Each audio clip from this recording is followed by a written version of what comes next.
Hey guys, it's Throggin coming at you with another game of Total Warhammer 3. We're here with Throgg, the big guy. He's got a club, he's a big old troll, and you know, things are going right.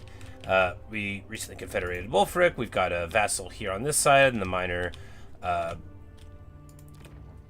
Nurgle faction there is also our vassal, and we've got a military alliance with the disciples of Heshet, who we totally aren't going to turn on eventually, probably. It doesn't matter. Who cares?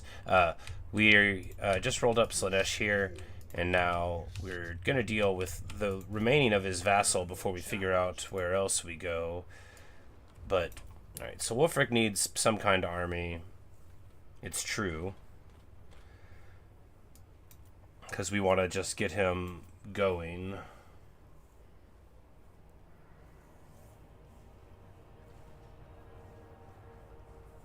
But I think we wanted to go like Skinwolf focused with him anyway.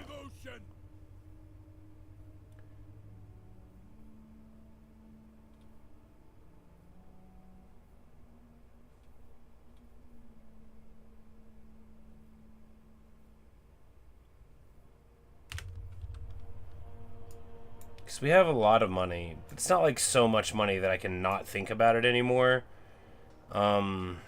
You know, if we had better recruitment buildings here, that would be nice, but we don't. So there. That'll finish in one turn, and we'll do something with it then.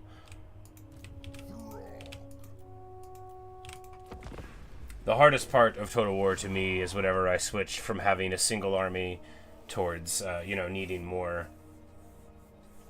Because, man, is it ever stressful. I'm like, alright, now, you know... when you only have one army, you figure, okay, we'll just have to win everything we do. Because if not, we get a game over. We get to start over, you know, it's all good.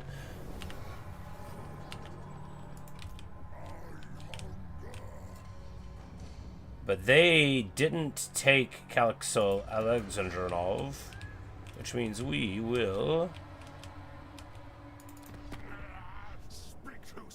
Alright, and we're going to assume this is Clan Mulder here, which we're not going to deal with them yet. Who's he fighting?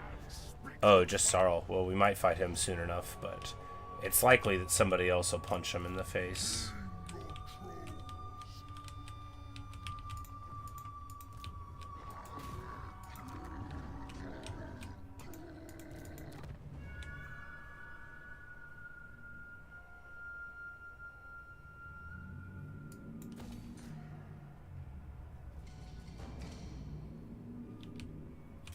Like, do we have a place anywhere where people can recruit skin wolves? I don't think so. Maybe over here? Yeah, over here. Alright, well that's where we'll go. To the Monolith of the Bloody Hand.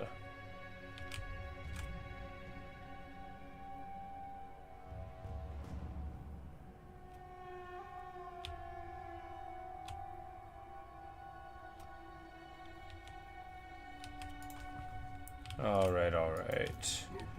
I think here we just roll this up and try to stay ahead of the ogres the whole time. Alternately, we could just pop them. But I'm not, like... I don't really love that idea. They're just gonna help us here in this fight, I think, yeah.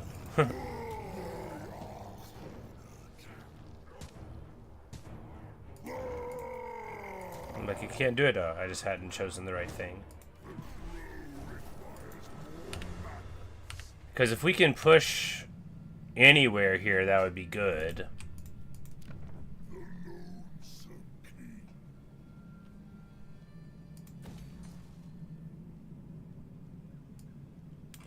We're just going to start spinning our troll things there and trying to get some more of our unique buildings, you know.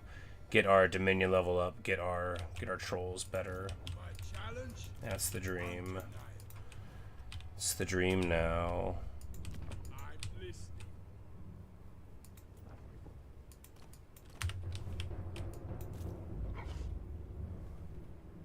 Who wants to join me?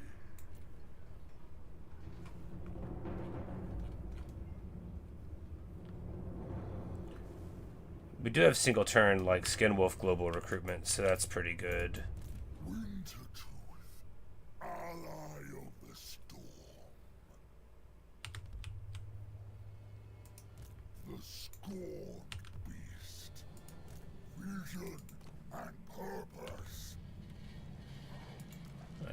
So we're just going to spin one of these guys off to the other army for the movement, so this guy can get unlimited cosmic power.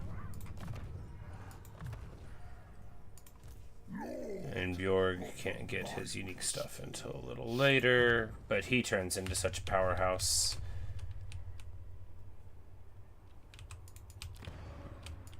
Even without the sale unique bonuses that we've gotten. Alright, so we'll take... I mean, yeah, might as well. Normally I hate to build buildings, I just feel like it makes it too attractive to your enemies, but...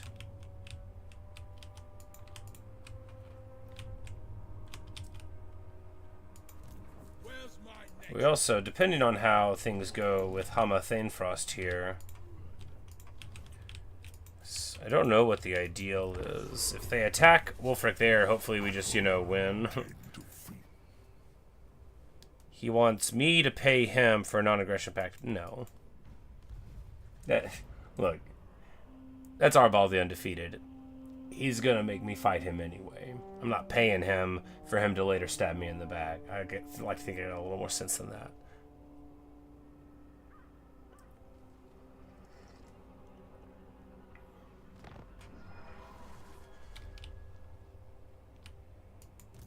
Yeah, because if our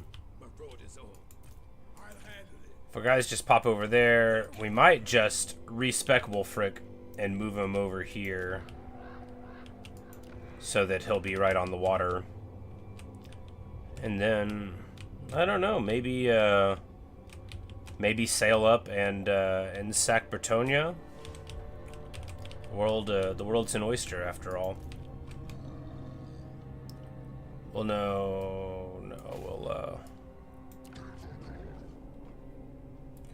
we'll get skill in the army, I guess.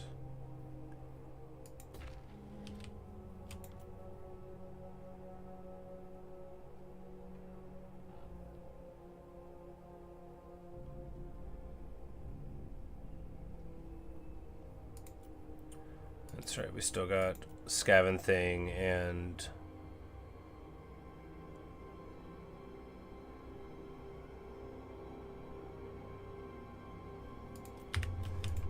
Yeah, we'll see what happens with that purple hand thing. I'm a little nervous about it, but not so nervous that I'm going to change my ways. Alright, so here... They're all going to try to come up here and take the Sarl encampment.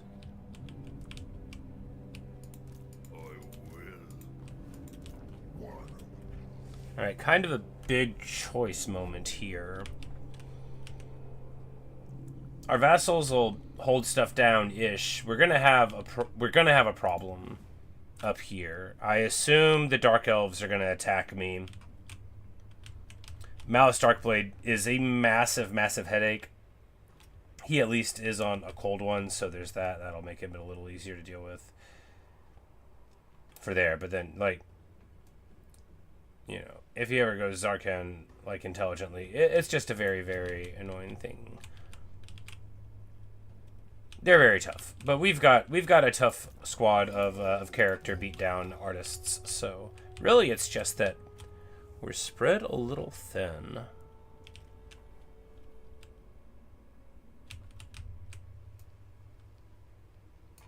But I think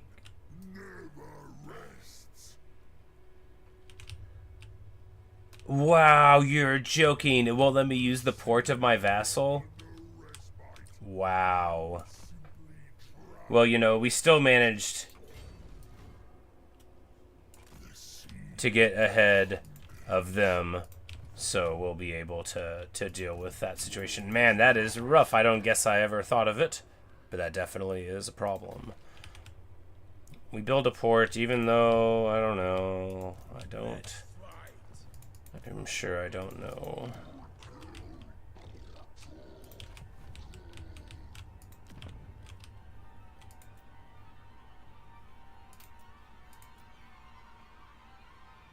Oh, we got purple hand hideouts absolutely all over.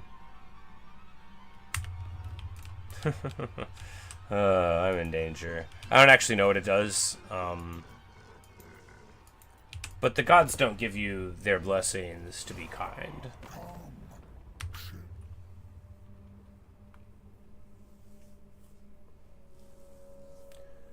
Here he wants me to pay for the trade agreement, but that'll pay for itself pretty quick.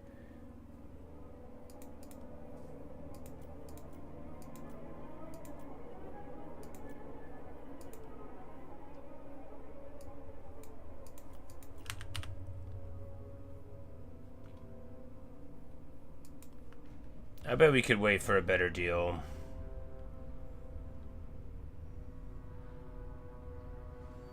I would like a deal where we don't have to pay him. I would like even more a deal where we get the freedom of movement across his lands so that even if we don't want to fight him, we don't have to worry about making him angry.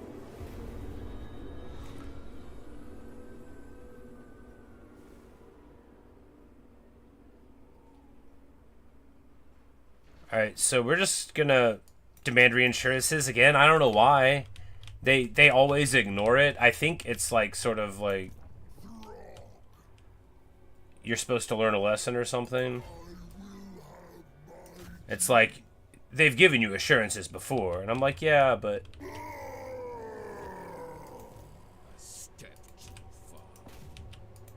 You're a pretender. Amuse me.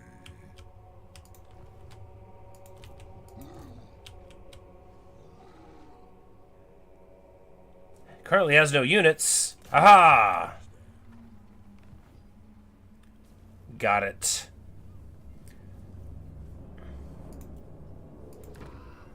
Leave the corpses to them. No escape. The eternal challenge.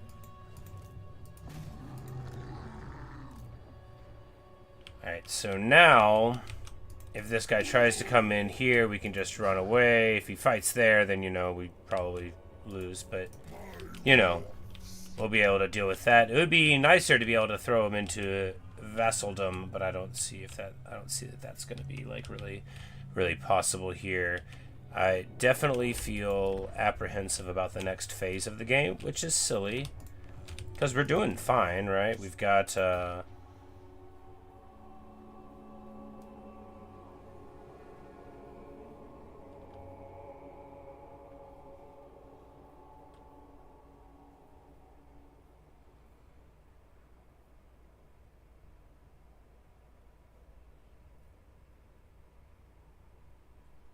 Alright, what's the difference? Oh, one gives you more troll kind per turn, and one gives you more dominion. Well.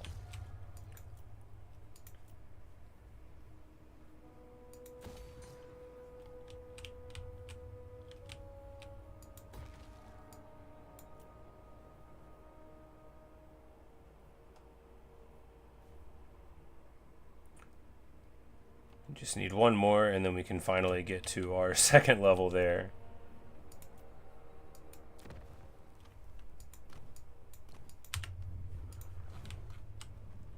And we've got to think that most of these lands aren't going to make it, but they could. They could. Okay, Arbol is fighting against Hellpit now, so that'll keep him busy for a little bit. Which means that it would be nice if we could decide what we're doing here. But this actually is fine, you know. We moved Throgg up. Maybe it was unnecessary, but we'll get him here. We'll be able to transfer a couple of heroes and then, you know, move forward with the rest of the plans.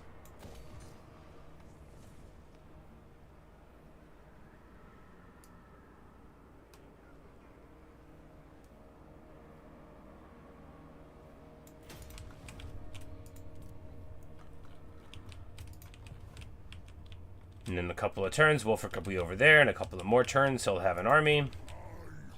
Very good.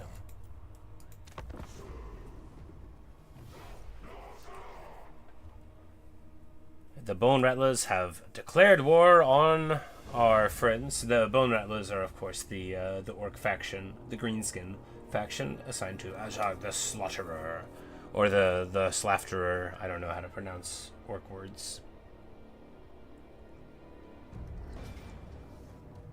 Beautiful.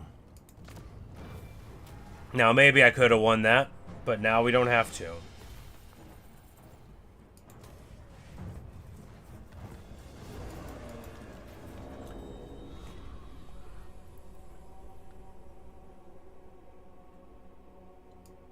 Whatever. We'll just accept their gift this time.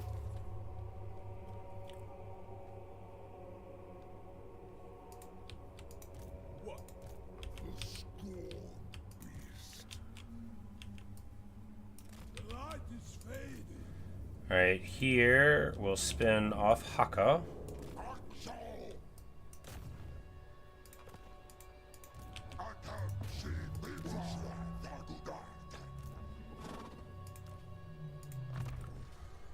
He does have Slayer, but at least he has increased mobility. You know, just get somebody with the movement in there.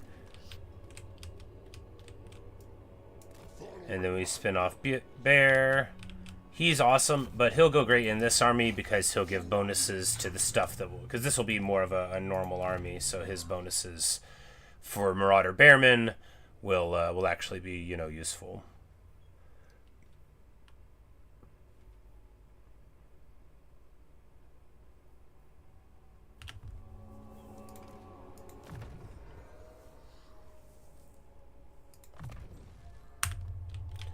And the Corngul reload will continue to have a good time. Alright, so here...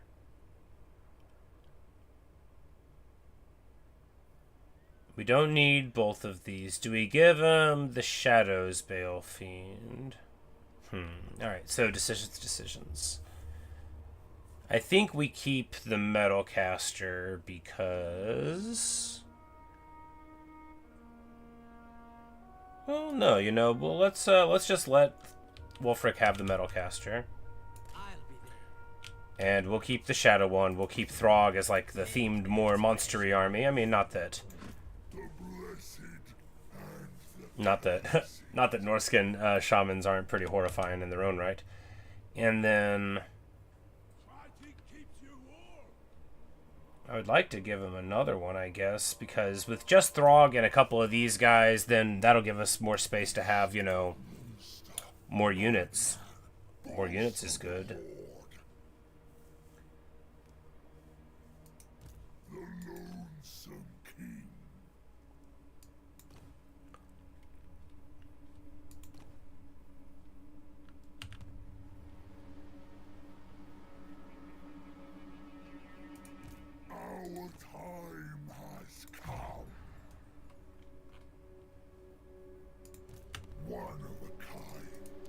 Why is this guy so good at fighting?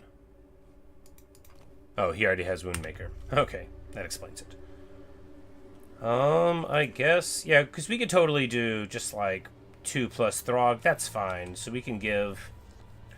I want to keep a Werekin in this army, though, because Throgg can get another one, or Wulfric can get another one over there. So there we go.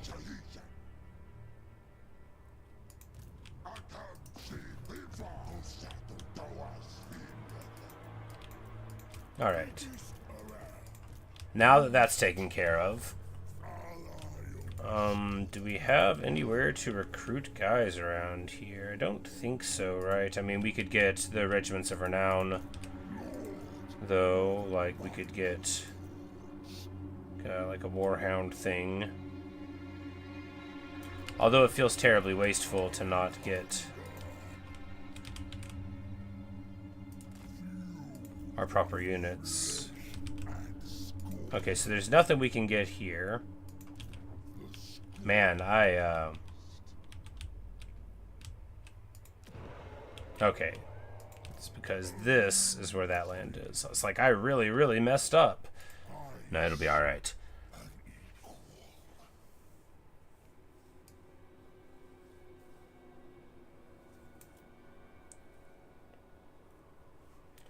I wish I had more Marauder champs here. I think we just take, like, a couple of Bearmen. Because we need, like... And then, like, one more Javelin. So we need, like, a front line at all to stick our trolls into. You don't want the unsupported trolls. So, like, they're not that busted yet. And like 20 more levels, sure. But we're actually, our leveling up is pretty slow overall. It was quick for a while, but then we got stuck in backtracking and stuff, which is why we're only level 16 now. I'm sure there's going to be people far outside of that power where we're going. We're just going to bounce Wulfric over here, and by the time he gets over there and recruits an army, I'm sure we'll be negative in income again, but we'll at least know what we're going to do. Ish.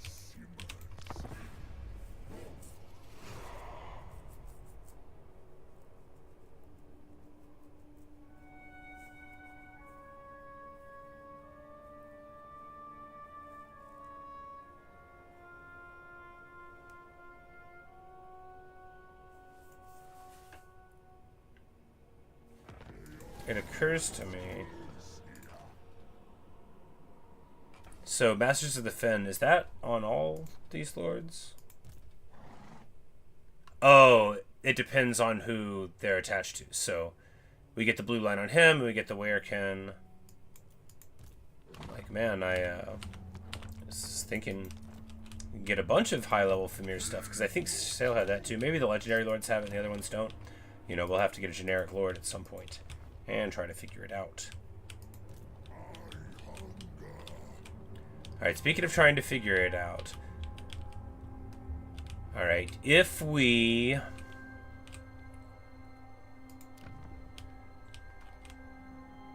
Have you come to kill me? How flattering. Like, if we fight him, well, you know, doesn't actually... He doesn't have enemies that are around him. Proposal, yes. Good. Fighting Sigvald never feels, like, super smart. Wulfric, ride the horse. Vision and purpose.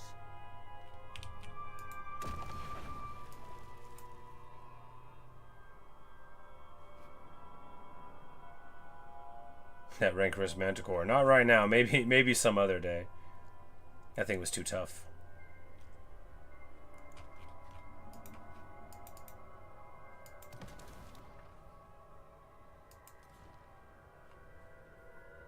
Alright, we can't hunt that one yet. Can we do this one? Yes. I do not hunt for sport. I hunt. Alright, well that answers our question. We're gonna go there.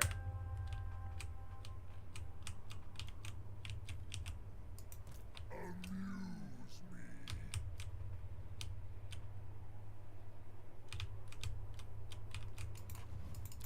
You are in the presence of unimaginable power. He's got actually 9 places. That's pretty nutty. Oh, he rolled up Ursus. We're just gonna go trespass on his lands, though. My time. A feast awaits. I will not squander this blessing. My challenge? Undeniable.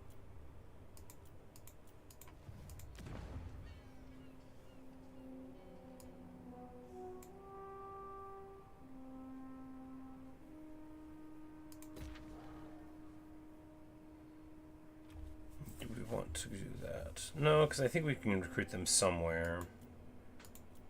We don't need to spend our valuable spoils like that. We don't have too many of them, right?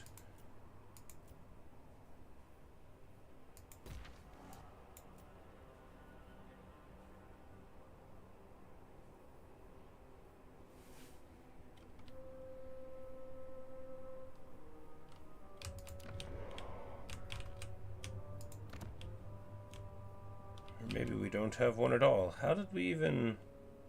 It doesn't matter.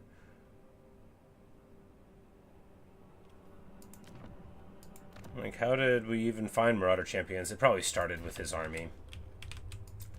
His meaning Wulfric the Wanderer. Alright, well, we are sure treading water.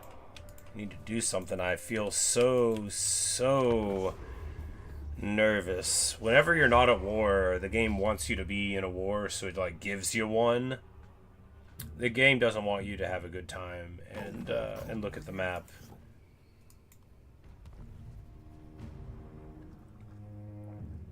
Well, I assume that the game will provide us with an opportunity to do something silly.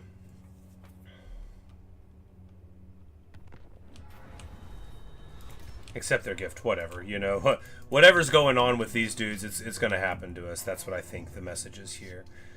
We're going to risk the demons more than the dark elves. What request would you make of a god in waiting?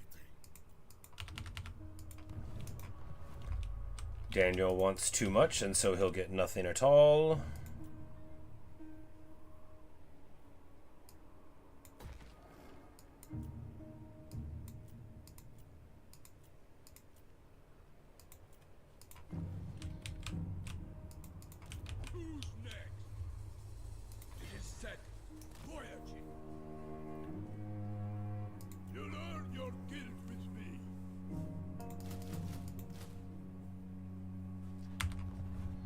Just do those right now, and then we'll continue moving on to this side.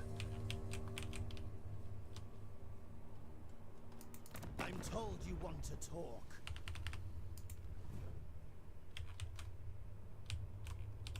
So I think... Yeah, we'll come in here and Merc Bellicor. I just don't know where his other... I don't know where his other stuff is, so that could be bad, but, you know, whatever. I'm sure it'll be fine.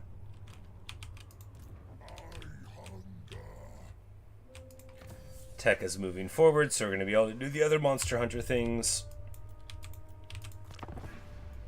And then we're close to the end of the tree where we get, you know, unit count increases, bunch of nice stuff.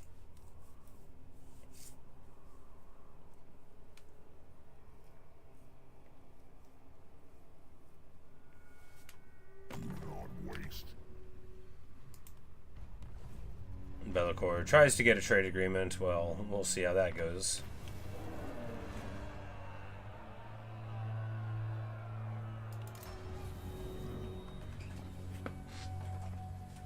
Okay. The Purple Hands plan. I guess now we're seeing what happened to us. Staring at the mesmerizing pattern on the walls. Blah, blah, blah.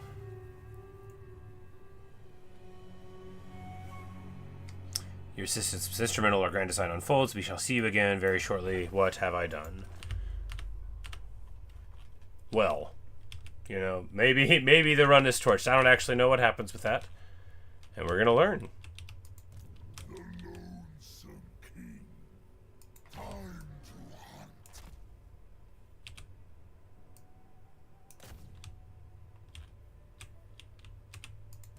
Where's my next quarry?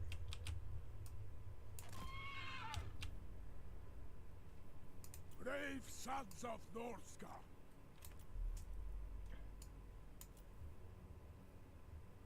Alright, so armored skin wolves are just more armored and nothing else changes. They're a lot more armored, and they are very clearly the correct choice. Maybe they're like 2-turn recruitment under some conditions, and we've got a reason that makes them cheaper or faster or something, but... I need only the strong.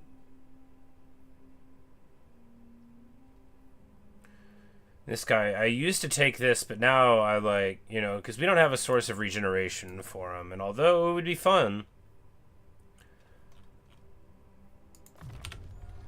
I think keeping him alive is better, but maybe not, you know, maybe just like a few hundred for a couple final transmutations being 30% more powerful is better.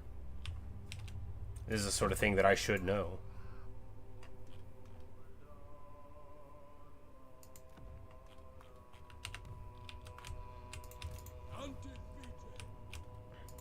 The blessed and the cursed.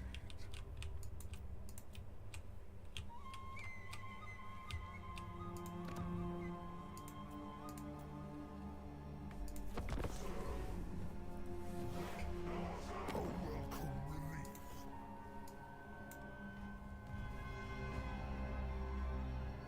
You know, the man-eater, I'm not gonna pay him. I'm just not. I'm not gonna pay anybody for anything. It's not the kind of troll I am.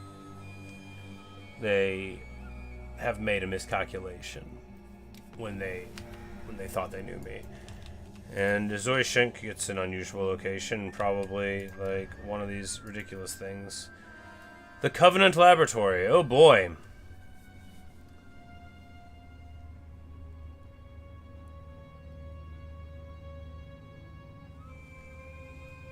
Okay, so there's a chance for the plague to happen to this thing, and an even worse, slower chance to infect all the faction or the whole world. But while we have this, we can replenish in foreign territory, immune to all non-plague attrition, lower magic. I think we're just burning this, right? Like, 5K's a lot, but I think we're just burning it.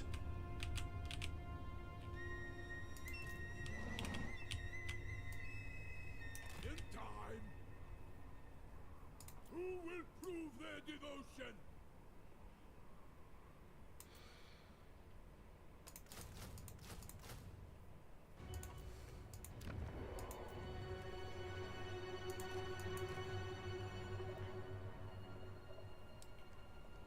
and this Diabolic Splendor, 5 physical resist for the whole army. That's just really good. It's really good. Starting at level 6 is pretty good too.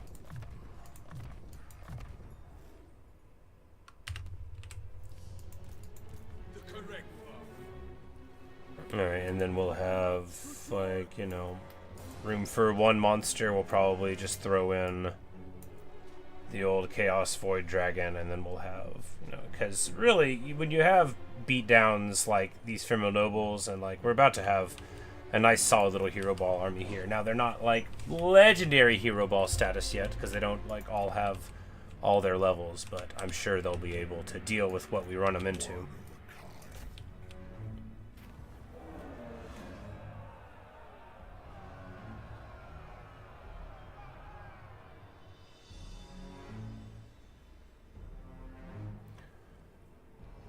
Alright, so chase them, but make us tired in battle for 3 turns. Lower casualty replenishment, but give us stock and more leadership. I mean, yeah, that's fine.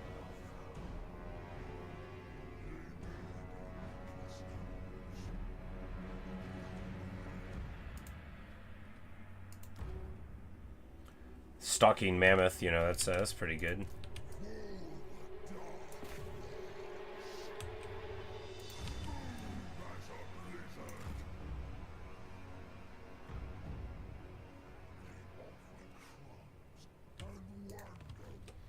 And they're probably going to be, like, really annoyed that we're trespassing on them, but, like, get some, right? You know, whatever.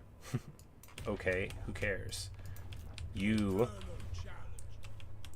just like guys, right? And we're the heroes. We're the trolls. We're the ones that are going to be the heroes of the stories that are written here, right? We don't have to worry too much about them. The others, I mean, we might.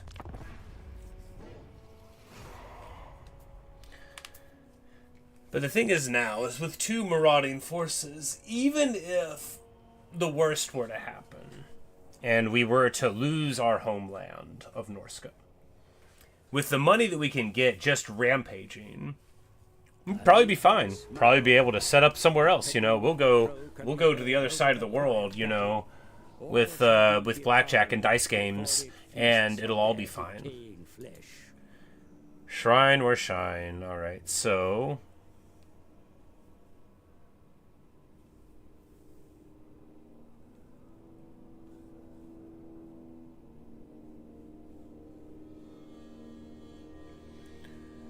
lower growth, I mean, you will fortify the shrines.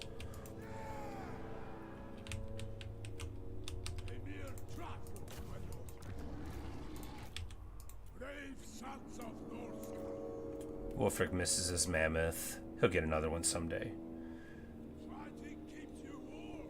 Alright, while the dragon is like an okay idea, but would it be good though? I mean, I think not, actually, right? Because I think if it's isolated in the sky, we don't have any other flyers with it, right? I think that just, like, exposes it to pain and suffering. We could just get some chariots.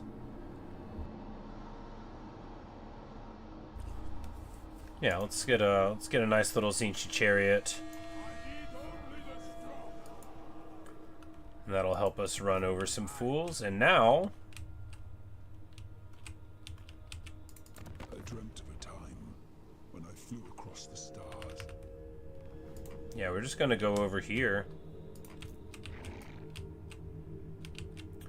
Ain't afraid of them. Ain't afraid of anybody.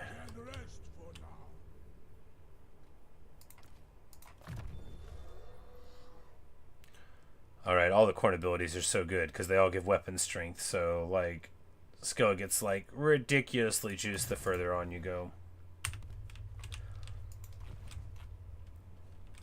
Oh, and we finally got to the level 2 of the Crow's Favor, so that's good. I mean, it's okay.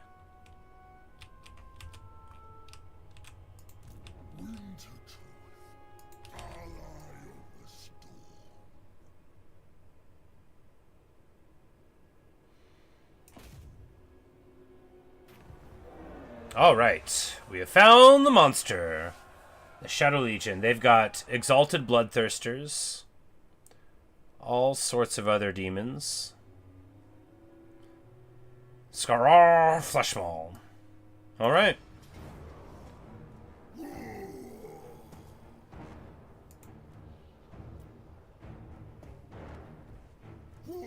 Now, we of course don't have any flyers, and we don't have that many guys that have range, but maybe we'll be able to get it.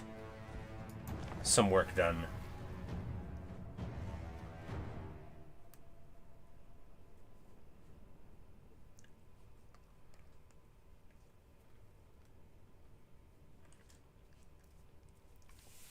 So they're trying to get the Bloodshriek Chimera as well.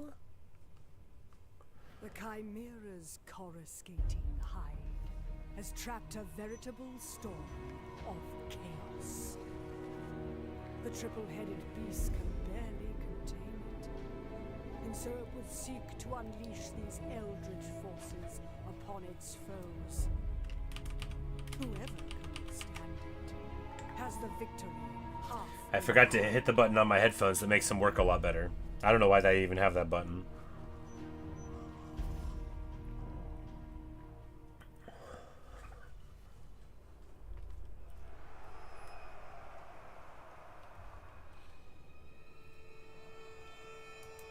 Alright, Voice of the Wastes.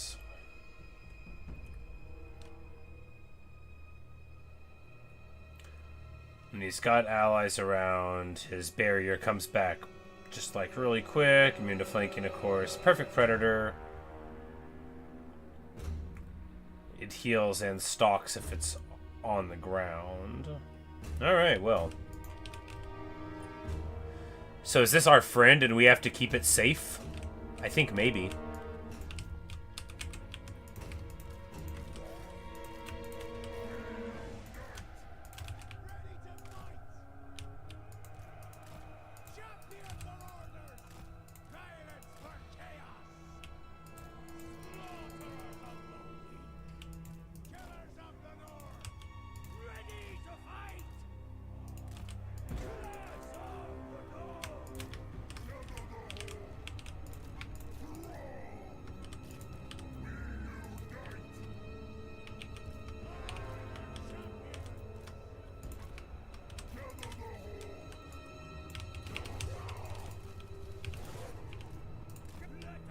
Yes, okay, so we have to have him survive. That's the objective.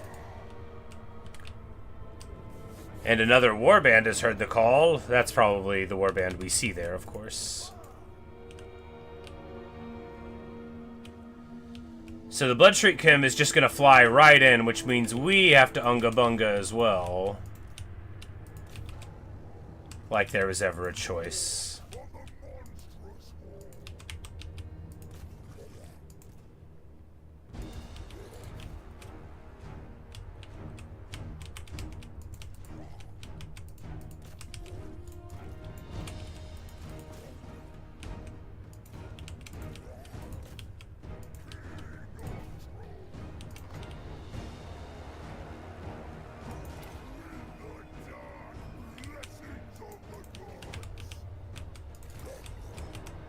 I'm like, oh yeah, fire damage. The Ice Trolls really didn't want to be taking this fight, but at least they got in there on him.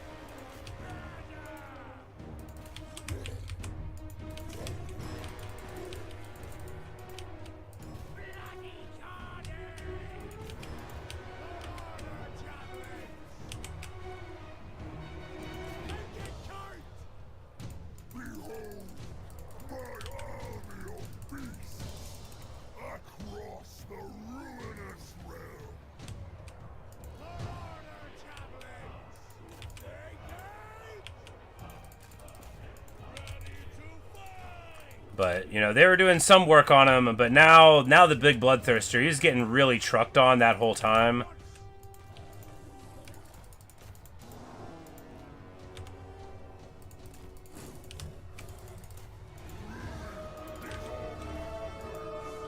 Of course, it's not so good for these trolls. Yeah, we got all of them fighting, like, one unit of blood letters. I mean, they won.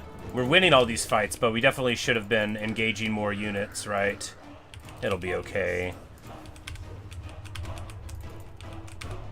This is going way different than the first, the last hunt went, but of course we've got a different army this time. Slightly stronger, just different, really.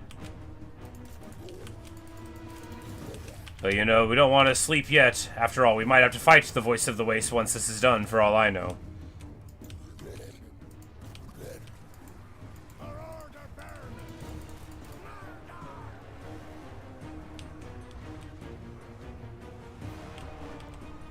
If I defeat them, its Chimerican would recognize you as a superior species. Okay, so the winning, that's how they'll know that we're very fancy.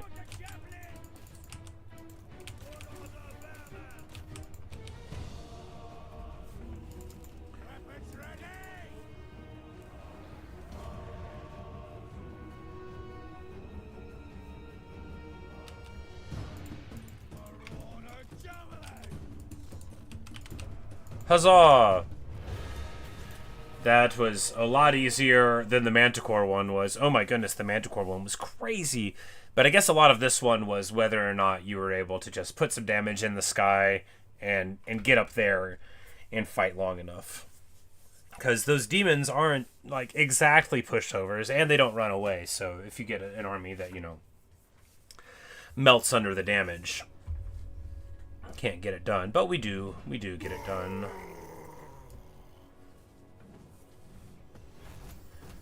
I'm gonna sacrifice him and go to raiding camp.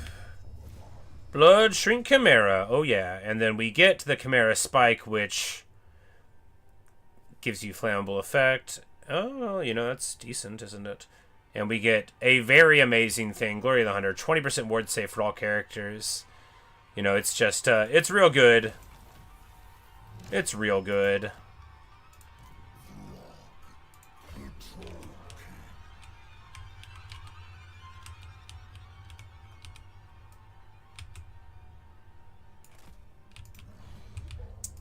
And I think we're going to pick a fight, even though they could, like, come across the water at us. I think we're going to just pick a fight. I think it'll be okay.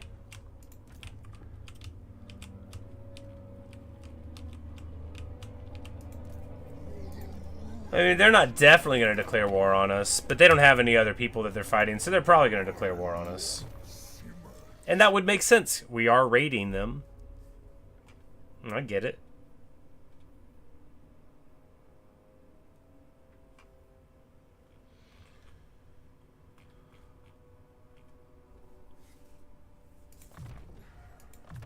And we get Weather Beaten and Battle Hardened, which gives healing cap faction wide, which is just so good.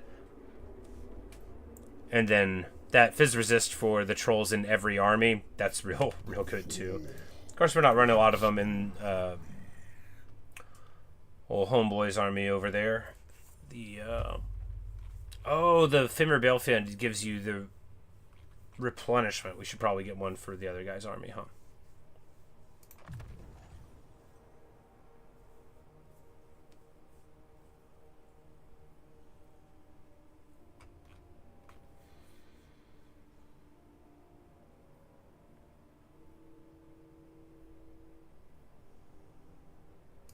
But since he has regen, we will take the dangerous practice. And I think he has it because Throgg gave him regen. Because the Fimir Lords... Yep, that's exactly why. Because Fimir Balefiends don't come with it. Fimir Nobles can get it through the tree. Yep, alright. Good.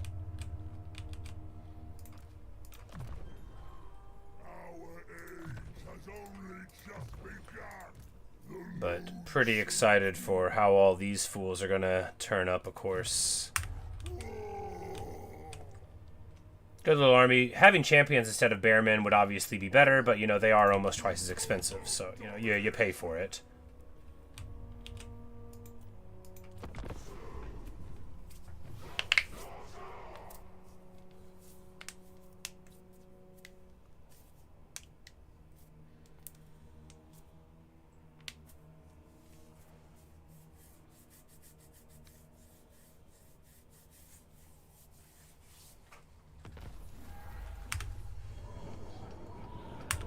Great Maherd Hunt. Good, good, good.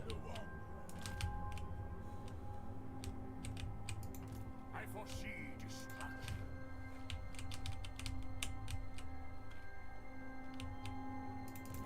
And like, I do wonder where their other land is, but we're gonna fight them anyway.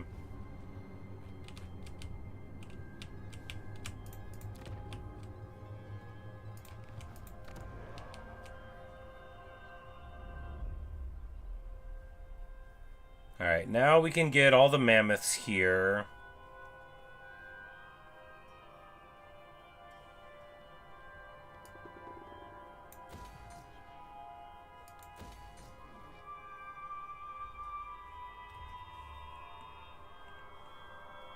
Well, the only thing we lose by going here rather than here... Well, okay, never mind. Let's read, huh? This gives us hero capacity +2 for those lords. And... or those heroes, and that means it's definitely worth doing. I'm like, let's just read everything, why don't we? Alright, so what we want to do here is start a fight where we get rid of one of their big armies at the start, and what bigger army than here with Gorgehammer? He's got Fleshhounds of Khorne, he's got Forsaken, Zengors. Yeah, you know. Let's brawl. We'll fight this one first, and then we'll roll up there.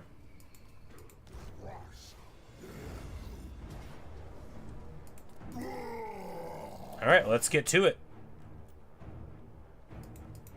Is it a minor settlement battle? It is not. Ooh, we got choke points. Interesting.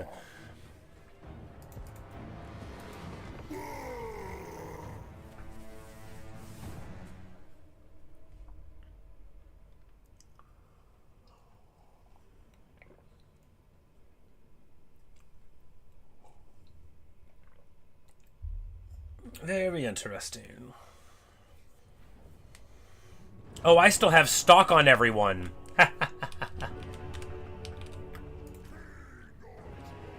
Very interesting indeed.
It's just such a cool game. I forget all the time to take a look around, right? But look at them running for the hills, running for their life. I would be too. I would be too if I were up against all this. They're trying to like flank, but they can't. They've got to come through here, which is just, you know, it's just fine for me. Let's get into normal speed mode, shall we? It's just fine for me. It's not so good for them.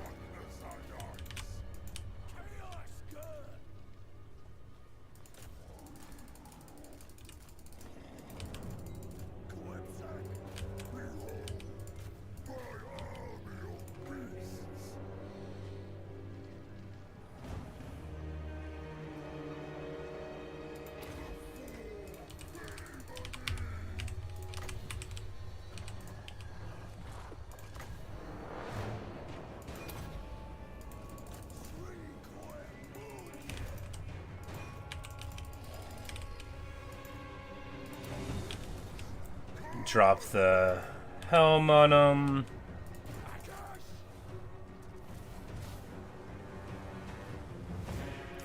That These Chaos Warriors of Khorne, you know, armor sundered, frostbitten, stats debuffed, 12-15 on the stat line. Hardly a warrior of Khorne. But, you know, that's what they call them.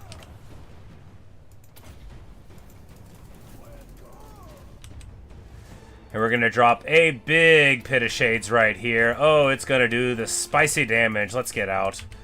Let's get back to the line. You know, that's enough pushing forward here. If we can push out. We might not be able to, right? Oh, right. They don't even know we're here. I forgot. They don't know we're here. Because we're in stock.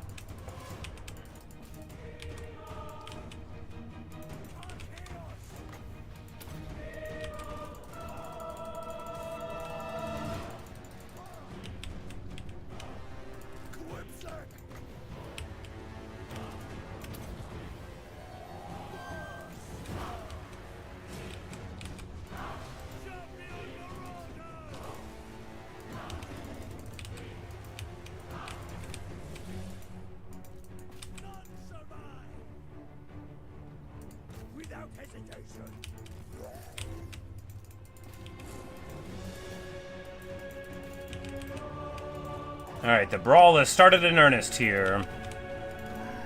And these guys are surrounded, but not in a way that, like, makes them afraid or nervous, right? Just in a way where they technically are surrounded. They're in a target-rich environment, you know?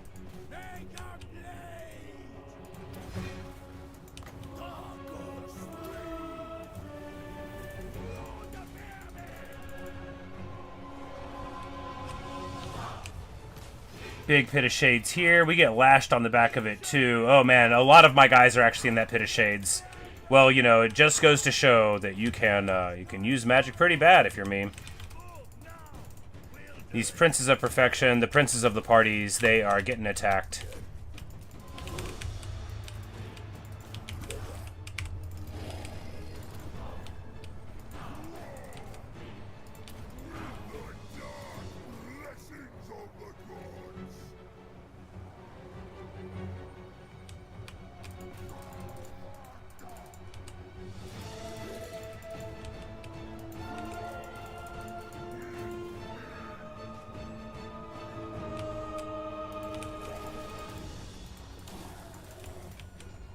We get hit with another lash. It's all going fine, though, you know. We're, sure, we're here among, like, halberd units, but we kind of overwhelm them with numbers, so it's okay. We're silenced over here? We're silenced over here. Oh, Narcissism. The army ability, I think. Although it's funny that the ability Narcissism would make you unable to move or talk, when in my experience, Narcissists are always able to talk. You might say, do you have a lot of experience with that? Every day when I wake up, thank you. No, not really. I experience too much self-loathing to fit the diagnostic criteria. Probably. No, I'm only playing. I'm not a professional. I can't diagnose anyone. I can diagnose me with a need for more coffee, but not, you know, too many other things. A beautiful little fight. Throgg gets the damage in, the Marauder champions with the K, you know, it's everyone's sword tasting the enemy. The stock really hurt us, right? Because when you have army-wide stock, then they won't come and engage in a way that you maybe need them to.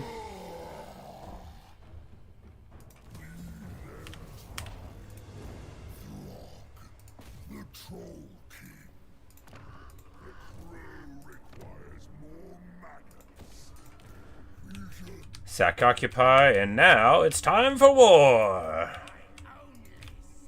And we'll know he'll have, like, some things, but we're just going to try to roll up here to the left and then loop around, and hopefully he won't even be able to get anyone across the water to mess with me. Or if he does, that our loyal allies will, you know, work for us there.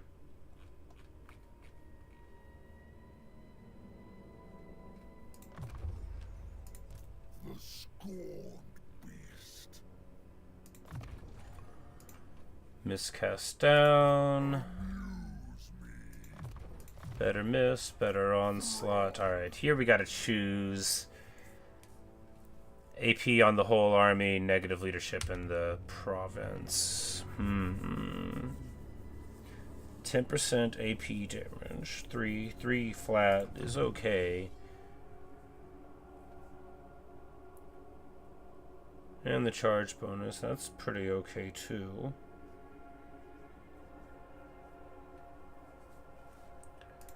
Yeah, well, we'll go for damage here, even though probably stacking negative...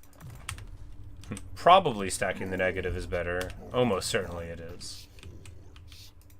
But this game is not about always doing the best thing. Sometimes it's about doing what's awesome.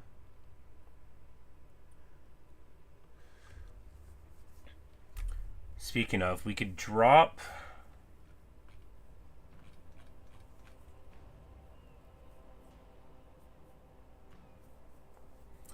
What, a troll and the ice wolves? We don't need the ice wolves anymore, right? They're a cool unit. We don't need them anymore.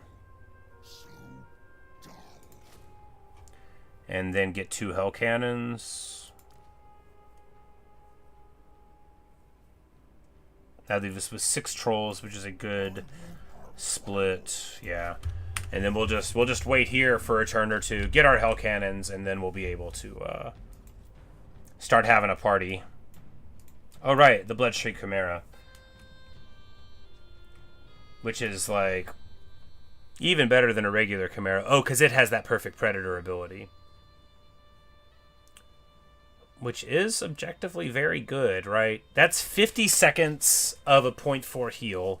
So 20%. It doesn't have uses. Wow. Wow. Okay. Yeah. Yeah, that seems alright. That seems okay, doesn't it? Wulfric the Wanderer. The spoilers come. I foresee destruction.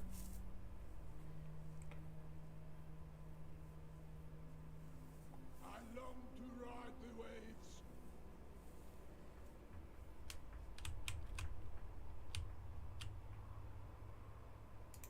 Bring ruin.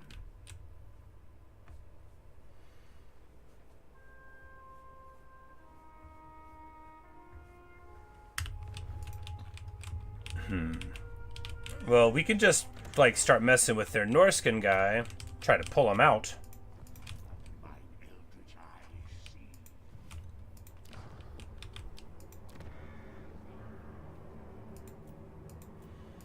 But the amazing thing, truly, though, is that we haven't gone negative yet.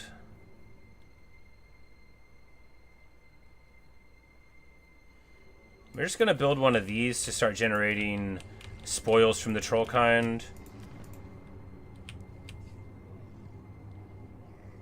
If we can get to 15 altars, we can get old Burplesmirk Spew Pit. You can tell from his name who he works for. If somebody named Burplesmirk comes to you, that's a Nurgle demon. That's a demon of the god of decay. You don't need to trust them.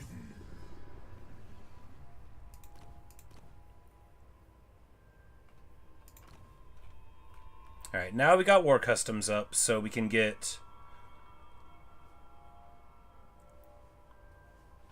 better local duration, unbreakable for the Archaeon, blah blah, maybe. But here, cheaper seats, and then yeah, we'll also be able to get the better hero recruitment pretty shortly after that, and that'll be what we target. Since before too long, we're gonna have a 3rd or maybe even a 4th army.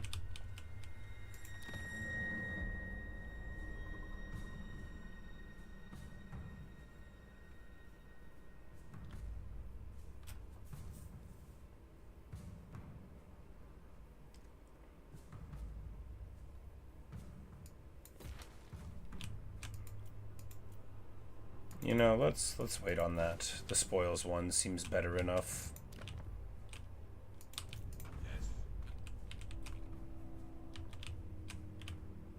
The thing is, though, is that Arbile, I think, has taken out Hellpit. Oh, yeah, he has. But he is now fighting against the Ogres. He's gonna beat them. He's probably gonna beat them, but at least they're far from home.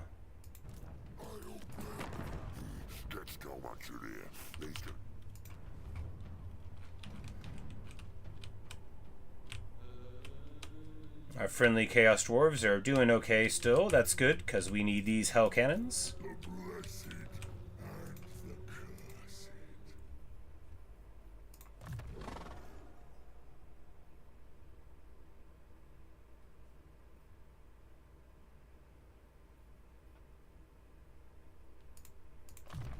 And then next turn we can get the Skinwolf. And the Skinwolf's getting plus 15 melee defense is pretty good. No, wait, do regular Skinwolves have primary armor piercing and those Skinwolves don't? Speak.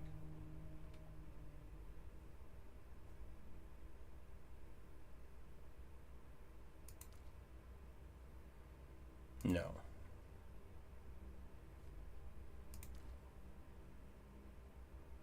No, it's the same. Okay. Don't know why. Thought I saw it the other way. Maybe there's some ability that gave them AP and it swapped over the icons some point in the past. Unimportant. Arbal the Undefeated wants to be friends. I don't believe him. I don't believe him. I don't.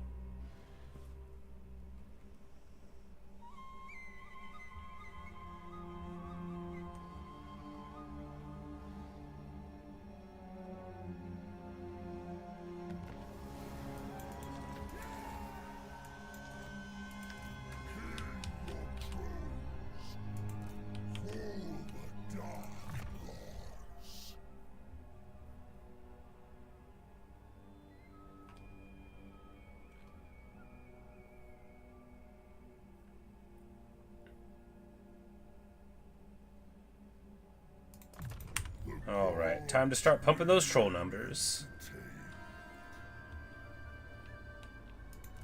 The scorned beast.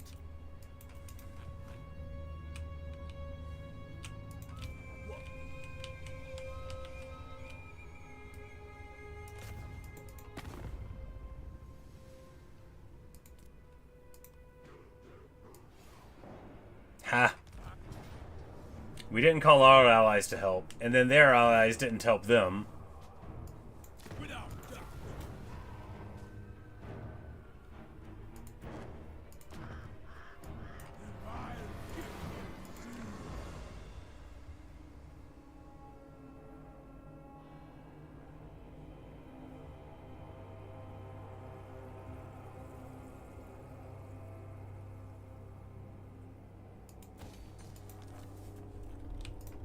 Alright, so he's still The shadow paths as I. he's still his vassal, but he didn't jump in to defend him. And because I didn't call my guys, you know, that's okay. Oh, that's so funny. But you know, that's the breaks, right? When you work for a demon, maybe they're not going to be as cool as you hope they are. And we get more Troll King Dominion through these things, you know, we're just rolling on up through. And before too long, we're going to be able to get, you know, armored chaos trolls in the mix. We're going to be able to be very, very fancy indeed. But first, let's just distribute our levels here. Yeah, you know what? We'll take the dangerous practice.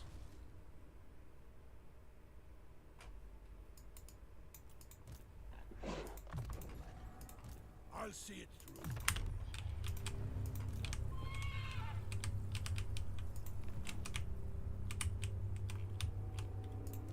One turn on Throgg's Hellcannon recruitment. I had a commandment available?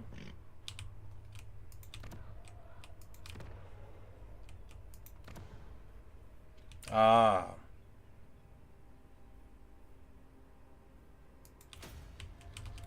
The fort was taken by our friends, who, like, for a minor faction, you know, what a couple champions. Looks like Kislev's totally toasted. Just put him on a bun. That is a Kislev sandwich. They are over.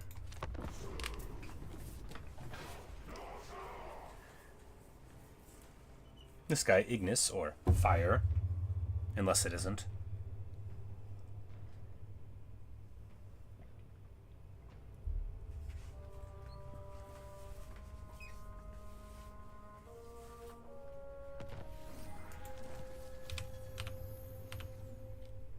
But somehow, with our building income, because I think this troll building, one of them increases like the income. Yeah, so they're actually like okay for that, and you spend your troll kind on them rather than, you know, money, which is very good too.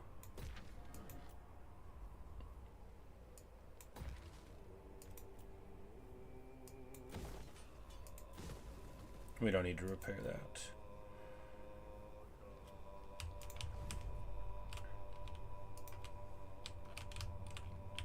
Oh, the old blue scribes. Those are magic heroes. It's pretty nice if they aren't currently magicking. Alright, and we get right there, which is perfect.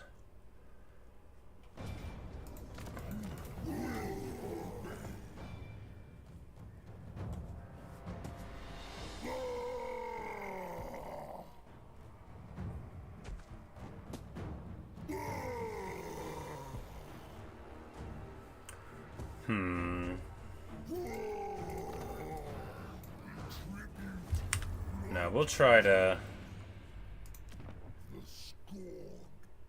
Oh, okay. Festering Mire. So this is a special bile troll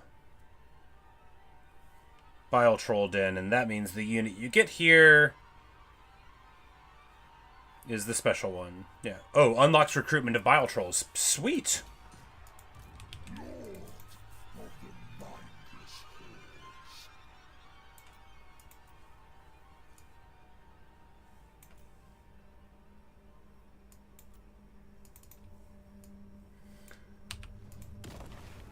We got one more cooldown left. Well, we will wait on that and just see. Might of the Swamp. No escape. My challenge, undeniable. Put up barricades. Give it a few hours. So we're just gonna run through and raid, you know, like no respect at all. If he wants to come out from behind his high walls, then, you know, we'll let him. And if he doesn't, well, he'll sure wish he did. You are nothing. They've got 2 settlements left. You can't talk to them because they're somebody's vassal. Although you would think that that would break the arrangement if you attacked them and they were not defended by their vassal master. But, you know, far be it for me to talk trash about the hard-working chaos folks here on the island. I'm just saying I'd do it a little different.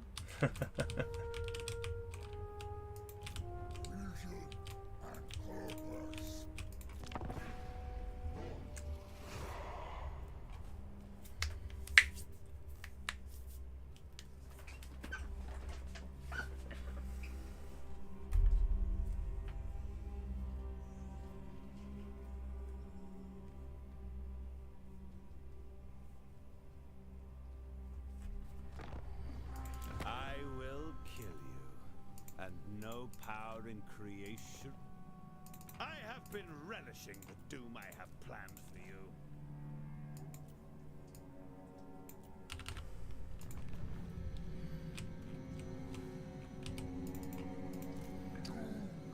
Oh, boy. Oh, never mind. Those are Marauders of Khorne. I was like, oh, those are scary. They're just Marauders of Khorne. That's alright.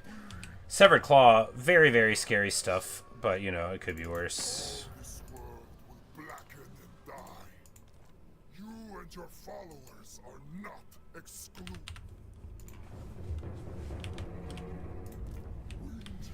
Alright, so I think we just let them take the port. Oh, yeah, because old Kuhar, that'll be the Daniel of the faction is there. But if we... Nah, because we'll take this one and then...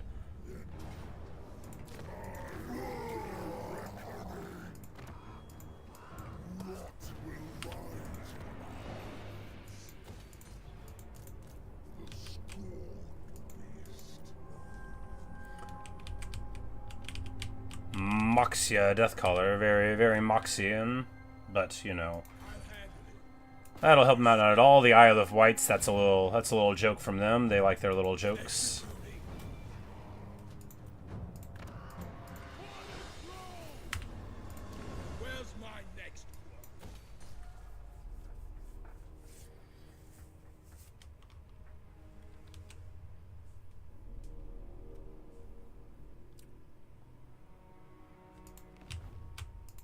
We're just building our dominion up, getting our stuff, getting so strong, really.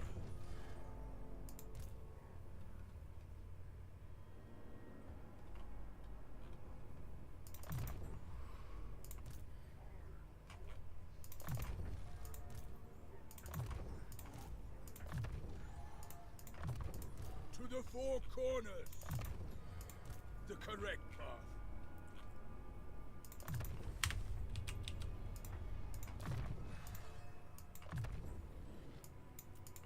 Let's fight. Man, this army's going to be sick whenever it really turns on. Of course, the bearmen are fine. They'll get better. But it's already like, man, these bonus up skin wolves with their pumped stats. Wulfric being very, very, very handsome. You know, we got Skilla doing Brass Collar of Corn, doing the Serpentine Tail, which is like a nice little close range Mortis Engine effect. Where's my next?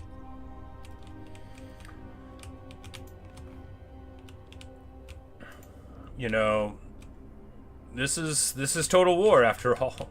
It's so sketchy. We're like really razor's edging it because, well, really though, this is just a good roleplay campaign, right? Because what we're really doing is playing like Norsca is supposed to. We're not trying to get tidy borders. You know, we've just got some land, and then we're like, let's go fight. Let's go brawl. Let's go bring some riches home. I bet they won't be able to get back to us. And we're right, you know, we are right.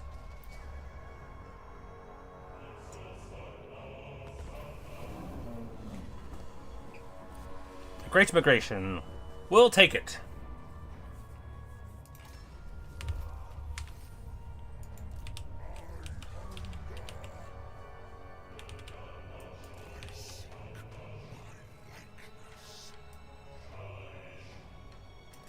And here, we're going to go right here, go to ambush, just so they can't see us, and we're going to hope that they're going to move in this direction rather than onto the ocean. Onto the ocean would be a little annoying. We'd probably just get, like, a random lord here, and maybe even use our Call the Monstrous Horde ability, you know, but hopefully he'll turn up this way. He'll turn up, hopefully.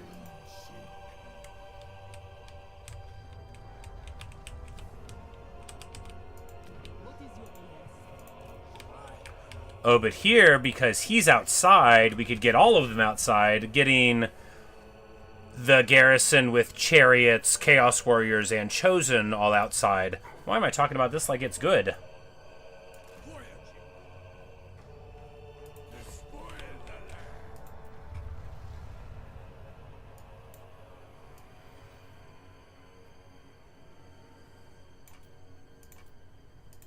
I foresee destruction. Alright, let's get that Bloodshed Kim, because, I mean, first of all, it only costs, like, barely anything, because the Regiments of Renown, because of doing the hunt, they're 75% off for a while, so let's just get a couple of them, right? But where? Where do we get them from? Do we drop a Javi for it? I think we can do better. Who wants to join? Yeah, it seems fine. I need only the strong. Because these guys don't really have anyone around that punishes those flyers. Not really. I mean, they got, like, throwing axes and stuff, but should be okay. We'll grab Hunter of Champions. We'll grab... Oh, yeah, there we go. There's the good stuff. Spell resist and missile resist going down. Lowering the missile resist of the local province is very nice indeed. We're just going to keep on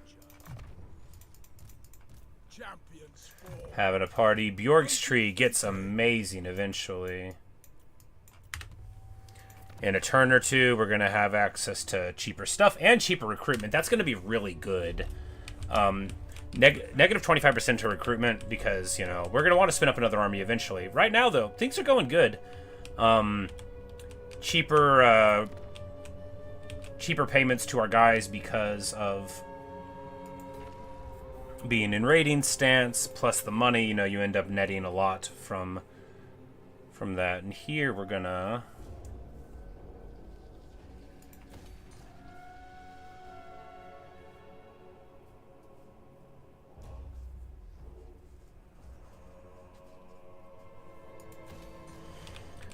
Keep on building a little bit of stuff for money. You know, I think really these troll tunnels, they're the real money makers, but we're just gonna continue spending our troll resource on them. You know, we get 19 a turn from the units. It's not as much as it could be, but hey, it's all to the good. I can't wait to get these hell cannons into combat.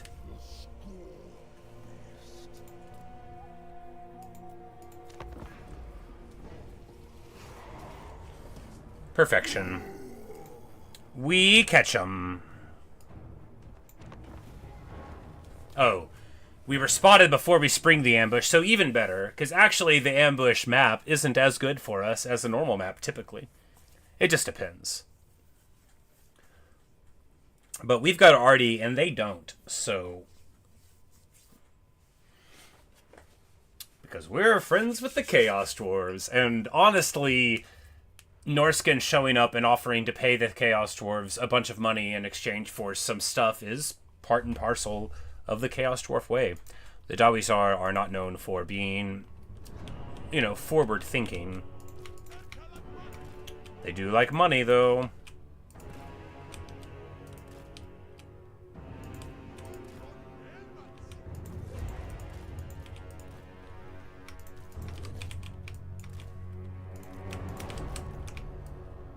Flanking force there and there.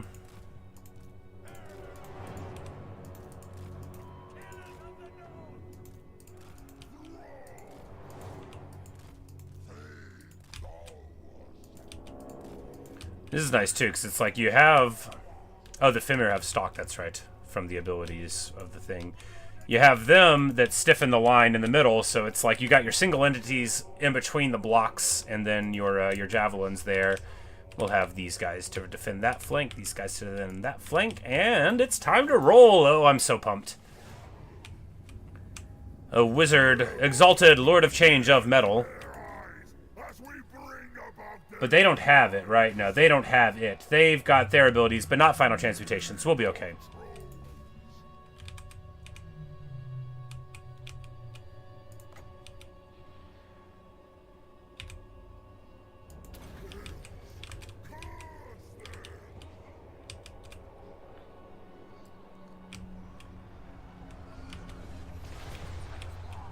Prepare to receive artillery. Oh, man.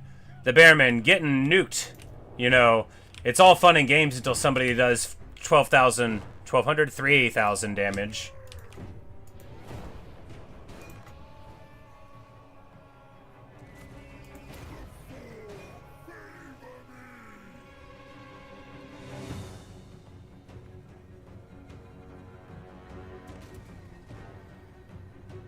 Now, what we're doing here is incredibly unwise, because what we're doing is fighting one-on-one with the Severed Claw. However, I thought with our ability we might be able to get a model out of them.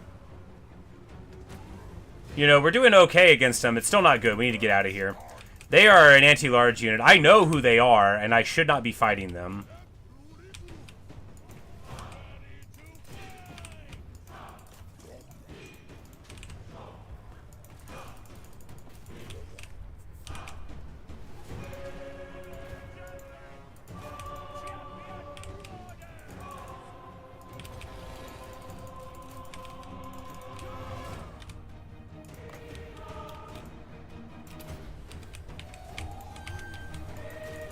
Oh, well, Throgg got out, but now they're all doing their thing, which is fine. It's fine. It is fine. It is fine because our front line is holding just okay. Our flanking forces are going to support there. Our mammoth is mammothing. Exalted Lord of Change of Metal is doing his thing, but we don't have to worry too much about him. We're going to get these guys shooting at the Severed Claw.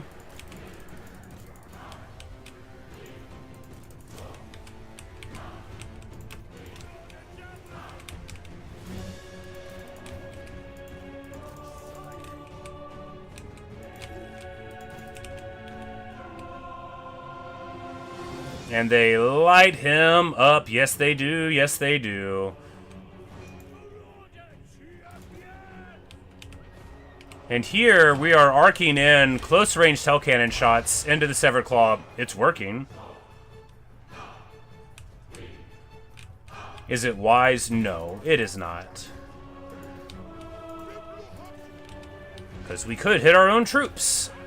But now we're getting rid of all of them. They're about to army loss, I think. Throgg is going to come in and pop the Severed Claw here. We do want to make sure we actually eliminate them from the field.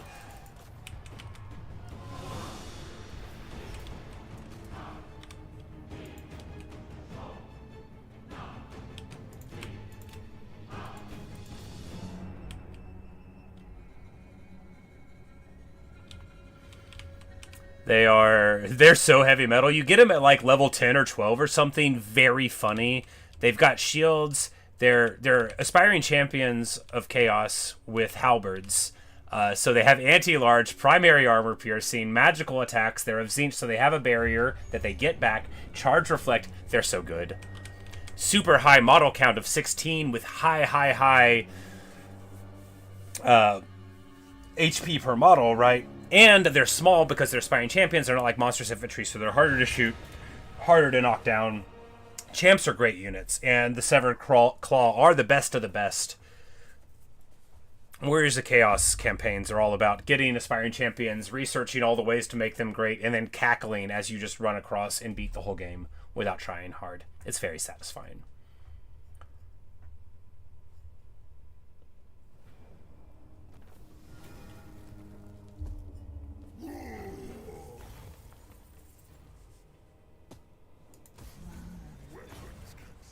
We take the replay because I was afraid it was going to push us across the border. But it looks like we cracked the whole army due to... because demons crumble, right? And then we did enough damage to the mortal things, and then the leader died. So I think that whole army got trash canned there, which feels so good. Grimgor's Ardboys get eliminated. You know, it's a hard knock life out there. There are a lot of people who are not doing so well for themselves. I just can't relate. I just cannot imagine what that would be like. I foresee destruction. Wulfric the Wanderer. I need only the strong. The cap of 18 Bile Trolls? What?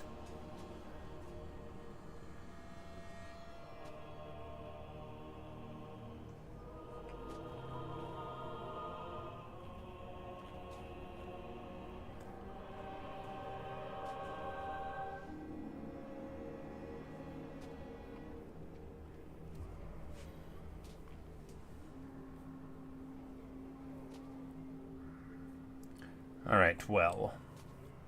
Oh, because we're in raiding camp. I'm like, how is it so cheap? Because we're in raiding camp.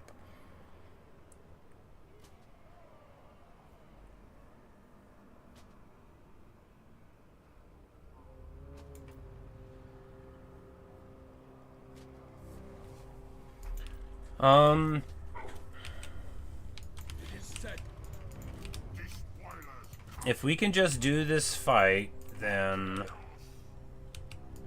A challenge?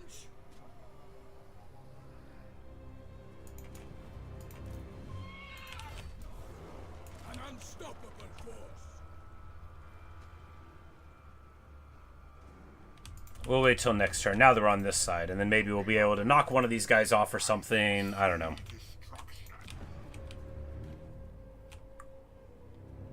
One more altar and we'll get to level 3, and then 6 more and we get to all the altars, but that's like, you know, it's a bit away. Potentially a bit away. Fleshspine got there. Can we get there in time? We cannot, so we'll take this back.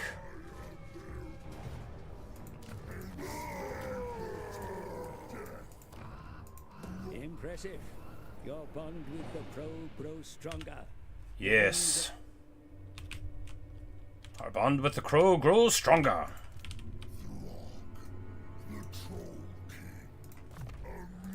Unite the creatures. Boom, baby.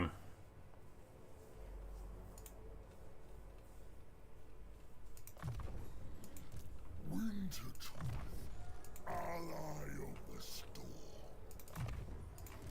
I hunger. And all our dudes are getting better all the time. Oh yeah, Chimera Spike, that'll be good.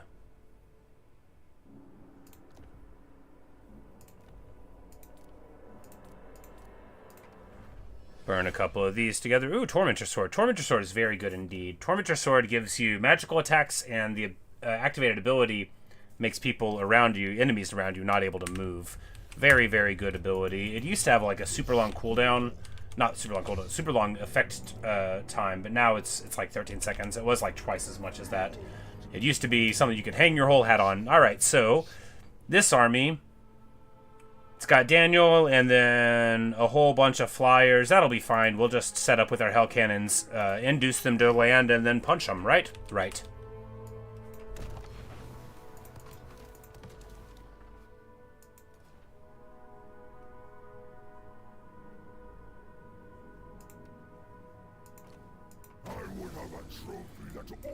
Alright, and we have to...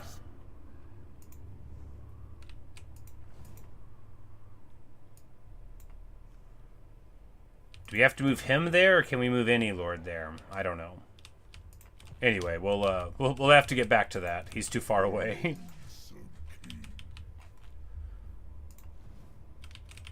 Although I guess we could get another lord, and in fact, it's an alright time to do it.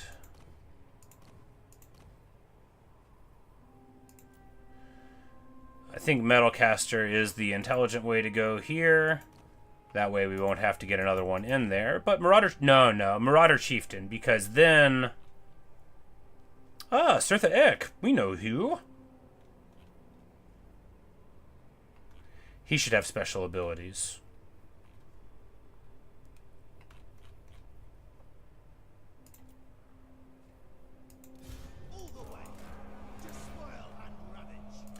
But yeah, we have very big local recruitment capacity now, so that's good. And we'll just go, what,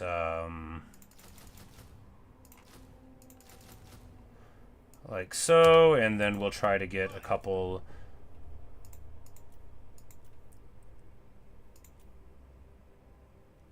Do we go for the really good trait in Shadow, or do we go for Fire, because Fire is better?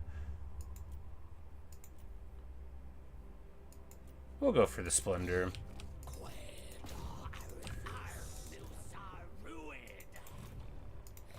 Starts at level 7, which is excellent. That'll be enough for a couple of replenishments and getting Pendulum up. And of course, you can get to Plague of the Crow for regen, but that happens at like level 14 or so, which is fine. We're going to go towards Lightning Strike just because... Oh, he actually gets it there, which is very good. Oh, he doesn't get the ability to... buff the random dudes, the hero, the heroes that we have access to. So that's what he gets instead. All right, answers that. Famir Noble, we'll take. Oh, gives him essentially perfect vigor. Yeah, we'll take it.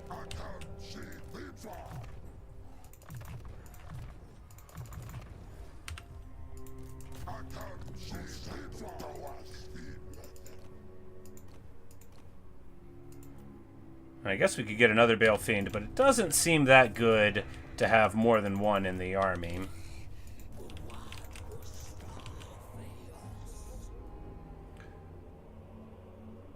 If we do this, we can get another Shaman Sorcerer. We need to do this, though, so we can actually get Champ's recruitment.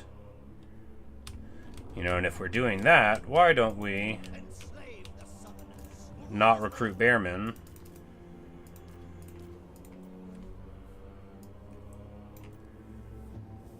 Alright, so a couple of Ice Trolls, a couple of Chimeras, be an expensive army.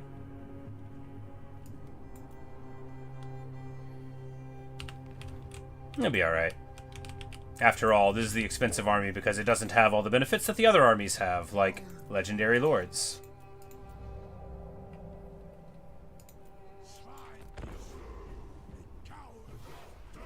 Kuhar, does he move in and fight? No, he probably goes to try to ambush or something somewhere, you know, whatever.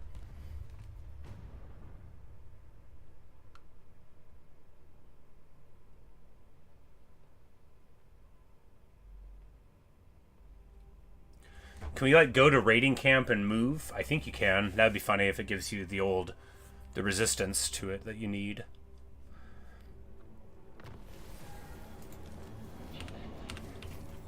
We found them. My challenge? Undeniable.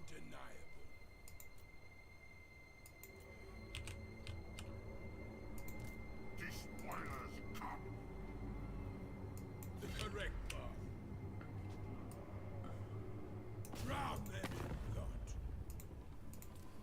I will not.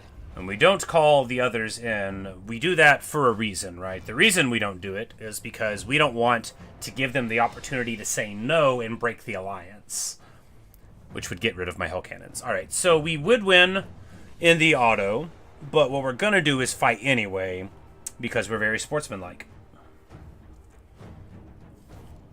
and because I want to see this army tick. You know, we've got our regenerating skin wolves, we got our front line, we've got our bigger front line of regenerating heroes and stuff. I feel okay about it.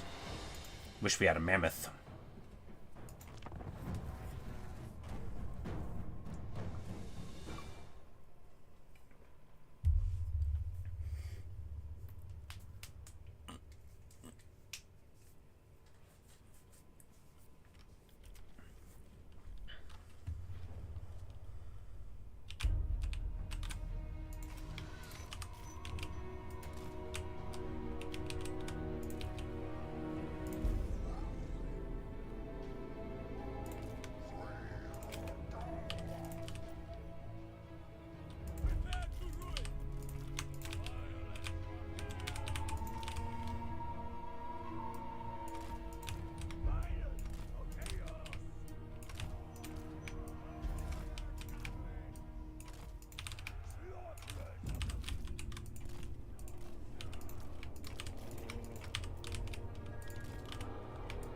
We'll have these guys to support here. These guys to support here. For flanking on that side.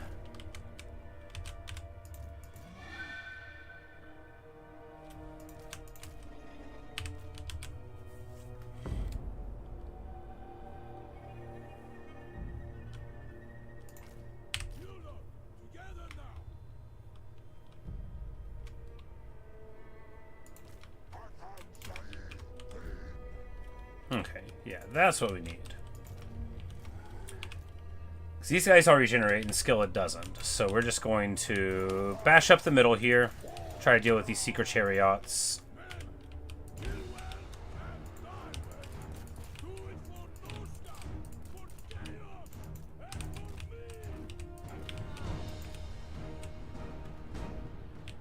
We got Sword of Torgvald, you know, we got Hunter Champions, we got Sea Fangs, we got the Wulfric. But we need to just deliver here, right? And what we're gonna do is do such a good job bashing all these fools that we pop this first army before the other ones show up, and then get to regenerating. The Spirit Leech onto the Skinwolf Werekin, you know, good choice.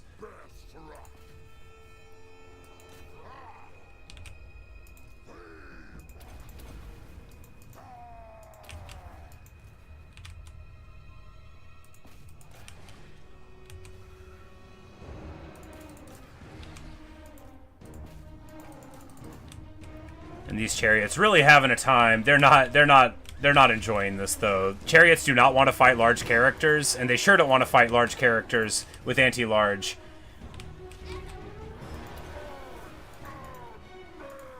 Not that Bjorg has it, but the Werekin does.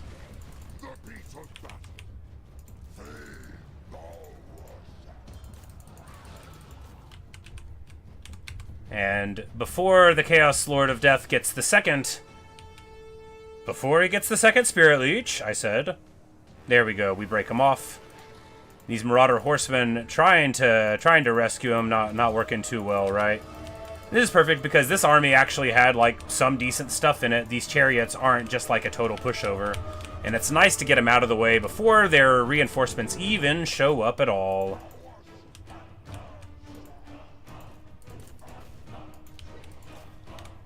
Hey, Neil. How are you? Good morning. Afternoon, really. Well, depending on where on the planet you are. But it's, it's a nice noon 18 for me. I'm doing good. The Norscan campaign is going great.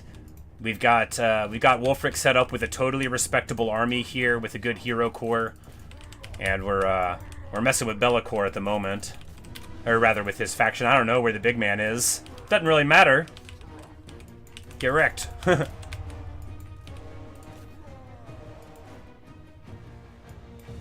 And here we're just gonna eat some archery fire as we retreat. There's no point in getting caught out here with this huge force coming in.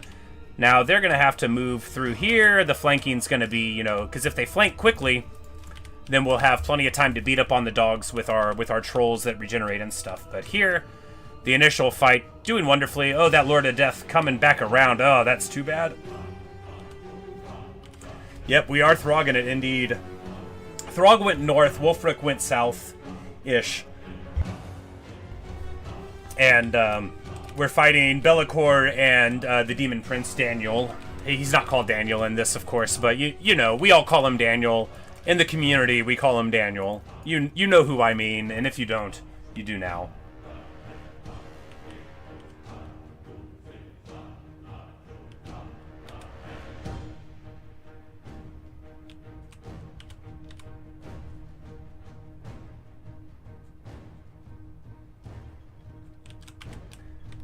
Let's hope it gets through some program. Yeah, I did one campaign with them, right? And I had a really good time. But I do question what you're ever supposed to do that's different except for take the more dissension effects, And if all you're ever supposed to do is take the more dissension effects and always dedicate only to one god because that's the only way to play, well, I feel like the Daemon Prince-ness of it is sort of lost, right? It's an idea that fails because... And then, the inability... The inability to, target, specific mono gods, it just... When you play Warriors of Chaos,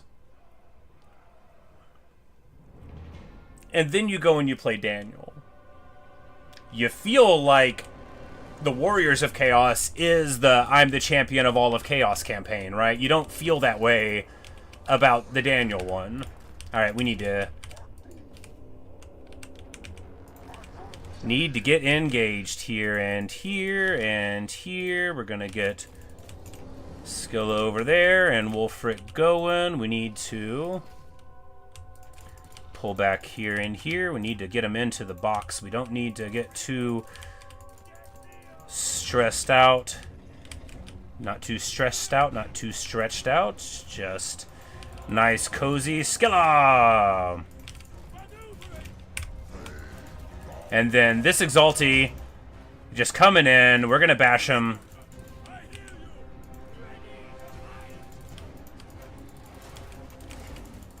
All these chariots coming in. We need to just get the mass on top of them, right? That's the key.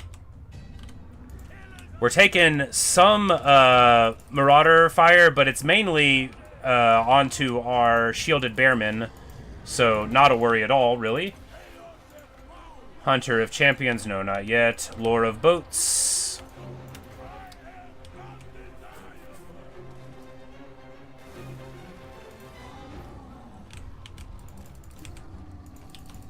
Now, they're getting onto our Javies, but that's not too bad, right? Because we're still in a good spot in the trees. We just need to pull back here and here. Pull back here and here. Ooh, Metalcaster. Filming the Fang in the Night, getting a little frisky. He's just on a horse, right? That ain't any kind of wizardry that we want to be doing. We need to get over here, and then it is time. You guessed it. Oh, it is time. We just need a couple more of them to step into the jaws. I think that's greedy enough. Overcasted. Final Transmutation on the blob. It only hits about 7 units.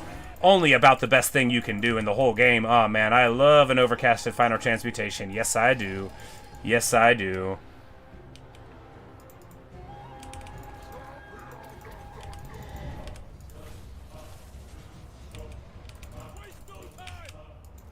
Armored Skin Wolves fighting against a bunch of stuff not technically in their weight class. It will be okay, though, because we're going to send some help in the shape of Wulfric. He's going to lure of boats. No, he's not. He is going to try to lure of ice. There we go.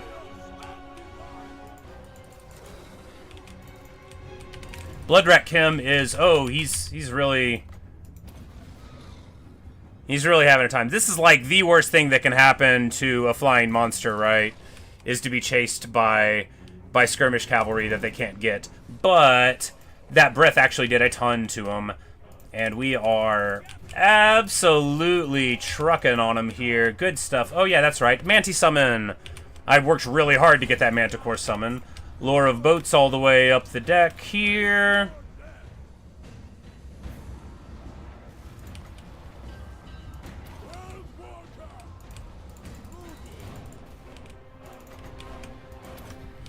And it's time for another gigantic, another huge, another overcasted final transmutation. Oh, look at the gold. I like gold. Alright, these chariots are getting way too beat up. Need to get them in the back here. These guys are fine and fine and fine. Pull everybody back to the center. Alright, who's getting too trucked on to breathe? Just these chariots. They'll be okay.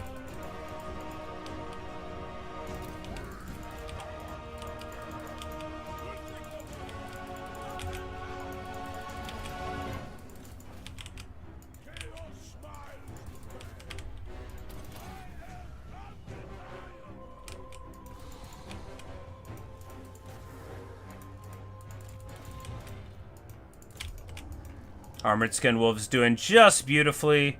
These Marauder Hunters losing against these Gorby's Chariots. Of course they are. Definitely need somebody on them. Chariots, like, sure they're in the trees. I think Gorby's have Strider. No, they don't. Those are Beastmen Chariots are the ones that have that. But we forgot to use the Chaos Dragon Breath. It's alright.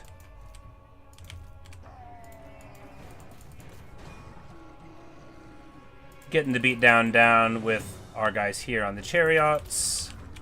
And of course our hero core, not the wizard, coming out basically unscathed. The wizard doesn't have regen.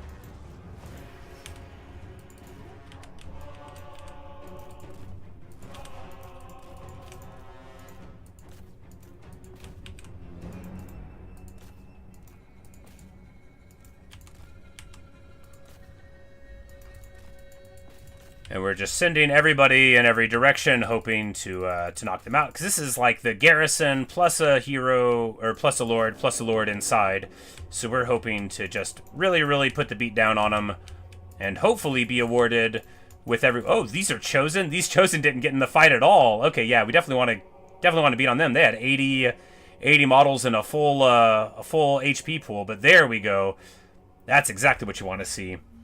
Chosen getting beaten up and not being able to defend themselves. Shame. Look at these heavy metal guys running around like so many nervous rats. And that is awesome, because a unit of Chosen is, of course, as heavy metal as it gets. But knocking them off of the battlefield for free, well, now you're talking.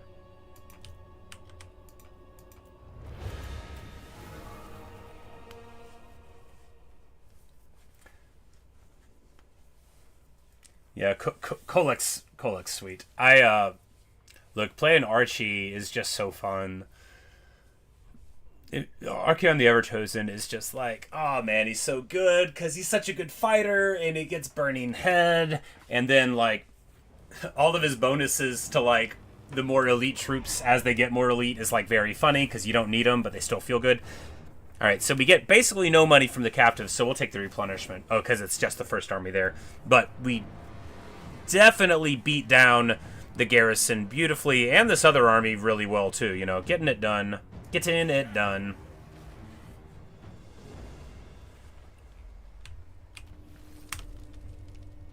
And he gets this Greyling Werekin, which is very good.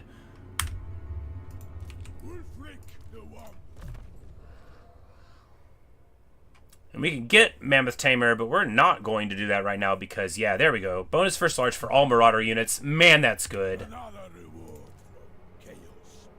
And improved bonus first large on the Javelins for the missiles. So now you have, like, anti-large bearmen, that's fine, but like when you get Marauder champions, which I'll get someday, and they have that bonus versus large, or even like on normal shielded Marauders, it's very cool, right? You have it on your great weapon Marauders, boom, and then they're like halberds. It's just very good. Alright, so we can get Discouraged, or cheaper upkeep is better than those other ones, even though it might not be.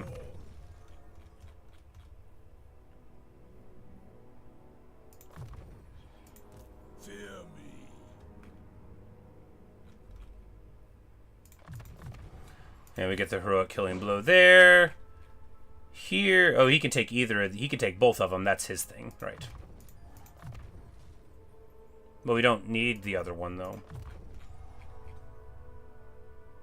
And he gets stand your ground from that, which is good enough to take the other one. Twisted architecture, yes, yes. Unnatural flesh, bada bada bada.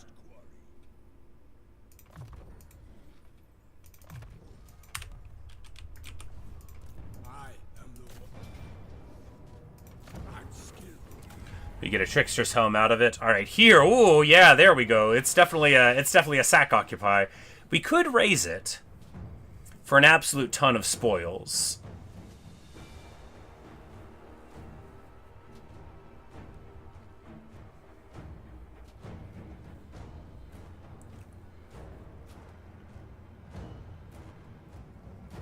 Yeah.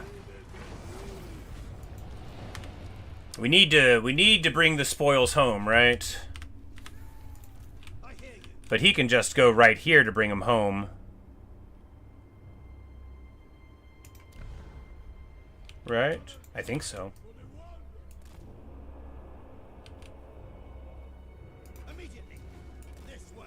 Yes.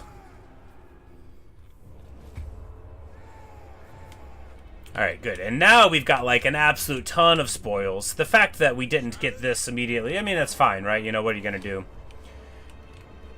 We needed the spoils, because now we're going to be able to build, like, a whole set of special buildings somewhere, like here.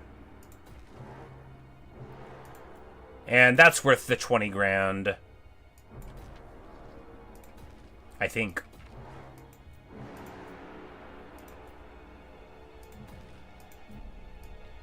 Because, I mean, we have 100 right now, right? Right, we do. You can see that we do. Oh, and Kuhara's here. Oh, he was, he went into ambush right here. That's a real me move, but he's not gonna get me. I thought it was Zdrave. I do remember the Kanosht. I thought it was Zdrave, not Draste, but maybe I remembered wrong. Because after we talked about it, but yes, hello, my Bulgarian friend, I do remember you. But after we talked about it, I was like, oh, because there's like a, I think it's Polish. They say like na zdrowie. And it's like zdrave, zdrowia. I was like, maybe those are related. The plan is beyond you. But yes, I did remember. And also, welcome! Alright, so we're going to fight this guy. Real quick, though, I'm going to take a short break because I'm out of coffee, which means it's time to turn to Mountain Dew here in the afternoon. But we'll be right back, and then we'll fight Kuhar here. We're going to demolish him. It's going to be sweet. There's no sportsmanship in Total War. It's only destruction. But we're not too far from getting the final altar, which is going to give us the coolest army. The army with Burplesmirk. That's the name of a Nurgle demon, if you couldn't tell. Strasti and Zdrave are the same. I mean, see, I did remember Zdrave. Alright, but anyway, I'll be right back, and when we return, more of this.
Oh, all right.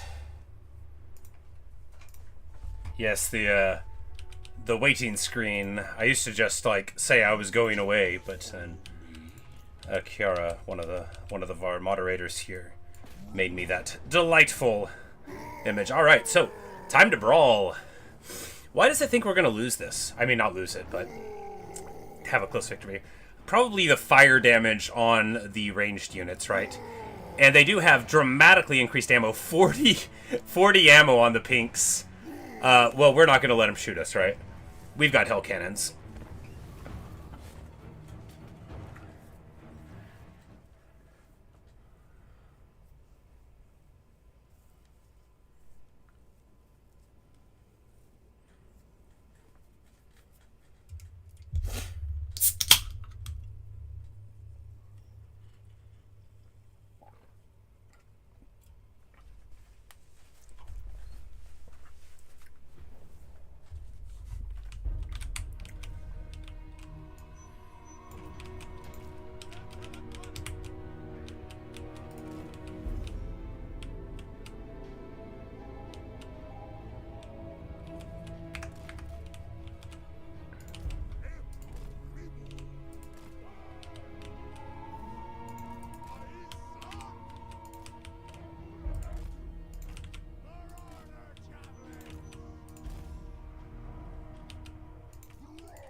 All right. It's good when you have a Norscan army where you can just force them to come to you. Cause like, yeah, they're quick and all, but like, look at what they're doing. They're gonna charge right into hell cannon fire. That's not what they want.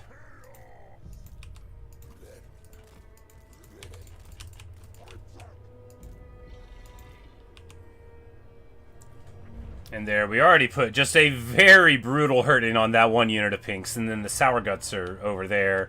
We're probably gonna let them get closer on account of how.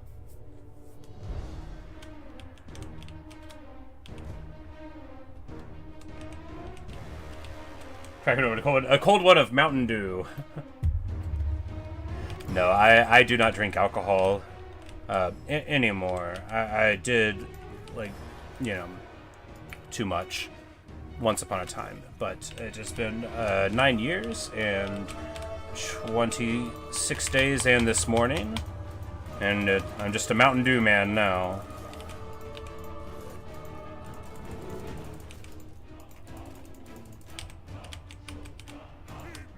Oh man, they swarm right on top of the hell cannons, but hopefully we'll be able to get them off of there before they do the real damage. Of course, without anyone to interrupt them. Wow!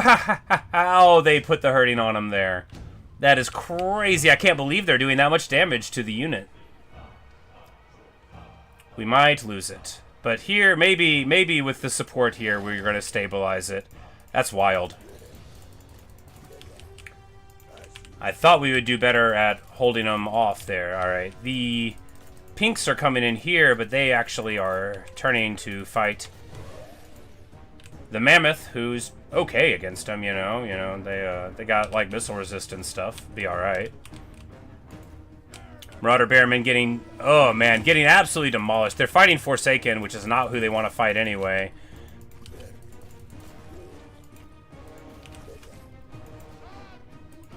Let's get back on this hell cannon and get to firing on these pinks.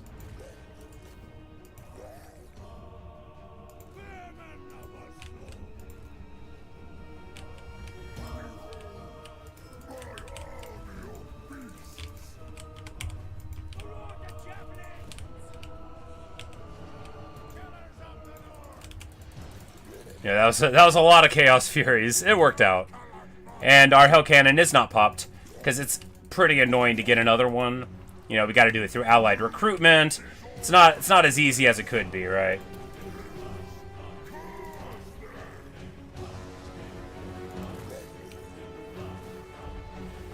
But we drop the magic on top of them, the tail of the frost dragon, and now Daniel is getting the brakes beat off. He's fighting a mammoth plus Throgg now. Throgg's not like a crazy fighter at this point. You can make him very strong. I don't think he has like godly animations or anything, and of course he has a large target. What he does have is 10,000 hit points, pretty high armor, and regeneration. And anything with 10,000 hit points in regen, fighting against the computer, puts you in a good spot.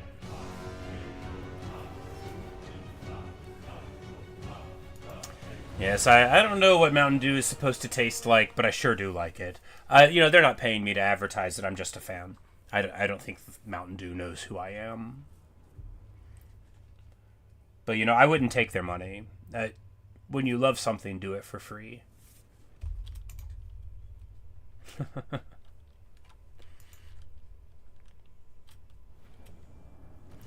And of course, when you fight the Demons of Chaos, the one big benefit is when they crumble, so you don't have to worry too much about chasing them down. We're going to take the replen because we want to go and fight further on this time. So there'll be like 1 unit left in his whole army, maybe 4. Oh, well, you know, actually... Oh, that's right. When there's corruption, they can regenerate from the dead, which it looks like they've done. And we get... one of the most underwhelming traits ever. Plus relations with Kislev and negative casualties for all attrition. We already don't take attrition.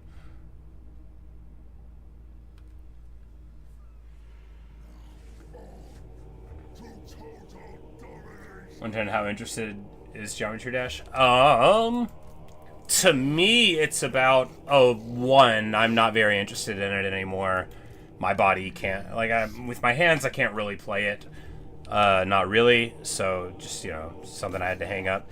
In general, I think it's a fascinating game. The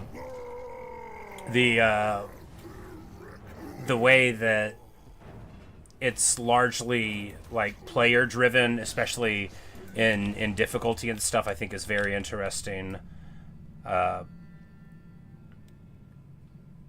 When you think of like how hard a game can be, I don't think anyone is thinking it's going to be as hard as Geometry Dash can get. It's like pretty crazy how high the ceiling of difficulty is and how it changes over time. I think that's fascinating.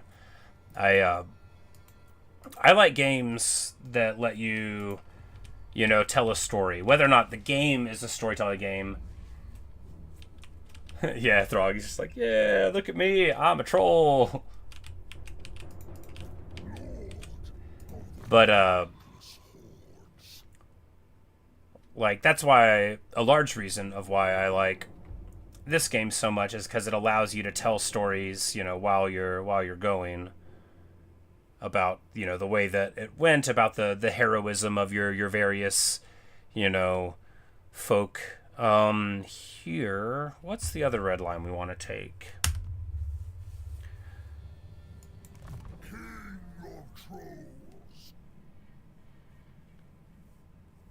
Because, like, Chimera's fine.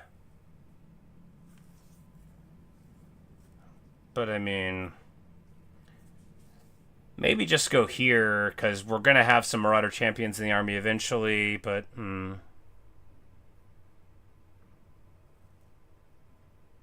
No, we'll take this. Maybe we'll get Fimir or something, you know. My wrath simmers. Vision and purpose. The storm beast. Maybe Reltrog, indeed. We are all Throgglodites. Ally of the storm.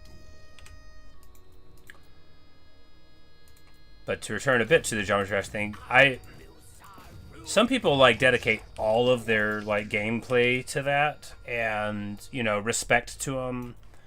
I couldn't do it. Even if my hands worked, I wouldn't want to spend like all of my time playing it. I like a little more variety. Or abstractly, I say I do. I often in practice end up playing just one thing over and over.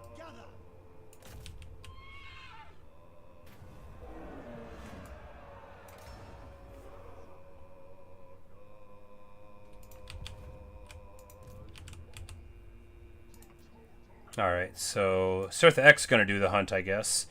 Now, is he particularly well situated to do any hunting? Not particularly.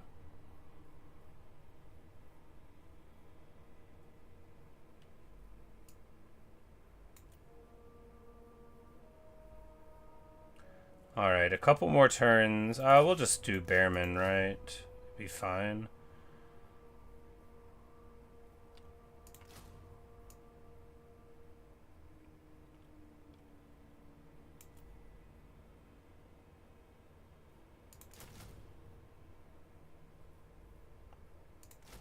Yeah. See, actually, we're like, Norsca the rework's great. Oh, yeah. I totally agree. The tech tree's awesome. The way that it's changed now to where you can, like, win or occupy the settlements, it's very cool.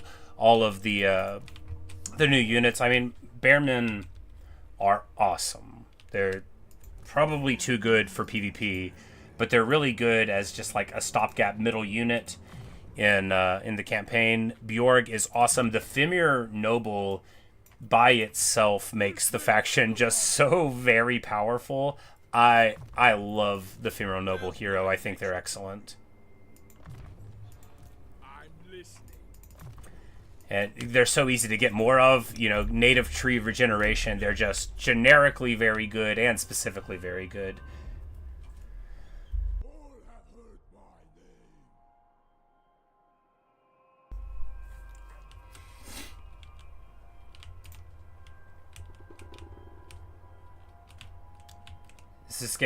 This game is incredibly hard to learn. I think I've got like 2,000 hours in it.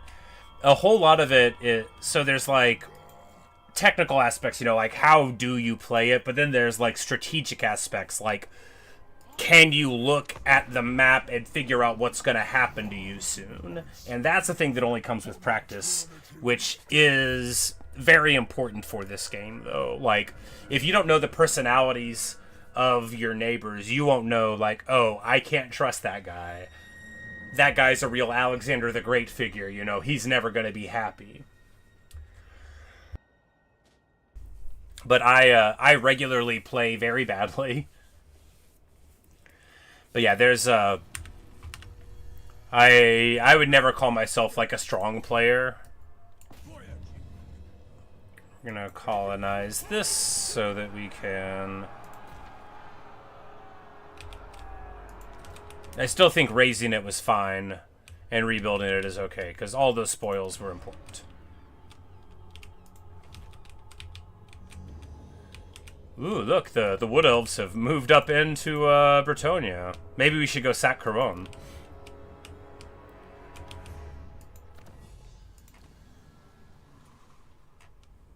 Huzzah! Alright, we are now Masters of the North. This will give us unbreakable when fighting against Norsca. Sure. But recruit rank and global recruitment capacity is fine. A lot of them are only good while you're fighting the faction that it's for. So if you swoop in and take, you know, their capital city or whatever, then the tech tree advantages that. But little boring thing here. We're just gonna get a little crow altar.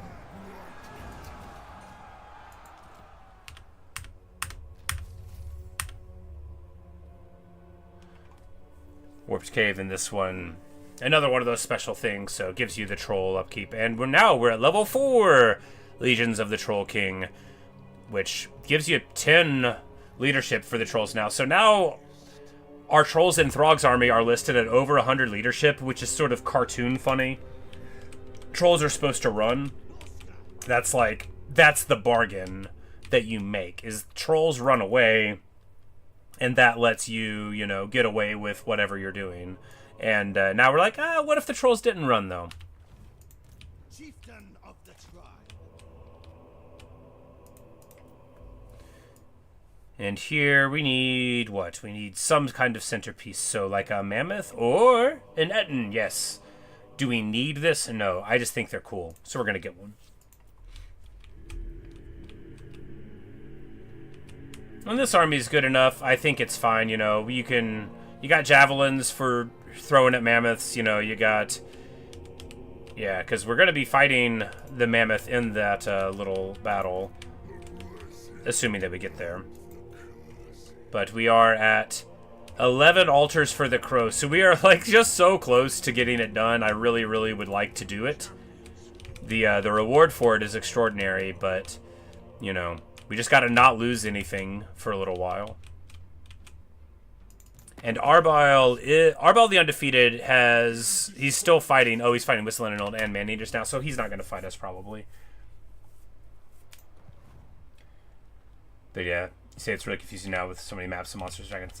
Yeah, it is daunting, all the more so because there's so many factions. But the thing is when you're playing it, you know, you've got your enemies, but you'll learn how to fight the enemies that are around you just by fighting against them. You don't need to know everyone on the whole map, you know, because you're not playing against all of them. You learn how you operate, and then, you know, you learn a little more of how, like, the unit cards work and how to figure out what's going on. Ooh la la! Now we're talking. Replenishment in foreign territory. Global recruitment by -2. Good. Good. That'll get us to where we can get some champs for his army.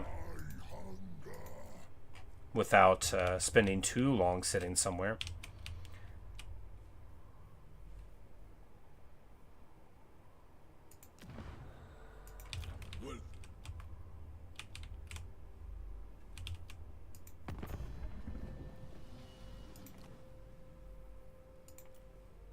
Like, I don't even know where the Shadow Legion is. He has no lands left, so hopefully somebody will just eliminate him.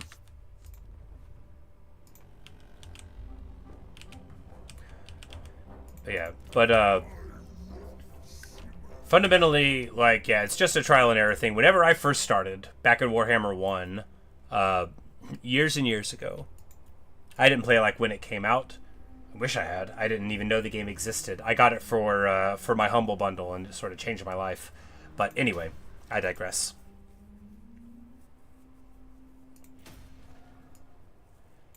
I lost my campaign, probably like 6 or 7 times. I was playing dwarves, and I didn't get it. I just knew, like, look, I like strategy games, and I like dwarves, so I figured I was just going to keep on putting time into it until I figured it out. And then, I did.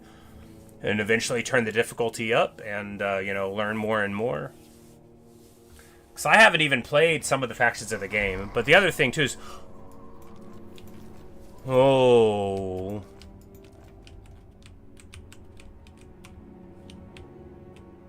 Do I lose my hell cannons?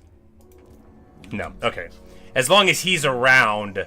We'll have a... I'm like, oh no, he lost his lands! I'm like, wait, how does this affect me? Azag the Slaughterer, he is laughtering everywhere over here. Somehow... Hey, look at that! Thorgrim! He's doing okay. Always surprising, and not at war with Azog. But yeah, we're gonna need to help out there if we want to keep our hell cannons. But yeah, but I think one reason why losing this game doesn't feel so bad when you're first starting out is, first of all, you don't expect to win. And second of all, it's so cool looking. Like, if you just, like, look at the battles while you're doing them, you can often feel a little better about whatever's happening to you. You're like, sure I didn't win, but it looked awesome. And really, that's what Total Warhammer nails better than anything else, is, like, the spectacle of Warhammer fantasy.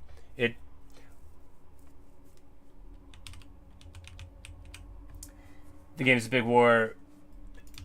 big war between factions with different cultures who might have monsters or not or whatever. So you could be like people and they've got guns and spears and they ride on horses.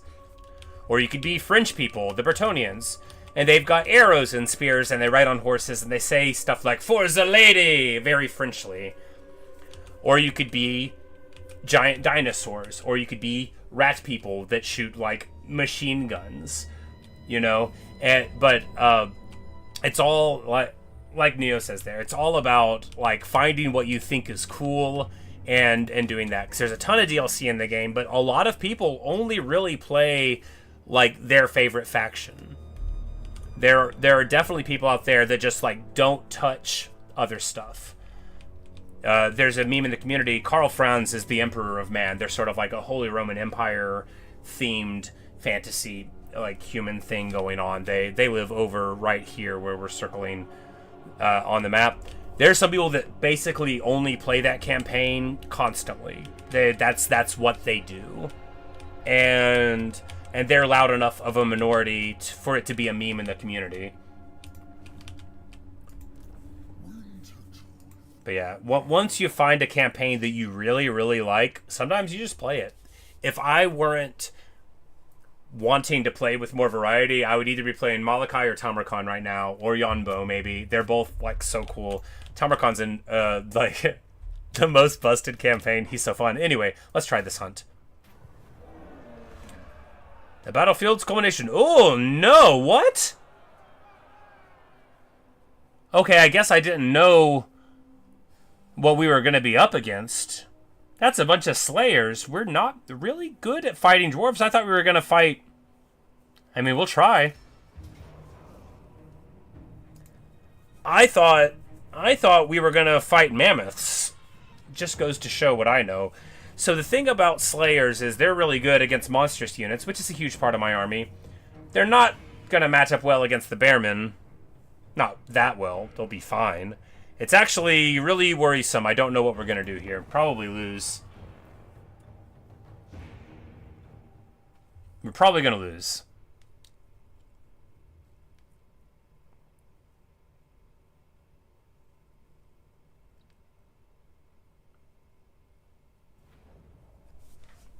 The great moor herd of Bloodfjord does not have the vast numbers it once did, my lord. The last of the mighty herd is now just a single family, including a protective mother. Stop the vengeful dwarfs from slaughtering them. Okay, so we've got to...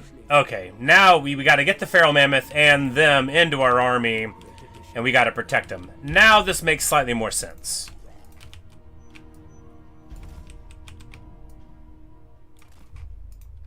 Sort of like how in the last thing, it was like, fight the Chaos army.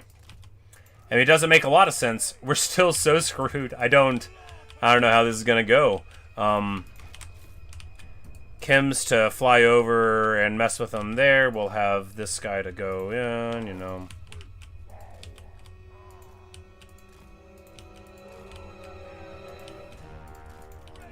Because just having the... I don't even know why we have Vanguard here, but maybe it's part of the mission.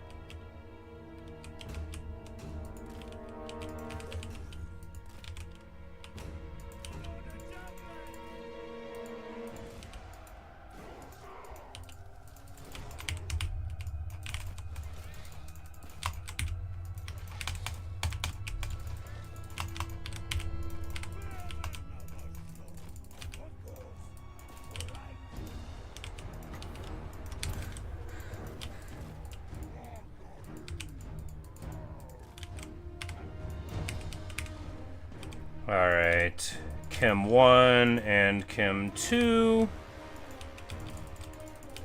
Trolls provoking slayers, run there.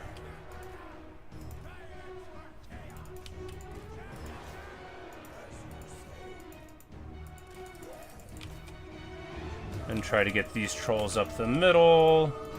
Oh my goodness, oh no, look at that, that's bad. The Cursed Etten, I don't know why I thought he'd be safe over here. He wasn't. Just getting totally demolished there. Javelins into Slayers, I guess? Man. You know, I brought Javelins for a monster hunt, and...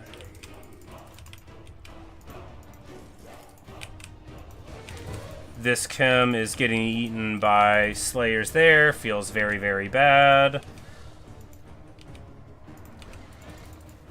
Oh, right. I never brought the Dread Maw up.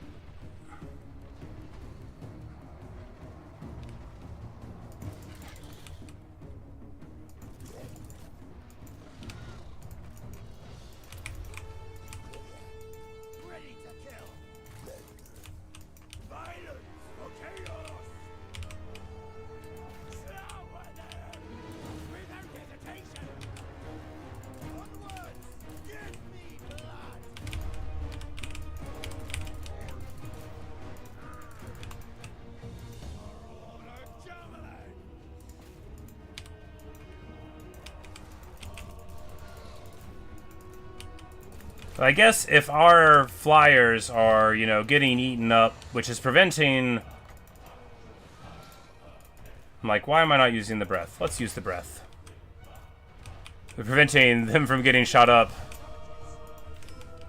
Alright, alright. And then, Flock of Doom? No, we'll...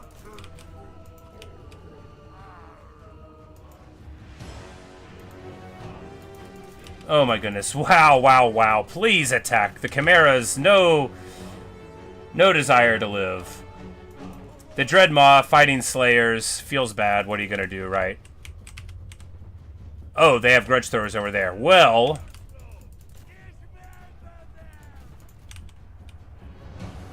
I guess we'll just let that reinforcing army attack us.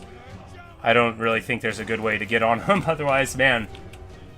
Yeah, that breath attack, it seems like it does way more damage than I think it's going to. So let's try to remember that each Chem has 3 of them. Chems are such good units. I'm really hot for Chems, dude. I think they're the best thing. Immune to flanking is crazy good. Oh my goodness, this is a lot of Slayers.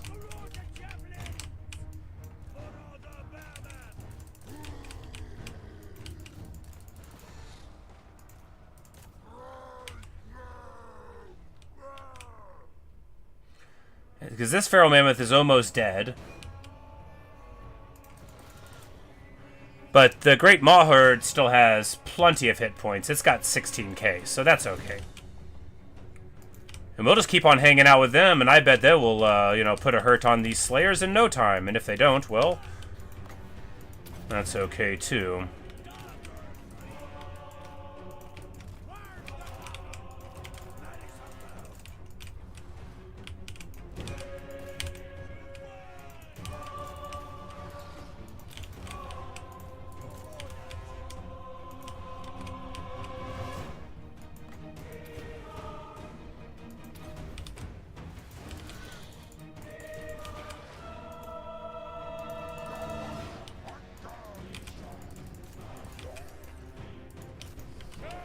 Oh man, that's rough. That's super rough.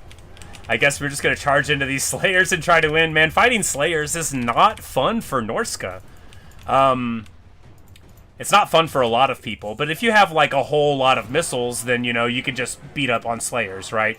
But it's not so easy to do that when you're like a monster-based faction with like anti-large missiles. You don't really have any missiles that are good against Slayers, not really. And we've got way more Rangers over there we need to get.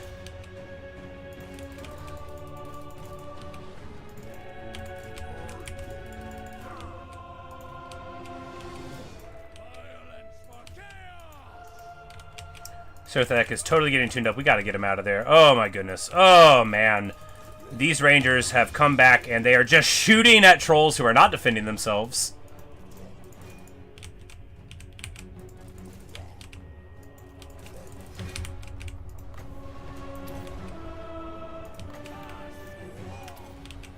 I think we're losing. I think we are.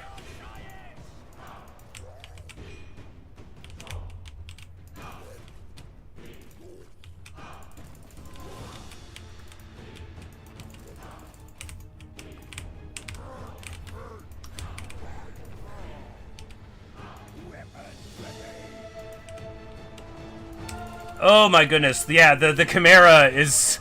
So they... Oh, that's so bad. Oh, that's so bad. You send the Chimera to fight, they fight for like a second, the people run away, and then they just stop fighting them, stand in the air, and allow themselves to be shot for an extended period of time. Feels bad.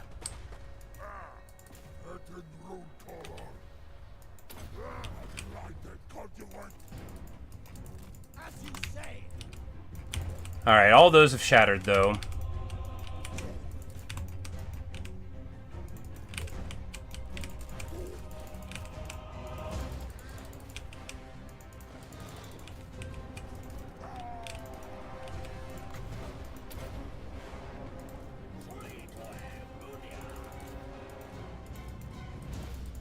And we're fighting freaking Slayers everywhere who won't run. They never will. Ay, ay, ay. So rough. So rough. This is crazy. If we get through this, we earned the regiment, right? Surtha Ek, almost dying, maybe dying. He could die. That would be really, really bad for our morale.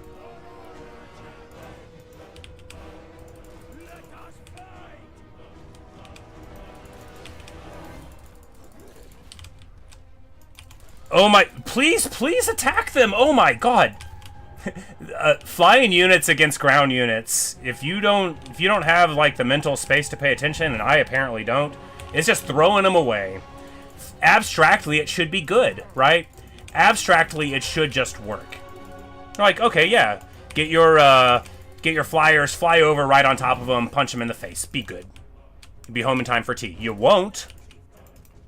It won't actually work. You'll just float up in the air and allow yourself to be shot to death, and wonder where it all went wrong.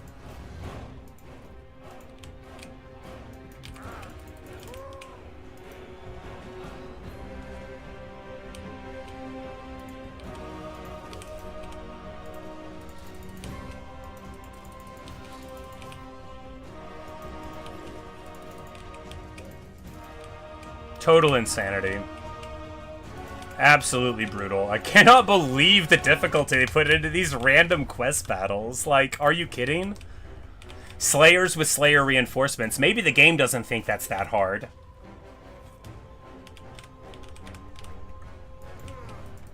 Maybe the game doesn't think it is. Just Slayer only campaign with Uncrum. Yeah, they're I used a fair amount of them on my my campaign for Malachi. You know, Slayer Pirates. The just with the Slayer Pirates being put in, there's so much more space to just do a Slayer campaign. They're a really cool unit.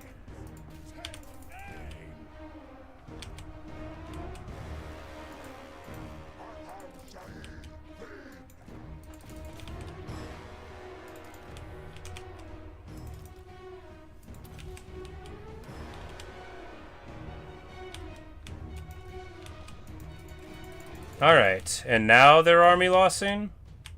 Now that all the Slayers are gone? Absolute madness. Absolute madness.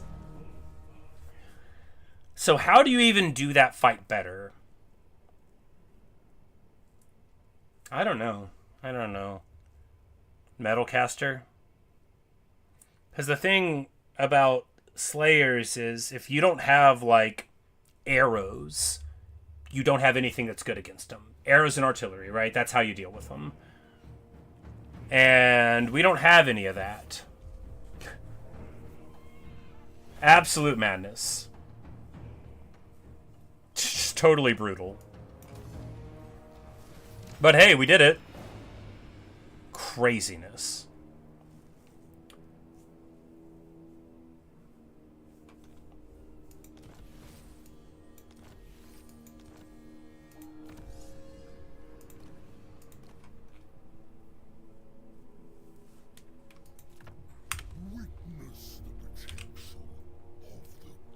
You're a monster and you expect to fight monsters. Yeah, you know, I'm always thinking, I'm like, oh, I'm hunting a toad dragon. Bring what's good against a toad dragon. And then the game will be like, oh, actually, you're going to be fighting a bunch of beastmen. I'm like, what? Which, I mean, after the first couple times you do it, you'll remember. But, like, I was thinking, we'll be ready for mammoths. We'll be ready for mammoths and support. We've got our bearmen, got our javelins, be ready. And then it's, yeah, like you said, the entire Slayer keep. Which I was not prepared for. Slaughter the sheep.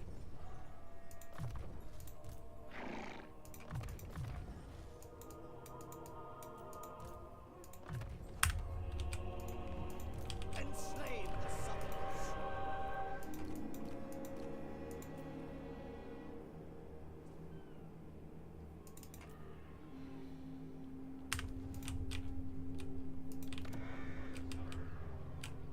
All right. And then there's still that purple hand thing that I don't know what it does, but it's probably not good. We'll deal with that later, unless we don't. Alright, well, we did it. We did the hunt. Which means those 3 glory hunts are done.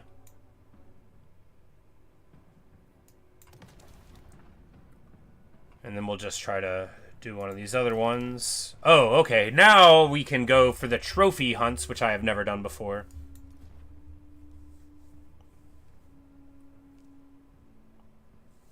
Which give us good trophies. Cool.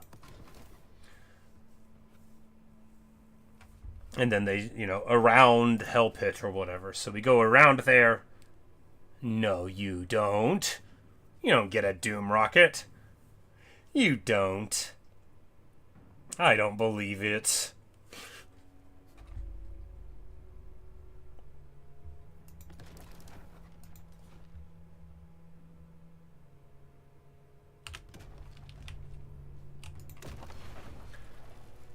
But yeah, Northern Chaos Wastes, which, you know, kind of are around here. But we'll worry about it later. And of course, you know, if we'd had Throgg's army there, it wouldn't have been so tough because these heroes are better than the other ones, and we would have had hell cannons, so it would have been fine. And Frenzy Region, you know, there's a lot of reasons why this army would have been better. Not just that it's just better, but also that it's just better. But hey, Surtha Ek is alright now, and then we're gonna get him, what, like, we need at least a Marauder champion, but we'll probably take 2 of them.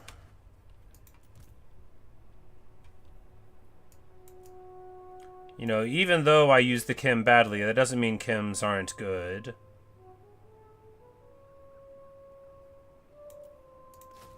And I think 2 of them is solid.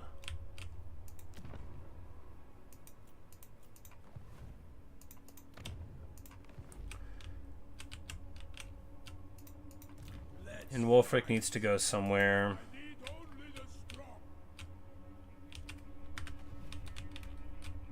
But where? Is there a technology for messing with the French? Yeah.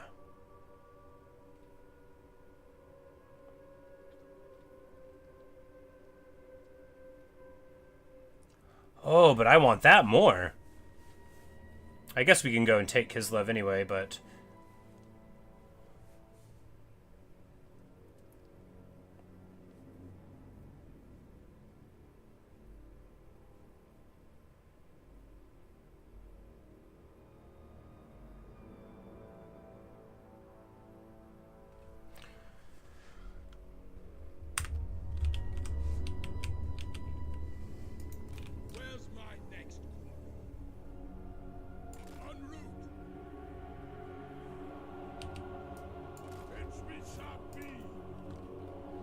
yeah, and we'll just...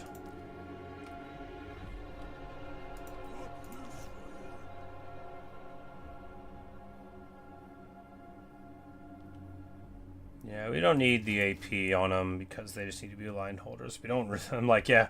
I was like, we'll use the Bearmen. We won't. We won't.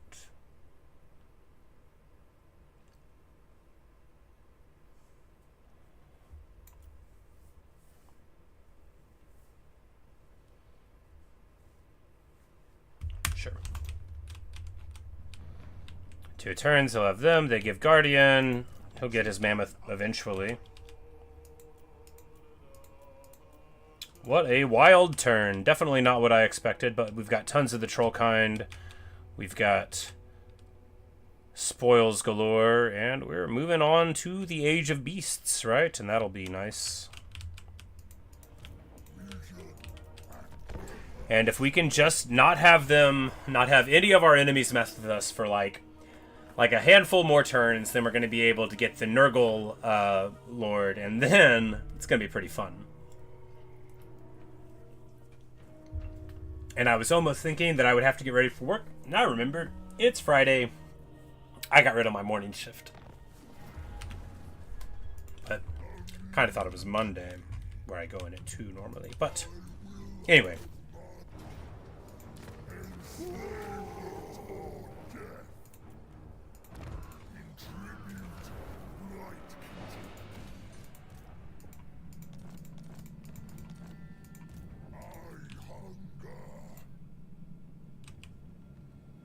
Oh yeah, I guess Wulfric could use the Great Maw Herd. That would be appropriate. I mean, it would be more appropriate to give him to Surtha Ek, the guy who earned it, but you know, what are you gonna do? You could make decent fodder.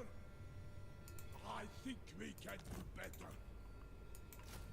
Brave sons of Norsca.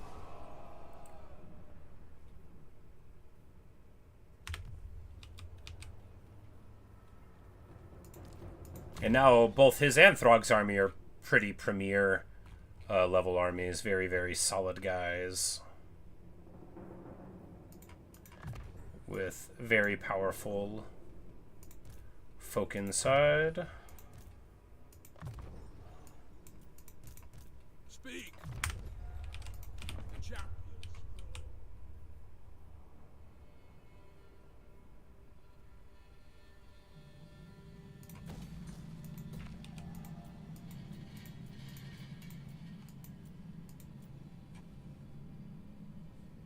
These troll buildings are actually kinda awesome. I guess we'll just... Oh no, not there. Yeah, we'll keep on leveling up the Forbidden Citadel. It is our capital after all.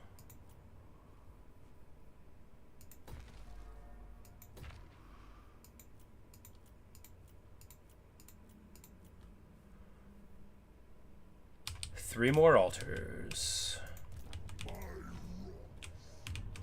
If we can just keep them from moving towards us, and then we can roll here, roll up Daniel, and then, you know, be in a position to do something else. Like, I don't know, start a fight with Arbal the Undefeated. That sounds stupid. Why did I say that? I don't want to do that. The king comes first.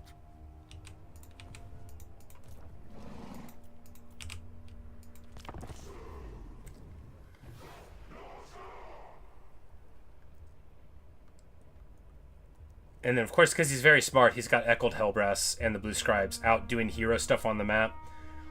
Echoed Hellbrass is a name you don't want to see in the enemy army. On the campaign map, it's a name that looks like his name.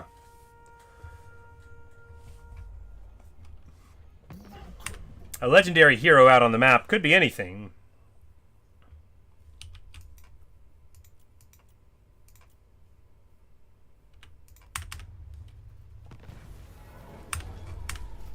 Alright, so we get the old seat at the table.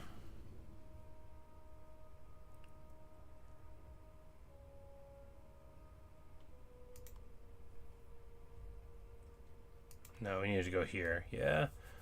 Missile block chance for Norse controls and skin wolf units. That's awesome. And the battle healing cap for them as well. Very good. And the word save, yeah. Because when we get to Burplesmirk's army, because they're going to have regen on everything, so we could do like Marauder Champions, and they'll just like come back from the dead after they die, which is objectively very good. Please let me move. Please let me select myself. There we go. I paved the way. It's feasty time. Chamuel. That's like Samuel, but, you know, a little different. Chamuel. It means something, I just don't know what it is. This person, they're happy war with dwarves. Oh, the quest fight. They got affection for me because we fought dwarves in a quest. Good for them.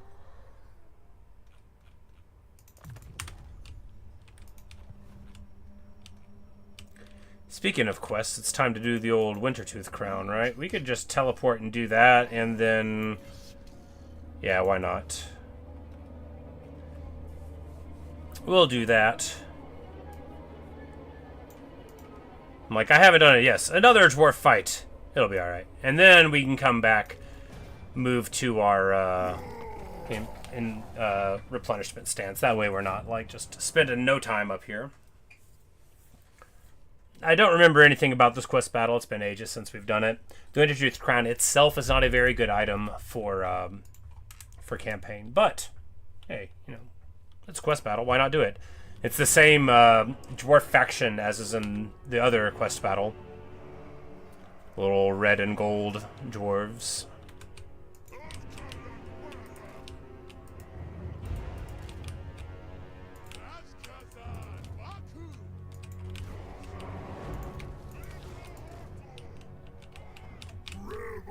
the fear in their eyes as we bring about their demise. It says they're mocking me, and that they might have hidden their forces. Dwarf Rangers have sprung their trap. I mean, yeah, sure.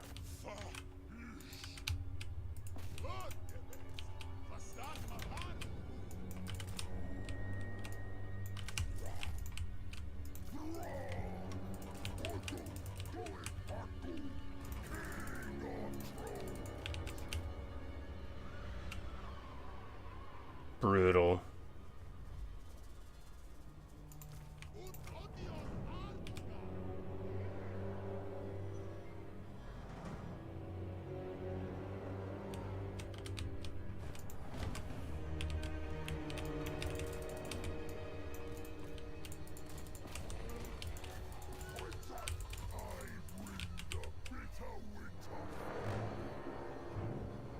Oh, hell cannons, my beloved. The way their shot arcs, it's just so nice.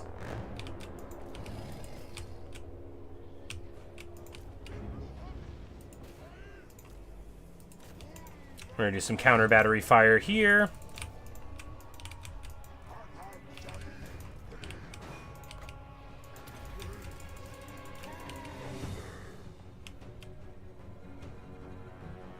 And of course, hell cannons are so good at counter battery fire, especially in this context where they got like the trees to arc over. It's just a perfect moment for them. We're going to move here and get our ice spell on them. Gorgeous.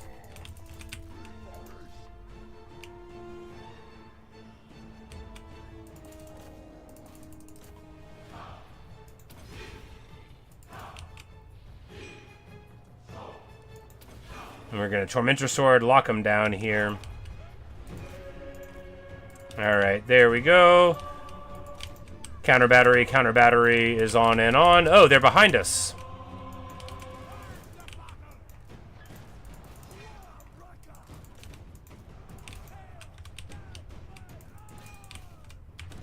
I bet they feel real smart about that.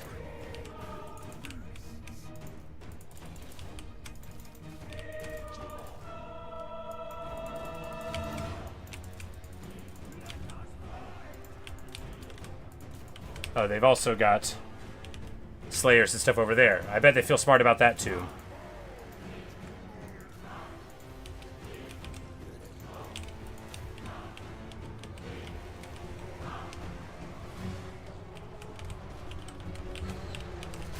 Oh, that's so awesome!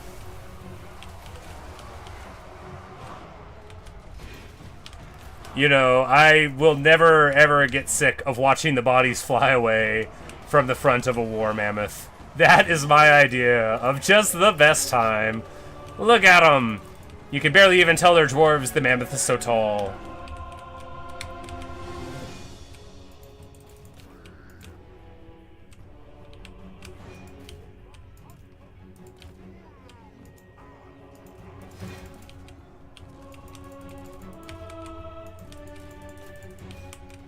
Oh my goodness, wow! The Pharaoh Mammoth gets deleted. Oh, Rangers with great weapons. I was like, how? Oh, and all of these guys are probably shooting him. That would be how. Well, that was a good time for a bit, and now that poor Mammoth. Alright, now we Tormentor Sword, drop him down, very good indeed, and then we'll hit a Shades. No, too far away. Oh my.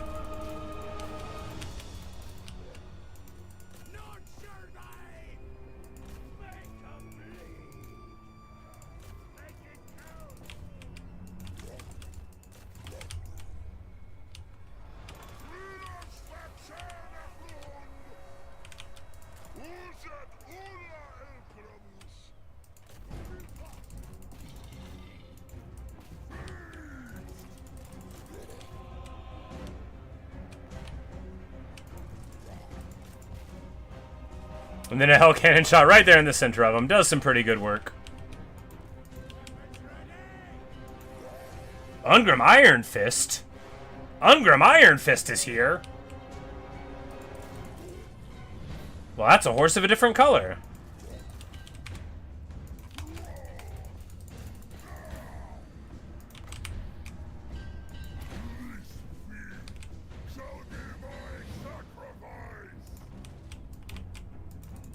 think we're about to lose this mammoth.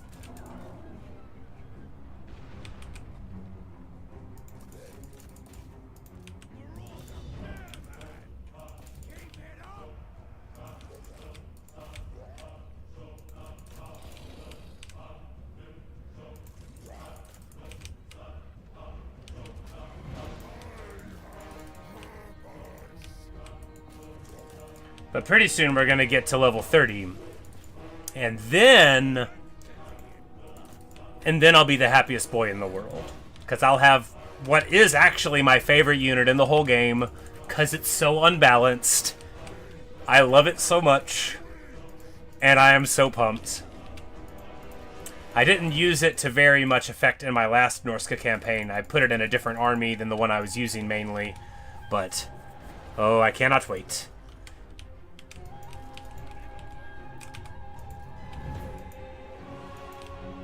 Alright, we need to get everybody over here. We need to get these trolls out, or Ungrim's just going to beat them down, right? Because he's losing somewhat to these guys, but not, like, over much. This is just, like, an Ungrim, a level 2 Ungrim. I think his faction's dead, I think, but, it's not like he's got all of his abilities on or anything. He's still very fearsome, being a slayer with 100 armor. But there we go, we pop him. The feral mammoth lives somehow.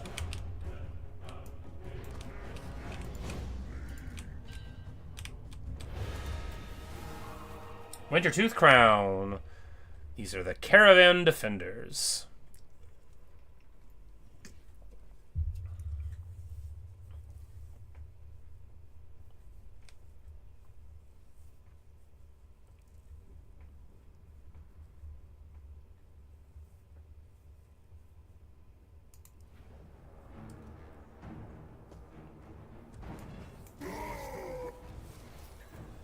And we get this ability, which again is not very good. But you get the defeat trait for Ungrim Iron Fist, which is good. Melee attack, spell resist, missile resist, all good. Missile resist, very good, of course, for large characters like Throggin is. The higher it stacks, the better it gets. But it's the enchanted item slot, which we had been using the scale. Wintertooth, ally of the storm. And if we give it to him, then he loses Sundering, right? The cursed. King of trolls. It's like, the defense is fine. But, I mean, 30 armor, yeah, this is just better.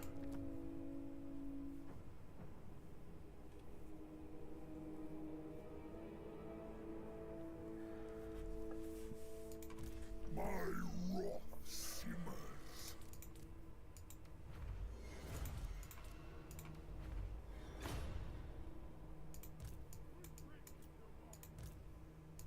I hear you.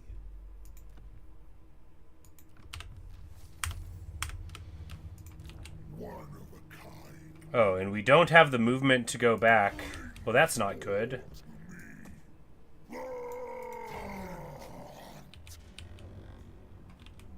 Okay, well, we don't have the movement to go back into this stance somehow. Because it says we have 25, and that you need 25, but I guess we have 25 minus 1. It's fine. Whatever.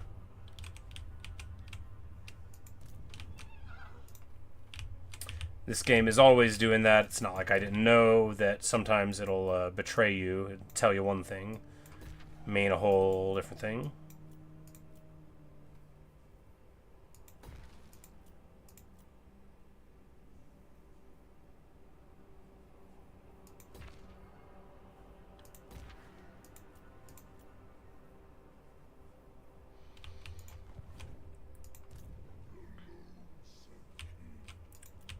Three more altars. All right.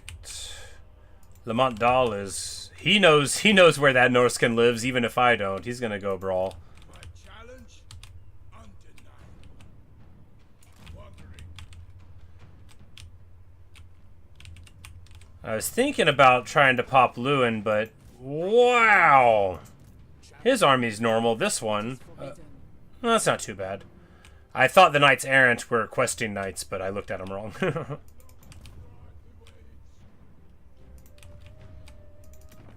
This is Bretonia.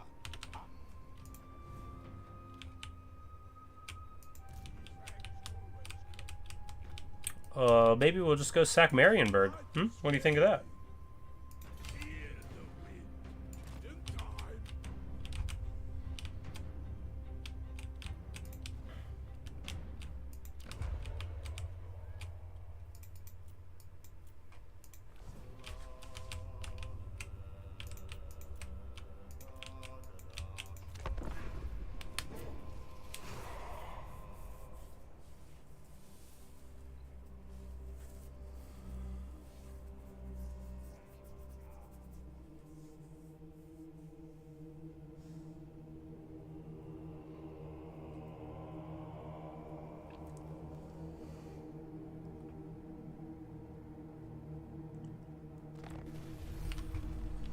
Surtha Ek of the Chariot.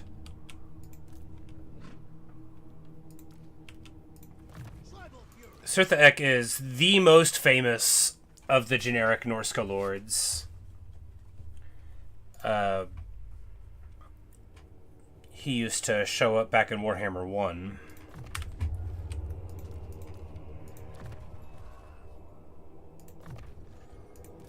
He is an iconic figure in Norscan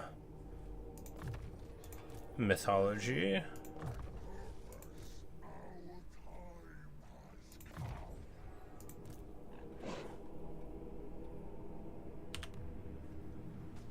Alright, this one needs the movement one.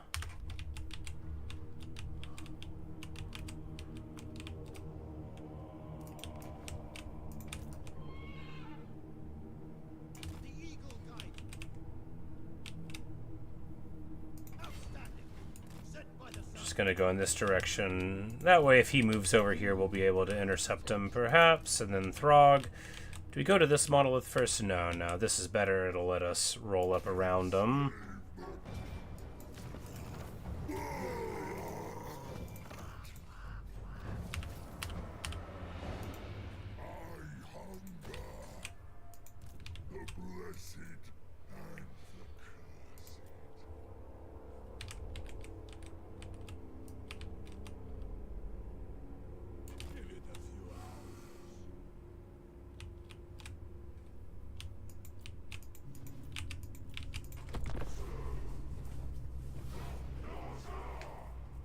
Alright, yeah, so he actually does move towards us a bit. Hey, there we go! So now Arbal the Undefeated wants military access. I don't want to give him that, though. I don't need it from him. I mean, it would be handy to move through his stuff-ish. But I don't need it, so we're not going to give it to him. Look, I don't trust Arbal. He's a champion of Khorne. Even Khorne doesn't trust his own champions, just as Skarbrand.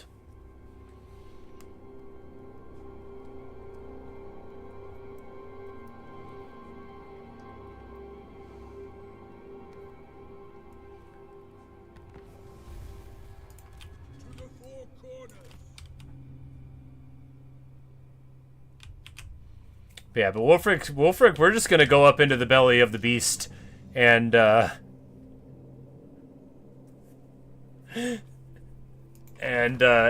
down Altdorf, I think, and then keep on going through this world here and trying to take more stuff on the loop to come up back home. I think that'll be the plan.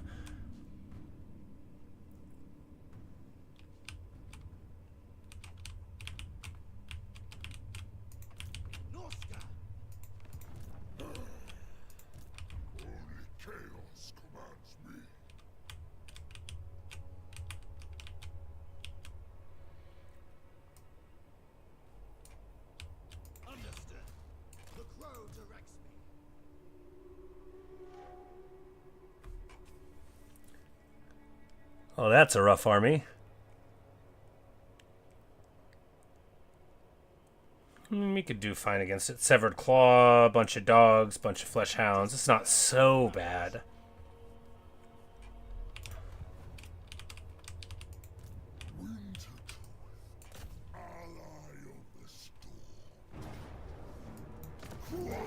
But we just gotta hold it together for one more monolith. One more altar. And then, as far as I'm concerned, you win the game.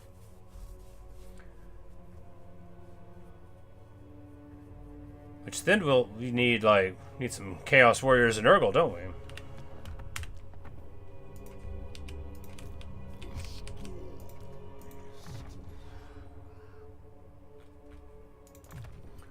Heroic Killing Blow. Here we go. Now we get Hulks of Death. Boom, baby. Weapon strength, armor, ward save for the trolls at the high levels, which they all are. Trolls with a good red line are as tough as dwarves. Great recovery. They didn't. Okay, so he can use Seafang even. Oh. For some reason, I thought that was just like for him. Okay, so we can use Seafang and just show up.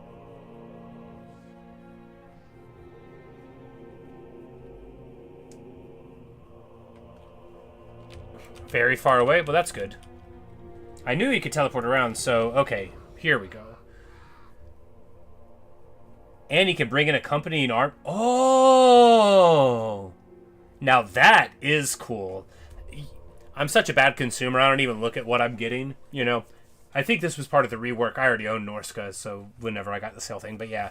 So Wulfric can take another army with him as he teleports around. That's so good. And then... yeah, okay. So you go, you do your thing, you jump on a river, and then you just teleport away, cackling. Love it.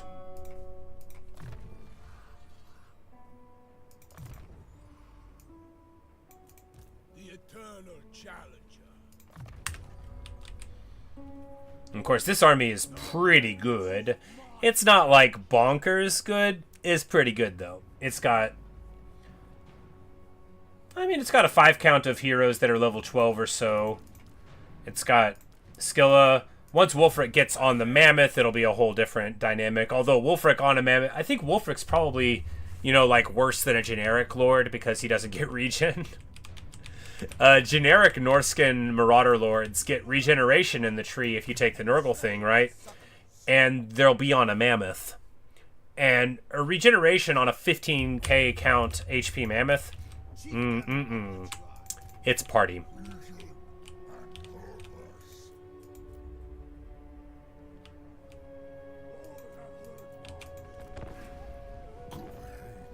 Reject my offer.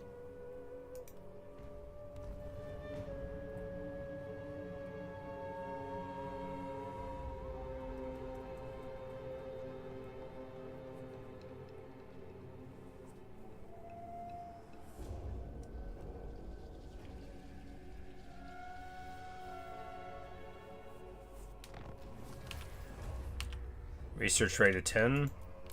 These followers, they just... yeah, they just hand them out. They're so good. Oh, we got the infamous Reaver. That's a unique thing. Cool.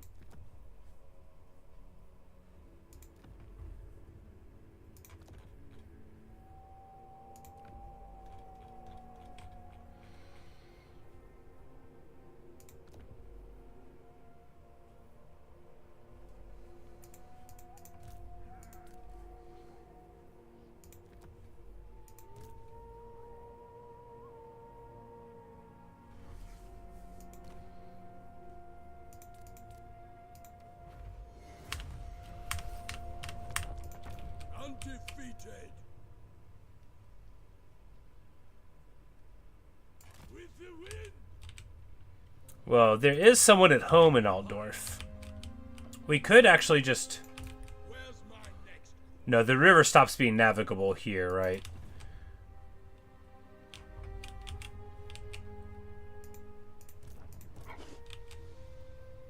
The correct path.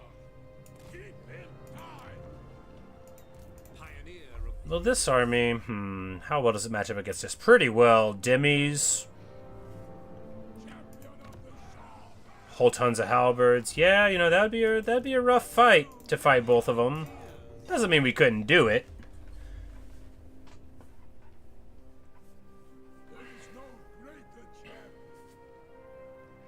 Would be rough though.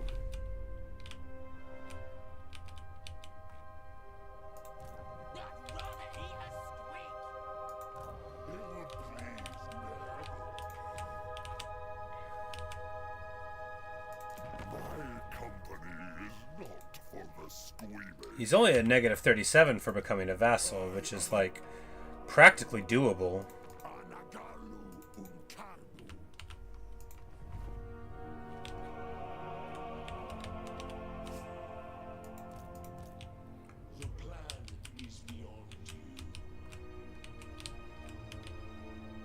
Alright, and now we just need one more. Can they get here in a turn? No, and they're far away. So we'll go like so.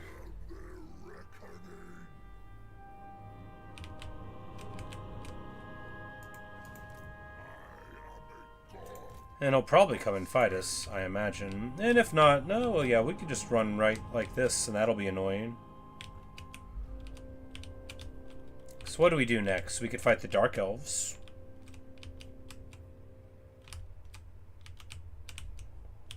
We can continue conquering the Chaos Wastes, but if we do that, it's a very long time of fighting just Khorne.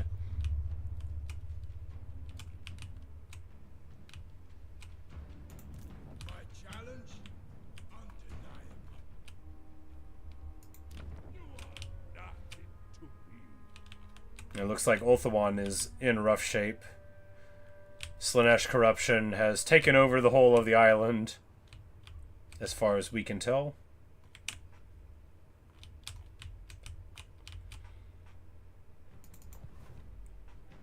And it looks like Lamont Dahl is going to take this off of Carl Longshipman.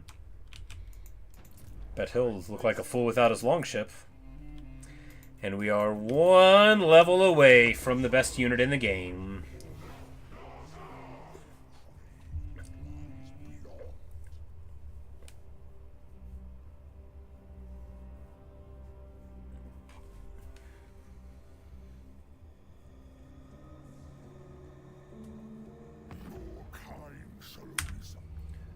Valkia the Bloody wants to trade with me? Very well, I accept.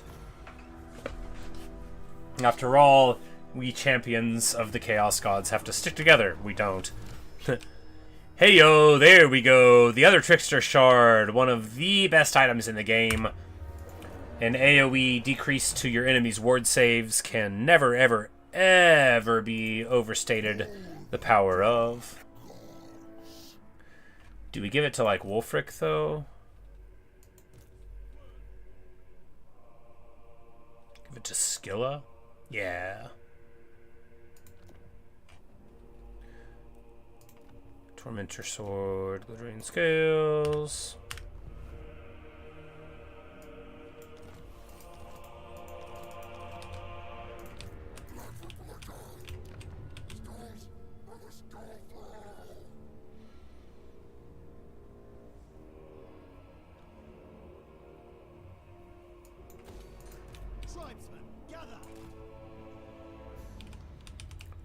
And now Surtha Ek showing up on his chariot.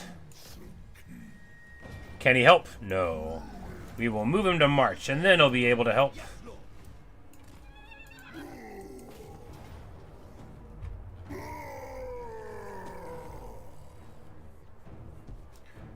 We're just going to give Surtha Ek over to the AI control, though. Normally, that's really dumb, but it'll be fine. It'll save me the stress of thinking about them.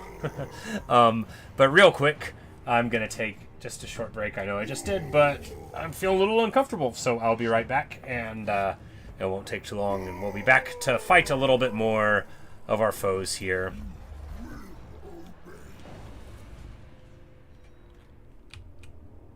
But BRB. But yeah, Neo, the other Trickster Shard, dude, like, negative 20 for any of them is great, but then, like, when you hit, like, a ward save, fizz resist, and missile resist all on the same unit, it's like, that's such a huge swing. And just, like, getting to knock 20 off of a ward save, even if you're up against like something with 50 ward save, knocking it down to 30, it's just so good. It's crazy. I can't and then it's got the barrier on it's a little bit, but it's still like what an item, right? And whenever you like put it onto like, you know, like a Gotrek or a Felix sort of thing that always wants to be in there, it's so good. But anyway, I'll be right back.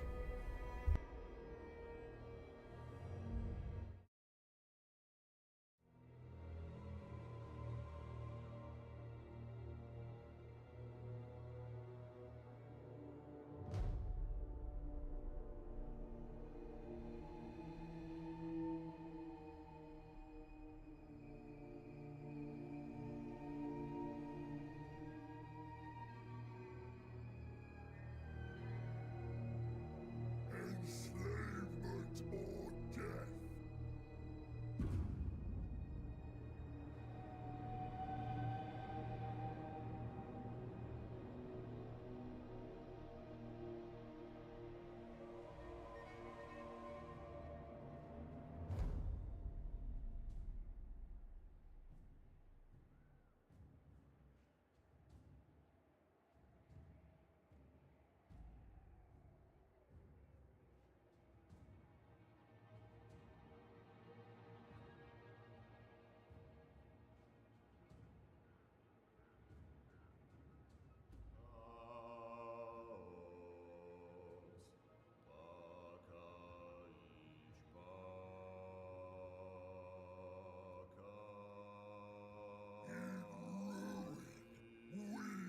Triumph.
Oh, all right.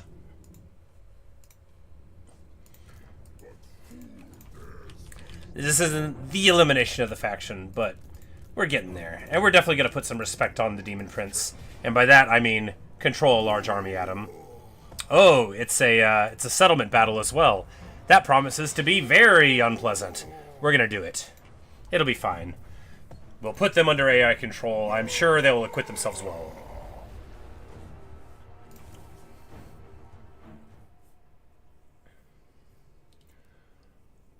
And actually, of course, because they have like a 7-unit flank force, it'll be worse for them to be locked inside.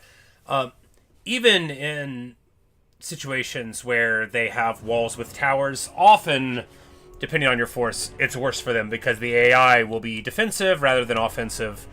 And, well, if they just let you shoot at them and you have a lot of guns, well, that's all you gotta do, isn't it?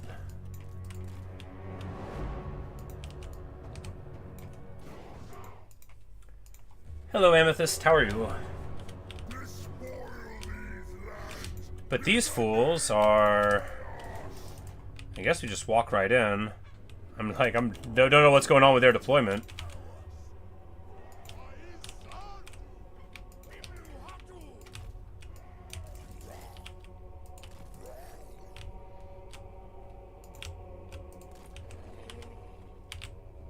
It's like I swore they had a whole lot of units here. They gotta be here somewhere.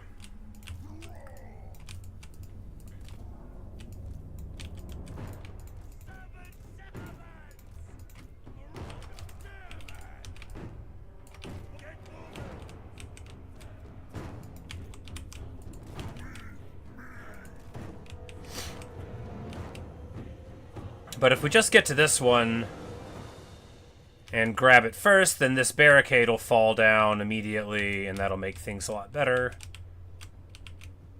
Yes. Barricades are the bane of the AI, which, giving them my AI control to my friends might have really bitten us because of that, but we'll see. We will certainly see. We're just going to keep on moving up inside here. And I'll move my hell cannons right onto this point. I don't care. I ain't too proud. Tzeentch warriors, rough. These Kims are probably going to throw their lives away. What are you going to do, right? Not every boy thrown to the wolves becomes a hero. A feast awaits. To the flesh.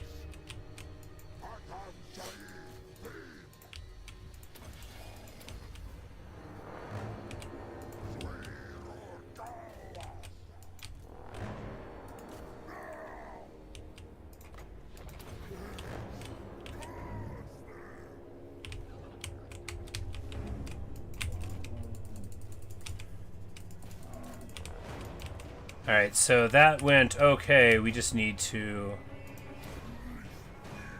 not engage these halberd warriors, but if they want to run into that, they can. These guys silence, that's not too good.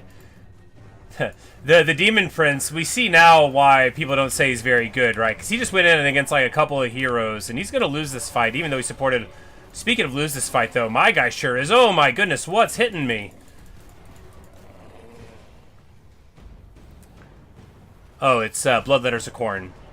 And charge from the Chaos Warhounds. Well, that's okay. He gets his morale back whenever the old mammoth shows up.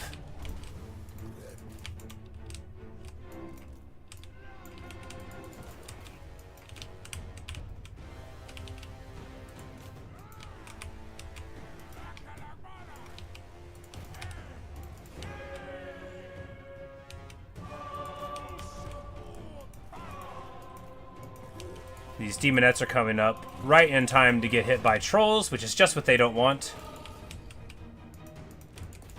Mammoth doing fine. Chaos Warriors is each coming in there, and we need to get this mammoth all the way through to effect a little bit of change, right? Throgg is tied up right where he doesn't want to be with halberds. We're just going to try to push through if we can, and we can.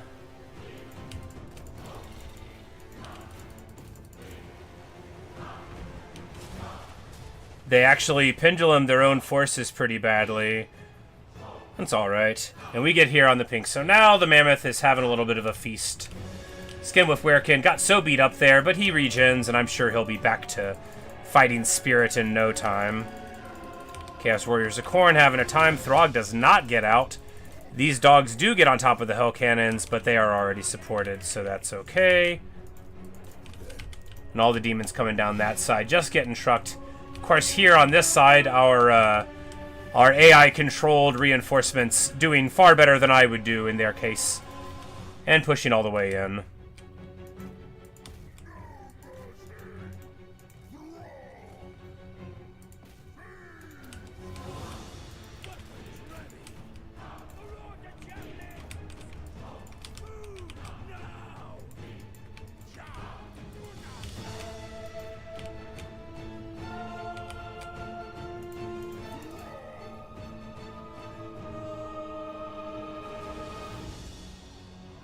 Hounds of the Blood Hunt. These guys do silence. No, they dampen, they remove magical attacks. And they have big physical resist, or rather, some physical resist. But that's okay. We'll get rid of them before too long.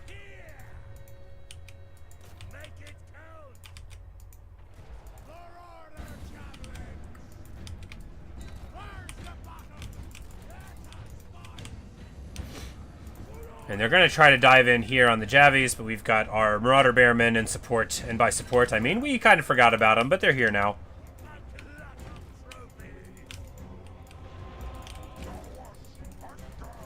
The Chimera in the middle of it all. The thing about Chimeras is because they're immune to flanking, even though they're in these crazy positions, they've got really, really big armor. And that 43 melee defense doesn't get lowered down. So they are just amazing at sitting there in the middle of everybody and making everybody else miserable.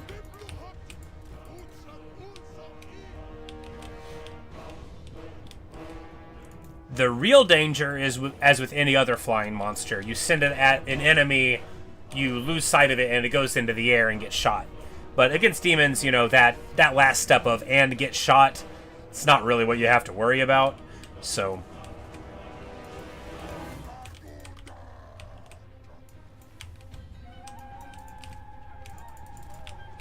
But we're putting the hurting on. This Chimera, because it's controlled by the computer, is actually doing wonderfully. You know, because it's controlled by the computer.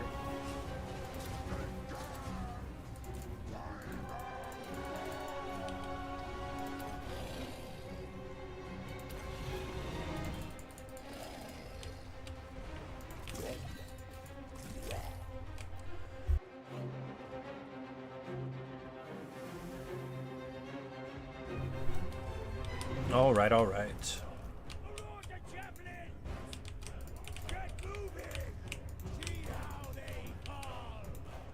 Yes, see how they fall indeed.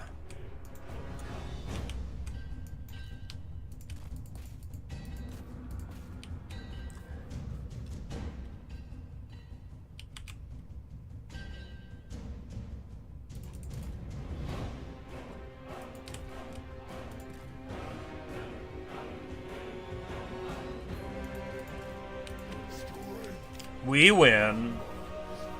You know, their victory was never on the table, but there we go. A glorious victory.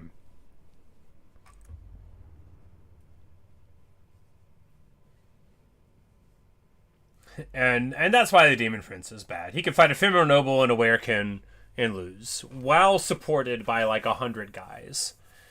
He doesn't have very good animations. His hitbox is too big. There's a lot of problems with the Daemon Prince. He will lose to people that you would consider to be far underneath his weight class. Total devotion. You give yourself to the crow as its mighty champion. Go Short victory achieved. In the crow's name.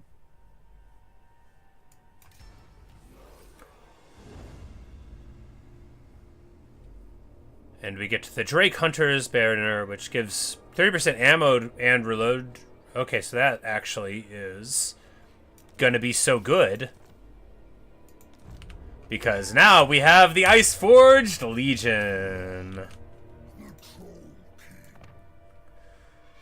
And we're gonna trade both of these Hell Cannons to him. And what do we want from Surtha Ek in return?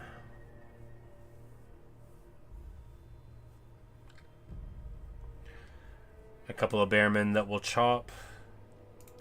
A Bearman and a Javelin that will chop.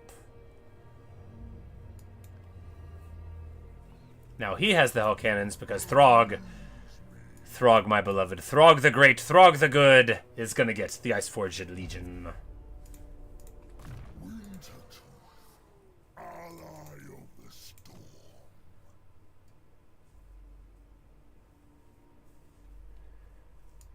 And we'll go to Surtha Ek, who got that ability.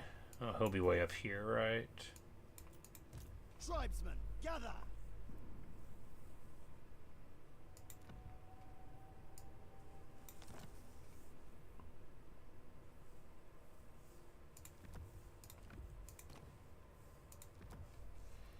Alright. And now Throgg.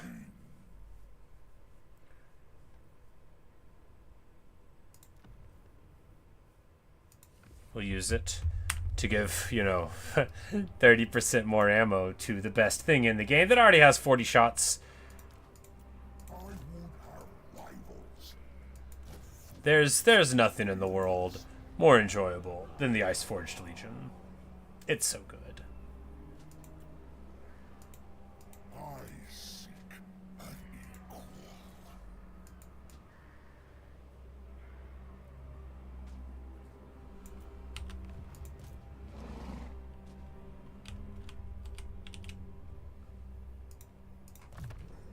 Alright, wonderful. His lightning strike is there. We're going to take unnatural healing, though, just because...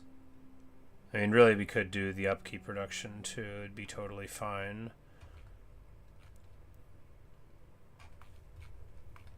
spawn, but, you know, maybe we should just get our troll tie in there. Level 12, good. That'll let him... Oh, no, he doesn't have the region. Well, still might be worth taking for him. I hunger. My wrath simmers.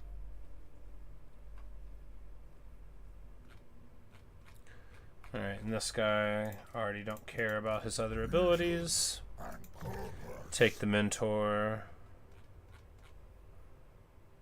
Fighter die gives us attack, and standard die gives us defense. Of course, attack is always better. Always. It's not always better, it's just so often better that you might as well say always about it. And now Throgg's army, just the addition of this one unit, now we can do anything we want to do.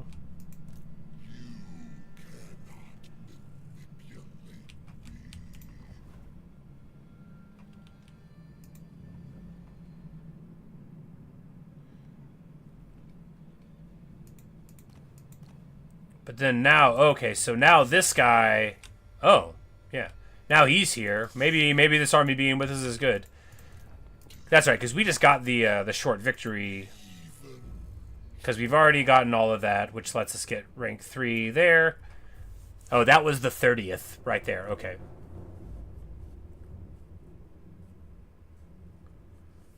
And then, yeah, to get the long one, all we got to do is a lot more stuff. Like, you know, just a bit more here for the Dominion and then become Supreme Hunter. I mean, I'm going to keep playing the campaign as long as I have a good time with it. Because I'm not going to quit right now. We just got all the good stuff, right? But I guess when we pop this guy too, it says it's going to let our altars get a plus 100 gold. So that should actually really turn things up a notch or 4.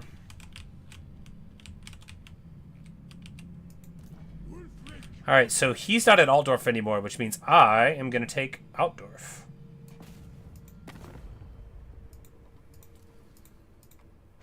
Set the course.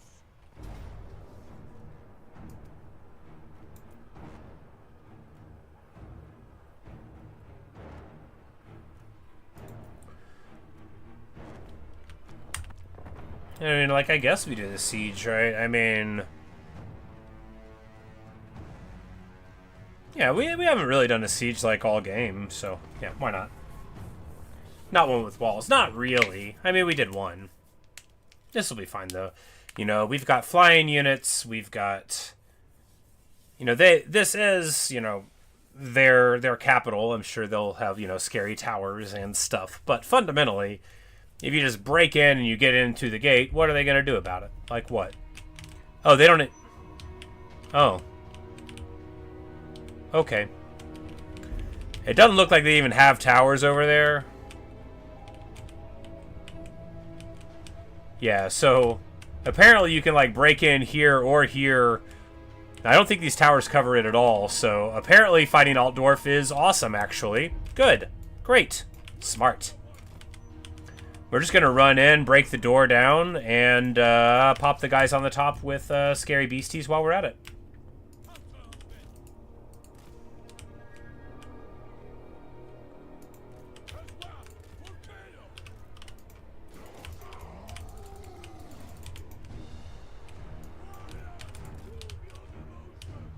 Because, like, sure, we'll get shot a lot on the approach here, but only on the approach.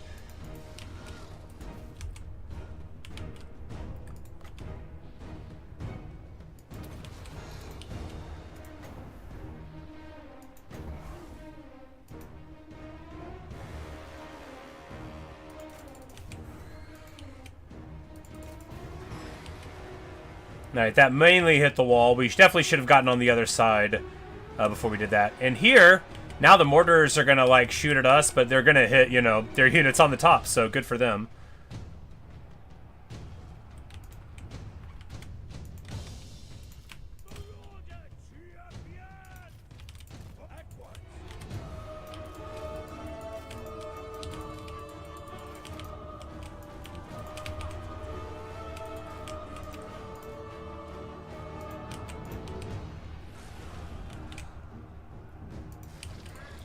Oh no, they go down to the ground. We wanted them up here on the wall, thank you, not down there.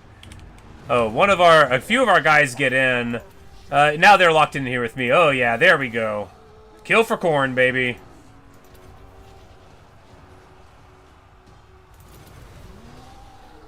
Yeah, their gate is not down yet, but that's okay. If it's open, it's open. And we're going to be able to drop the biggest, the most brutal overcasted final transmutation here. This is going to do so much damage.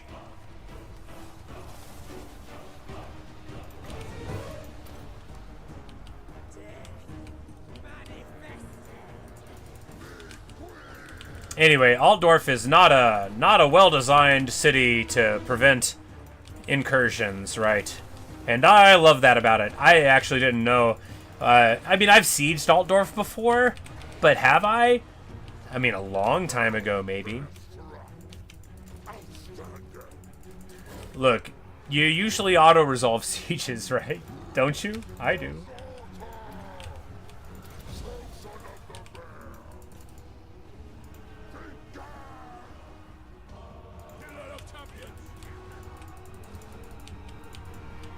Alright, and now we've busted down the door.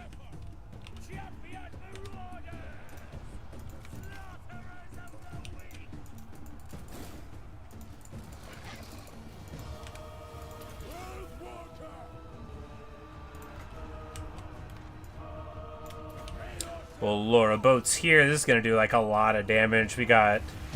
Oh, yeah, good stuff.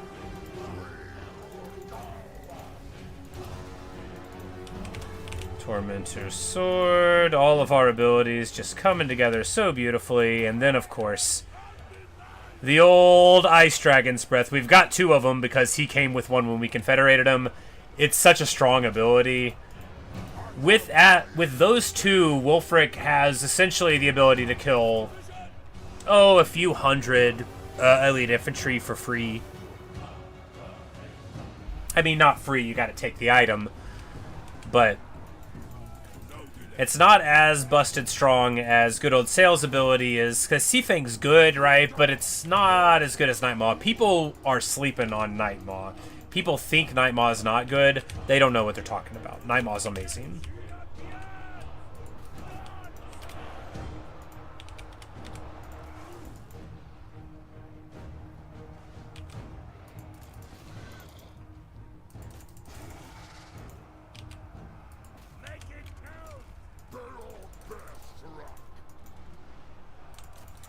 Skill's just having a party. We are all just having a party. Oh, that's Hunter champions. They gotta be a champion. These guys are just guys.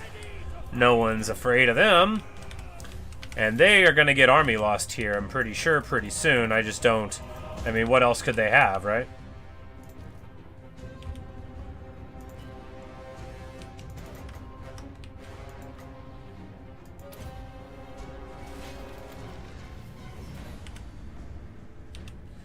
Indeed. And Altdorf is ours.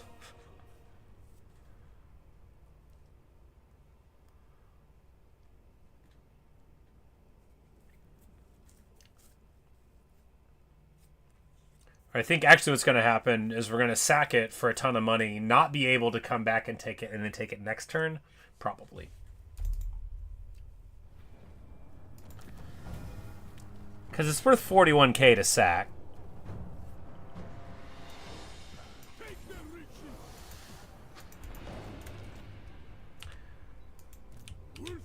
And we get back to sea somehow. Oh, because of his abilities, he gets extra movement after winning the battles, which I forgot about. And Bjorg is in the army, so we have it there too. Awesome. So we are able to get it. Gorgeous. Beautiful. And in all other ways, very good. And I guess you could, like,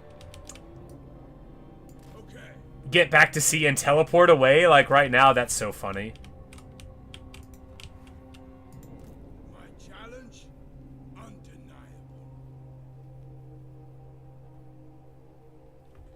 But he actually needs a replenishment hero in this army.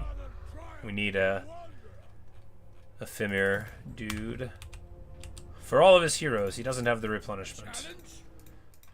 But he also doesn't have the extra one there, so... But here, oh, getting discouraged is really good. Oh, and he does now have his mammoth, so good on him.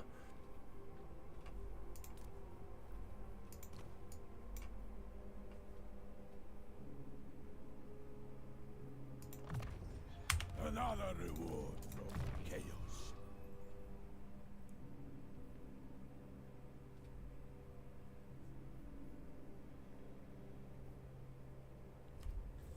Oh, okay. They do have a bonus. I didn't even look at this. So it gives Skinwolf's Hungry Blades. Oh, awesome. And a little charge bonus, so that's very nice.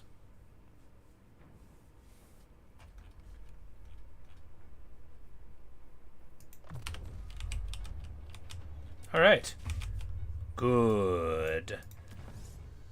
And now we have the Raising of the Empire thing, so this is going to give us more income from second settlements, and then when we raise, it'll have more units in there, which is fine. It's not, like, great, but, you know, why not take it? Why not, indeed?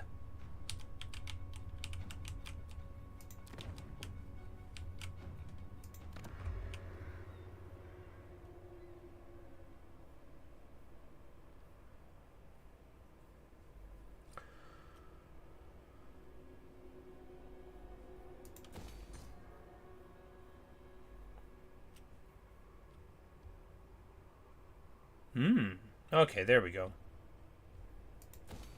That'll let us get the champions down to single turn recruitment there.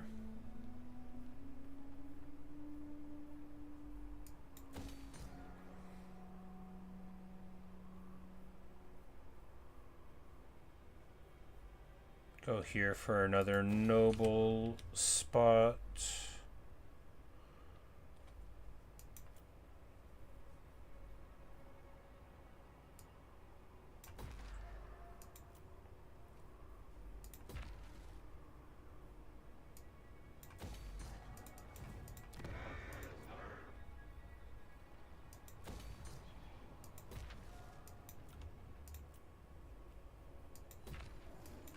We're just spinning our troll kind everywhere. All right. Wonderful, wonderful stuff. Everything is coming up Millhouse.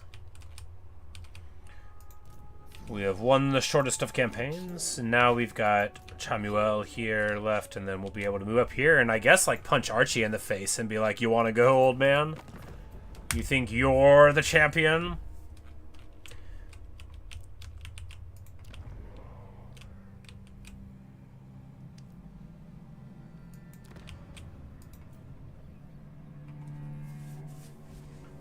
But alright, so 30% hit points all characters. Did that arrow already kick on, or does he have to be on the field? He has to be on the field for that. Well, then we're going to get him on the field.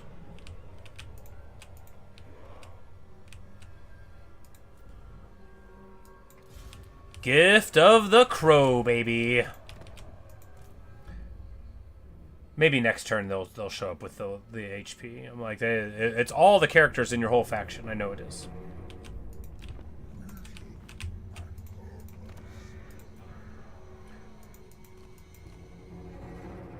But let's just get him a guy already, right? Well, he's got the Nurgle magic, so maybe we could get somebody else. I'm like, no. No, Metalcaster is just the only thing for it. Stock would actually be very good on this guy, given that he'll be on, like, a chariot eventually. And then we'll get, ooh, level 10. Very nice indeed. Are they about to... Yeah, I'm like, yeah, we'll,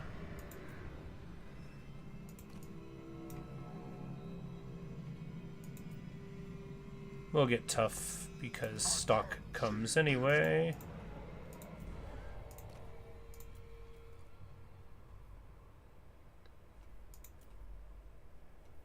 And this guy's mainly just going to be for the replenishment, so we're going to take him for that for the trait.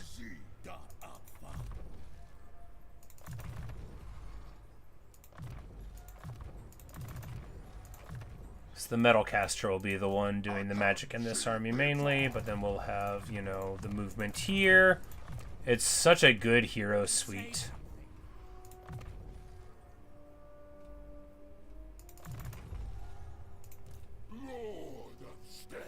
And, oh, we got 25 levels here. Okay, whenever I got him in my other campaign, he had a much lower level. I think it might have been bugged. But yes, alright. So, first of all, Gifts of Blight.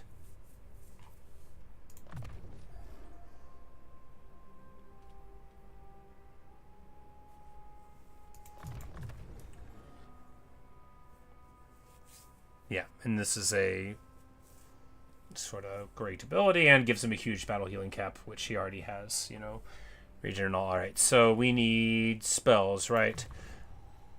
Children and Nurgle for the lore pass, Rancid Visitations because it's good, Stream of Corruption because it's a spell. There, and then Fleshy Abundance, that's the heal you get. We'll take this. We don't need Blight Boil because, yeah, it's an explosion. You don't need that. We'll use, you know, the magic of the fire for that. Do we take a red line here? I don't think so, because here we get... Well, no, a red line makes sense.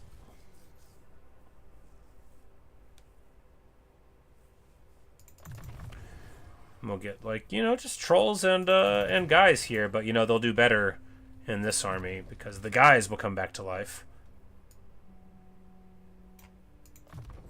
Look what father's found, children. Oh, he's like a little icy boy. He's a little icy. A little icy great unclean one. Ain't that a sight?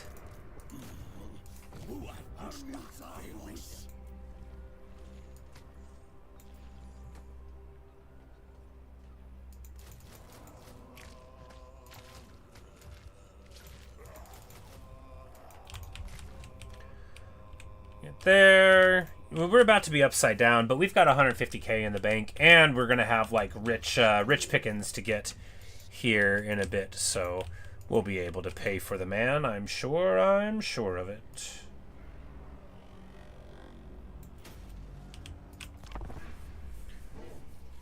And now we can start doing altars to other gods to get some of their bonuses for us globally. But you can't get their champions. The Nurgle champion is just far and away the best one, as far as I'm concerned. Maybe having Lorazine should be fun. Look. He gives horrible regeneration to his whole army. And HP to every character in your whole thing. Archie, you want a treaty? I don't think so, buddy. I think that makes you sound weak, Archie.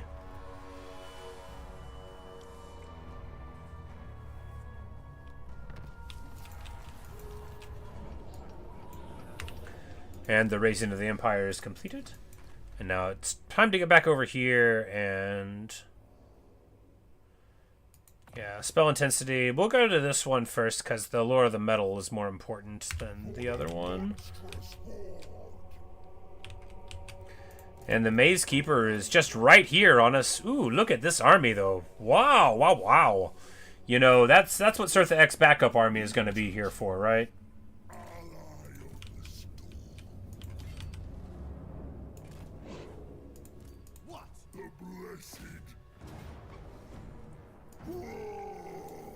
Aww.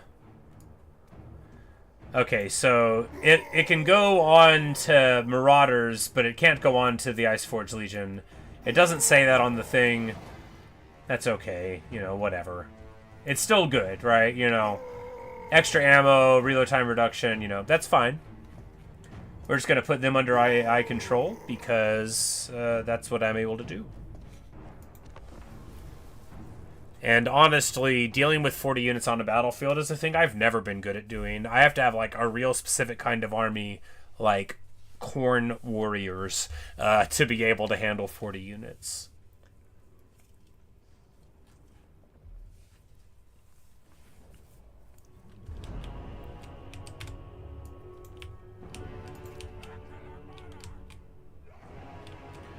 But we're just gonna light them up.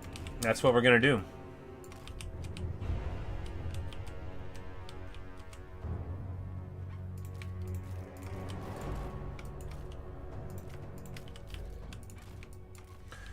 Troll Army 1 and 2.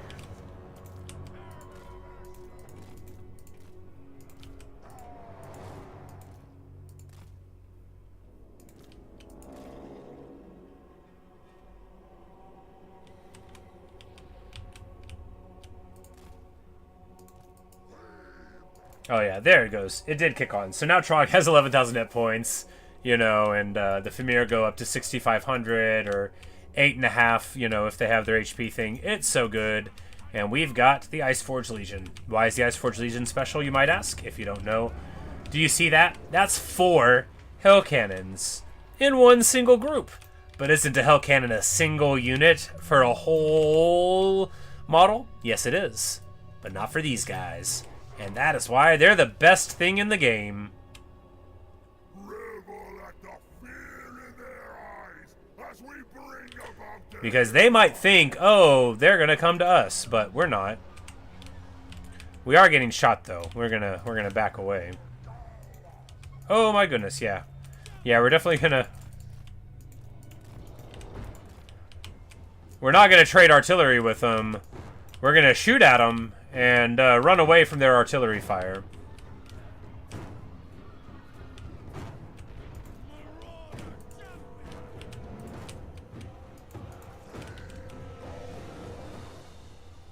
Fortunately, the Chosen are running on top of some other Chosen. Getting to do this is just so satisfying, though. Chosen are, of course, as I'm always saying, the premier elite infantry of the game. They are incredibly heavy metal. They get it all the way done. So to be able to just light them up from a distance here, it's wonderful.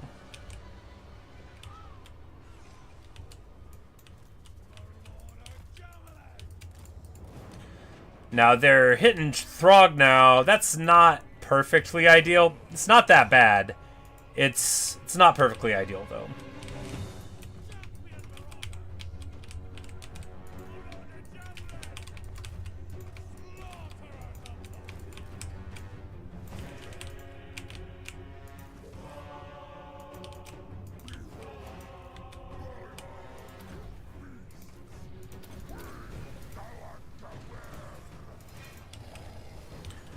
But they're locked in here with us now. Our allies are coming here now. Real soon. They'll be on the field.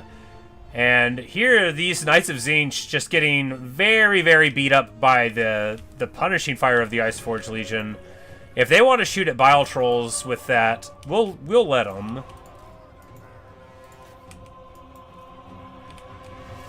But it's time to get brawling now. That's a Dragon Ogre Shagath.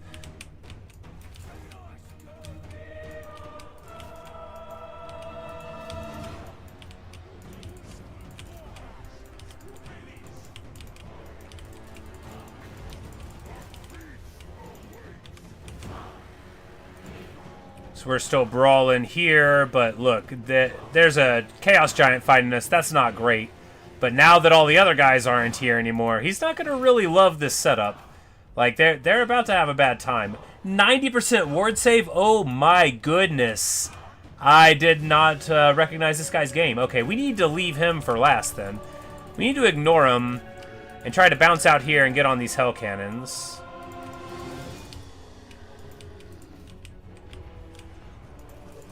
Yes, a 90% ward save. We did not take that item to decrease that with this army, but of course he's like the boss of the campaign. Our ally coming in clutch, you know, doing his thing. Unfortunately, our artillery just absolutely punishing our own troops there. But, you know, what are you gonna do? He's only following his orders.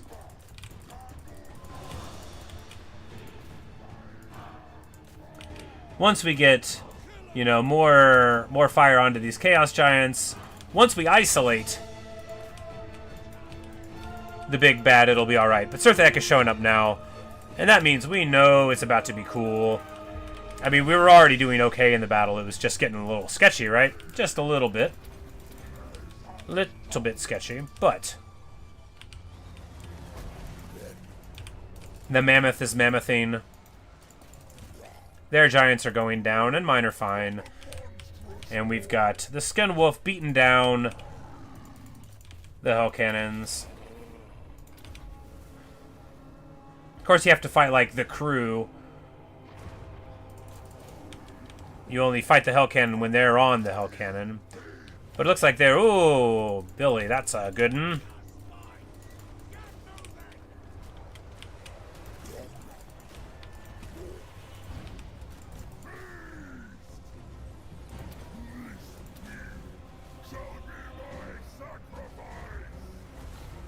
But he is unbreakable. You know, but we're just gonna get in on the bashing, right? Look, a 90% ward save will only get him so far. Oh, he lost it. Maybe he had some ability that was giving it to him and it wore off.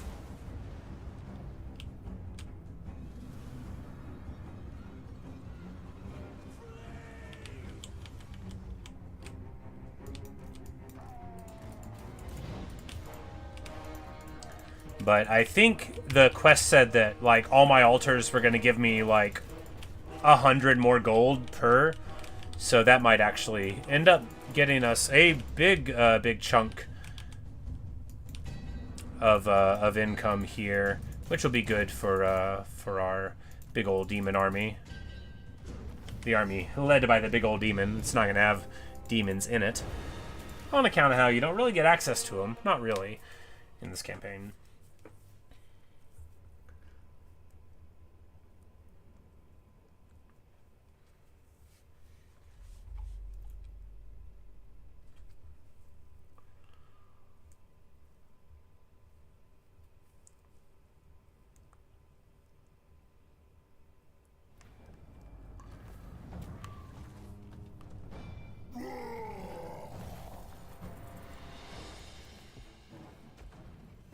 I think that replenishment's pretty big. I mean, we're in a fine spot, though. We don't, like, have to win another fight.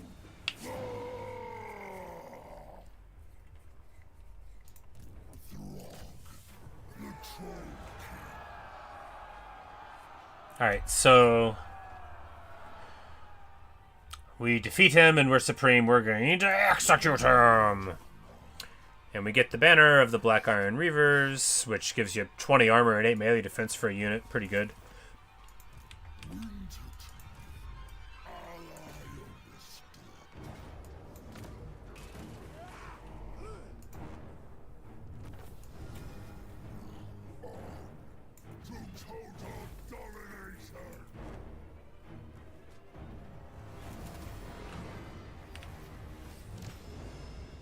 And we knock them out, and...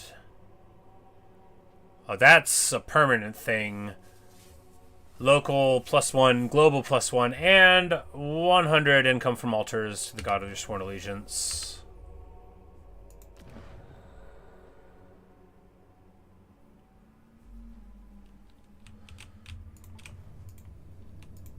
Chieftain of the tribe.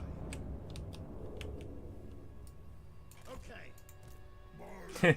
Okay. Did Norscan say okay? I mean, I guess they do now. Do we get the Soul Crusher? Yeah, of course we do. No, I mean, Maw's Savagery would be good, but Wulfric gets all the bonuses there. Maybe just take these Familiar Miststalkers. They've got...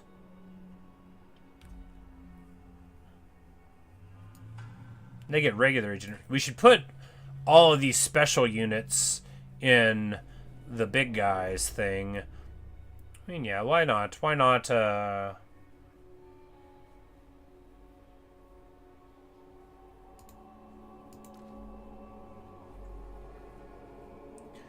why not the Maws? Do not delay the inevitable. Well, because we don't really need them. They're not like a part of the plan for the front line, are they? We lost a bear man. We could just get a... yeah, why not another mammoth? Literally, why not?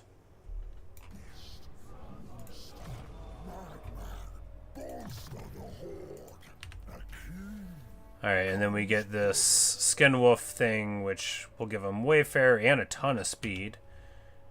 And a Fimir one that's the same sort of special thing. Alright, well, we will give Wulfric that Skin Wolf ancillary. Oh, he can do 2 Mawherd ones? That's funny.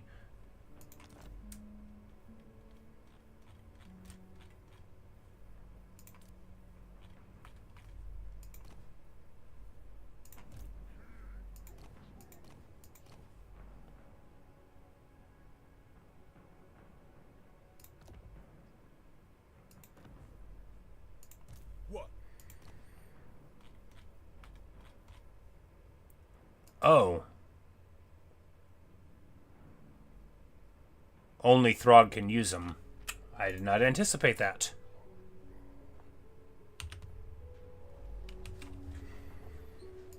Well, that makes sense.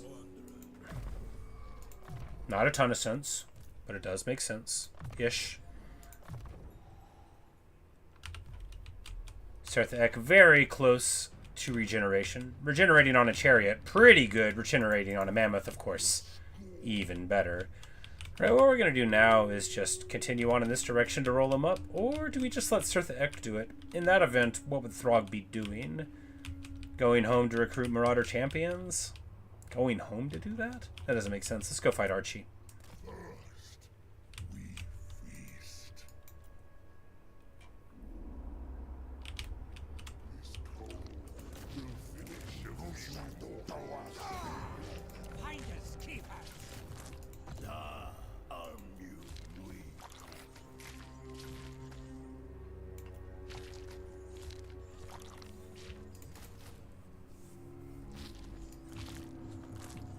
Couple of them. What else to get?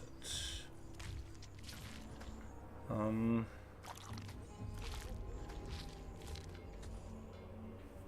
Chimera's is fine. A couple of them won't go amiss, right?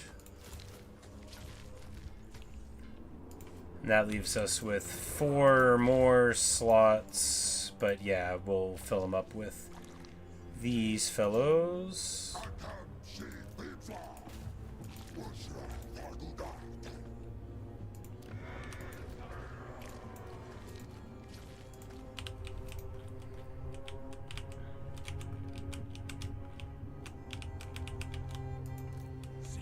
Alright, so Wulfric is like locked in here with them now. However,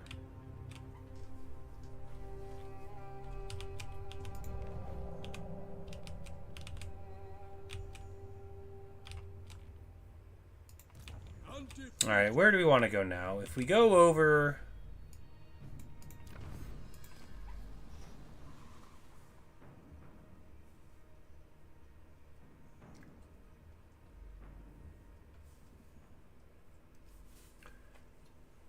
Yeah, if we just go and take Drakenhof from whoever has it, we'll get +1 to all heroes and 25% to the battle healing cap, which is really good. Burning the Wood Elves, that would be real good too, though. Going into Athalorum with this army does give me a little bit of pause, though.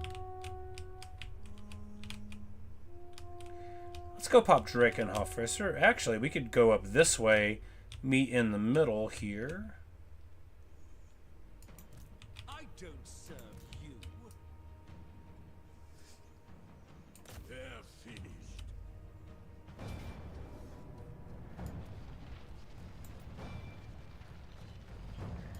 Taking heed.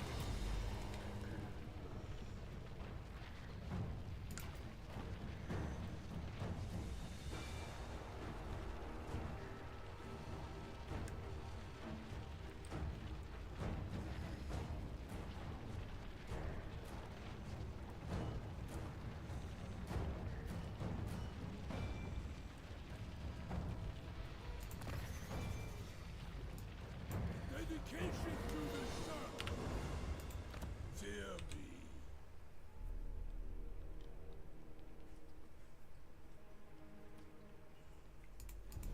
Speak. Wondering. Where's my next one? Alright. So we might have to fight Toddy. He's got, ooh, quite a little army here, right? A little bit of arty, a little bit of landship, 3 counted demis, great swords, unbreakable flagellants. Let's fight. Could be interesting.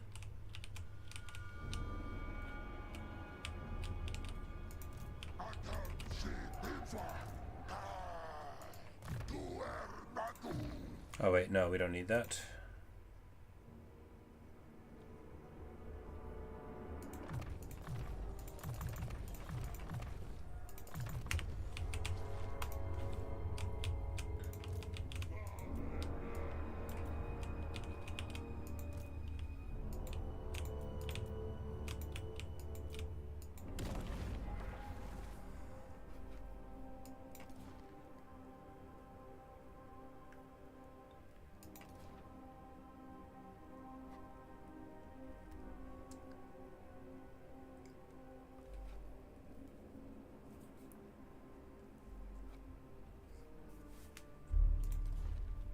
Yeah, we're gonna look for the Mad Titan. So we can get a stinky giant club.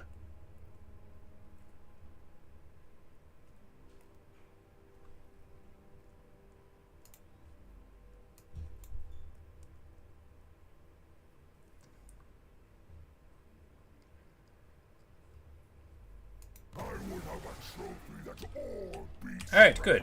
It's right over here.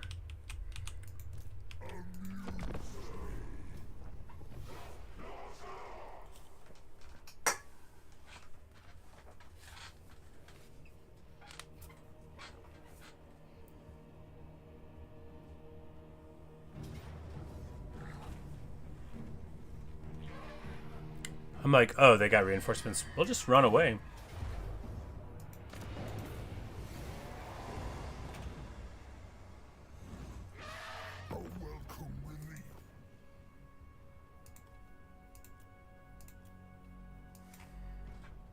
I'm like, Festus, how would you like to work for me? All the finest people are.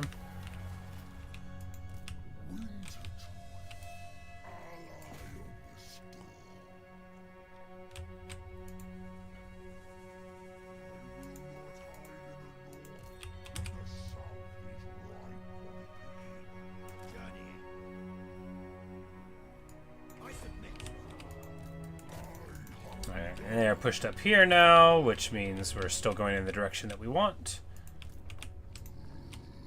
Oh, but look at that.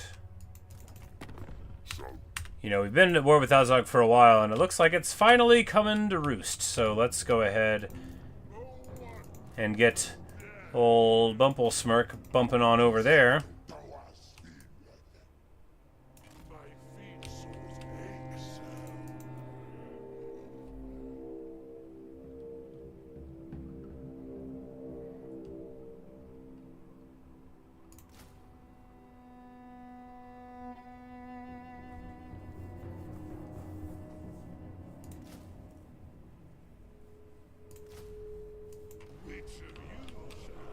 Alright, yeah, that'll, we'll see how it works.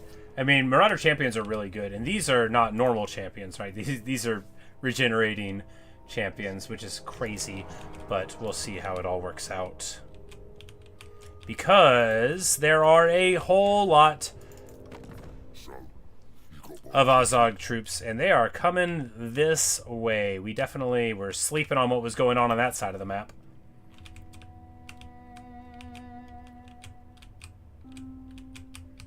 And it looks like he's not fighting against... Oh, it also looks like this is the only outpost left of our ally. So... Oh yeah, and the Wa is active. Well, it looks like we're about to not have hell cannons for that other army anymore is what it looks like. Yes. A challenge? My challenge? Undeniable. The lads are dying.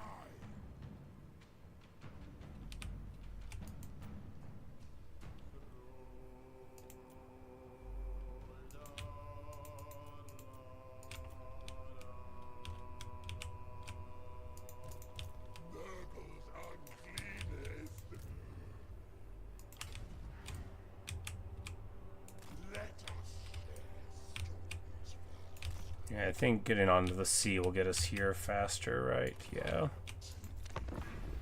Maybe we just get on the water and teleport Wulfric home. That does make sense to do.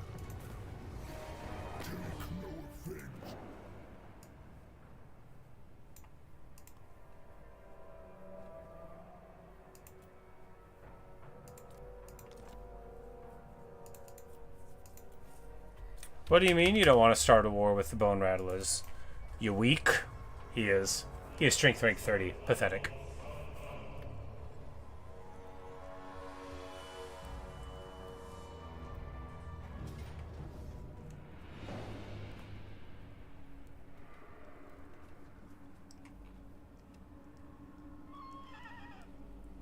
And somehow they've pushed me in here where I can't run away?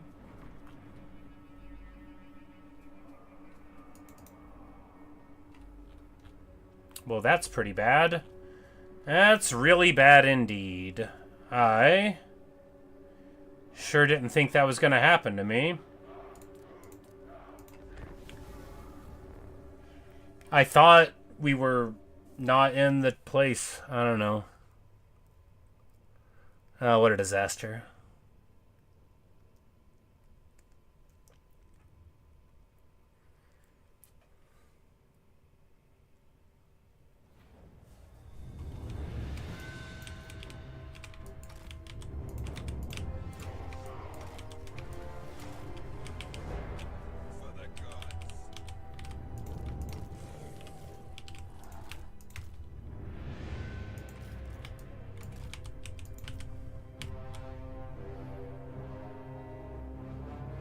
Because the thing is about like their artillery is I don't have a tool to deal with it, and I am very afraid of it.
So enemies with halberds match up very well against our dudes here. Those guys trying to walk the wrong way around the lake, very, very sketchy indeed. If we could just get them to come, like, really far away from everything, though.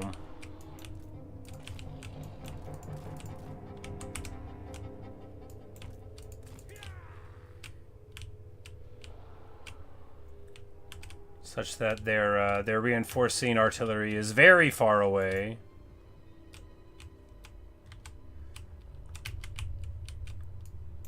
Might be able to get something going on, because Wulfric has a ton of hit points, 20,000, but he doesn't regenerate, so it's not like we can just, you know, sack him.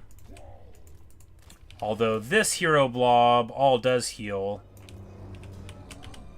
And maybe we just go and engage, right?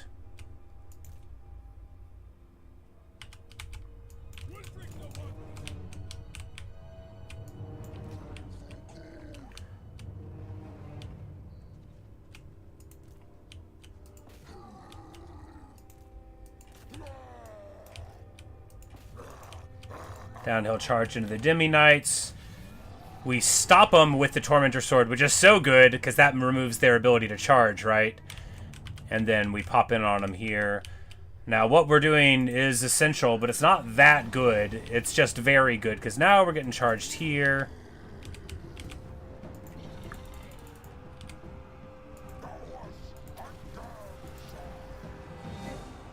We just need, if we can do this before the other halberds show up, then we're in like okay shape, you know, getting our licks in. Toddy's in the sky. So it's about to get too real when all of this shows up. But hopefully they'll just like have their stuff pretty far away that they would want to have for reinforcing.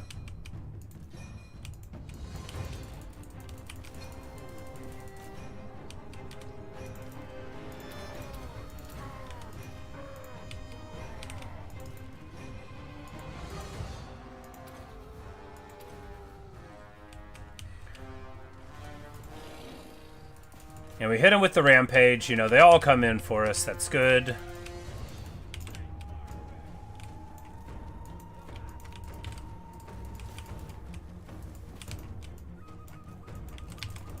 Need to get Wulfric down here now. Pronto.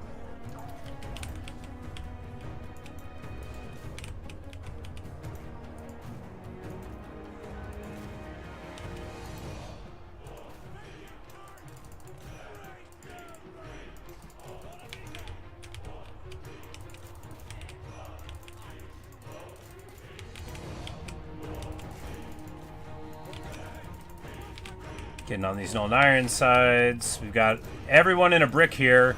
That's good unless it isn't. I think our heroes are doing fine. We need to... If I can... you know, we're a little further... Wow, what? What is doing that? Oh, goodness, it is grenade launchers. Well, we need to get on them.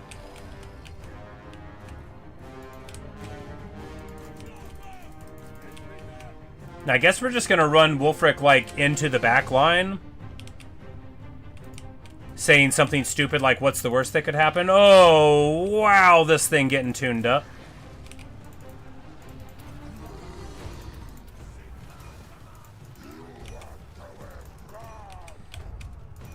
But this is going to be the play, because this overcasted Final Transmutation is going to hit everything in their army.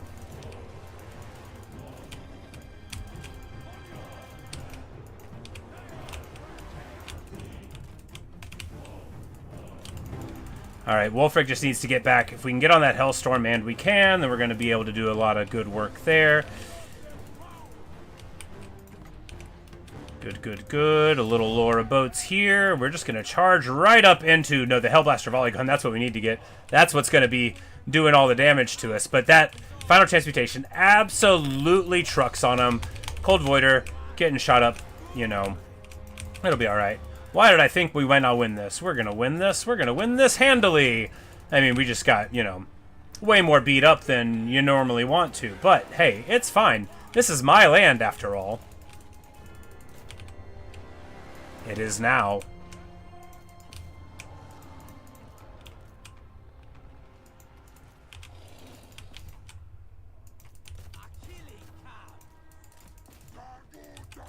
In conclusion, the Norsca hero block is so good, and that's what you got to do, right? You get your Norsca hero block on, you pull what was a very scary army all together, and then get it working. But of course, you know, we are end game-ish now, and yeah, it all works out. It almost all works out, almost. Excuse me. For the fight is not yet over. In fact, it is just begun. No, we got flagellants to take out. We got... The land ship is cracked.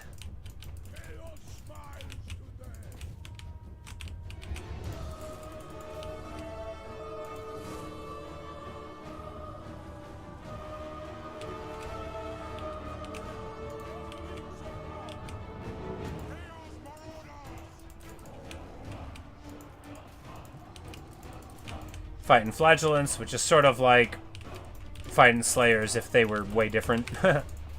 You know, they don't break.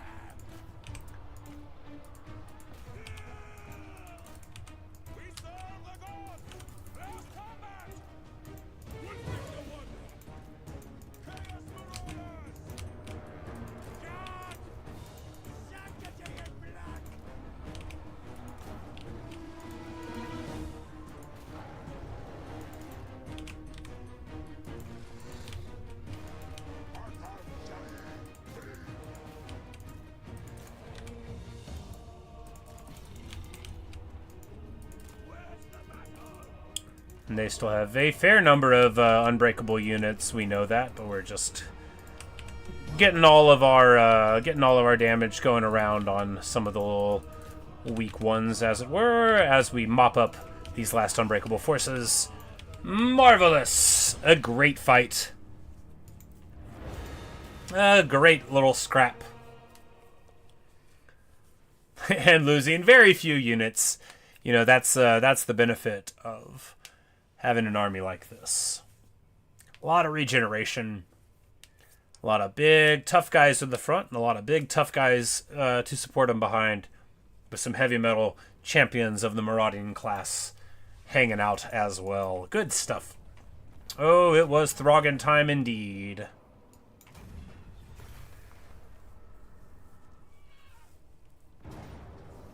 They right away. Ooh, and here we managed to pop them. Good. Zoishenk, you know, showing up, proving they're tough.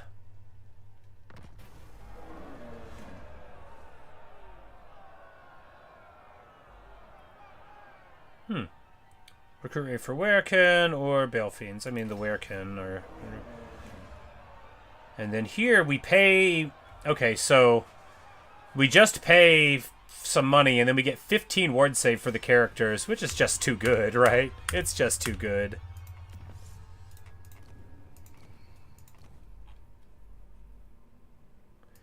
And then we go towards this, which is going to give us that ward save, that missile block, that healing cap for Norse controls and skinwolves and stuff. It's just so good. And then we'll take up here. Unit mass 15% is itself much better than a lot of things are. No, it doesn't sound that cool, but it is that cool.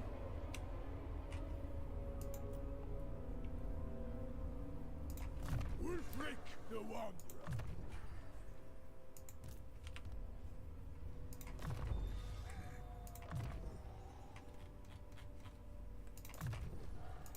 The blessed and the cursed. Overrun the world.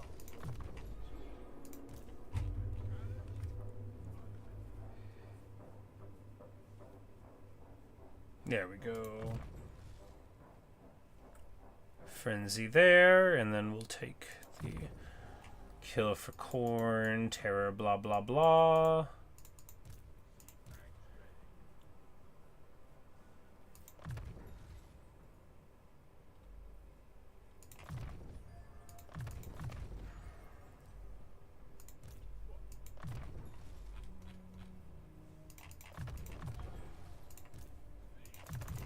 On the Norsca, oh my guys are getting so good.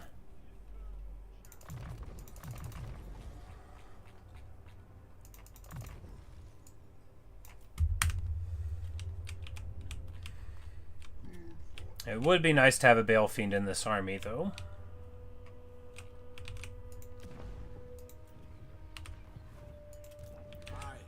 Because, you know, like 15% more regen would be real nice. We just have like a pretty like reasonable amount of regeneration, truly. What we can do is use our amazing movement to catch Toddy in march stance here. Yeah, baby.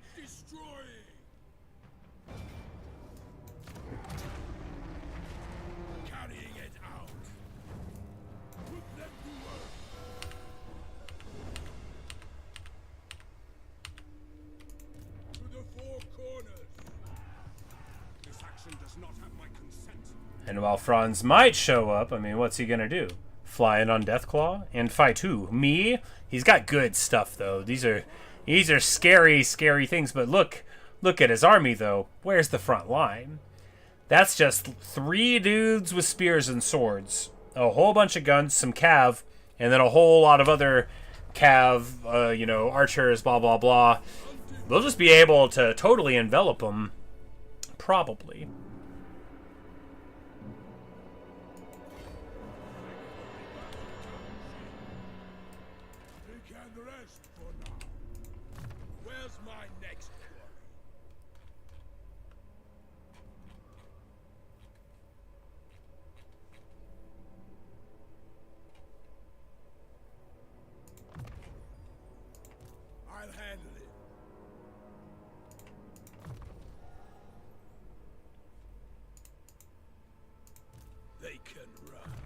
Descended to greatness, yes.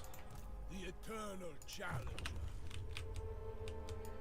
Because his army is solid. It's not like as dramatic as anything could ever get, but it's so solid. You know, the Maherd's good. It'd be better if they could regenerate, which, you know, if we had him in old Burplesmirk's army, that would be the ideal. But you know, Burple, he's got plenty of good stuff of his own. You know, we're gonna let that demon prove himself, right? We're not gonna just hand it all to him.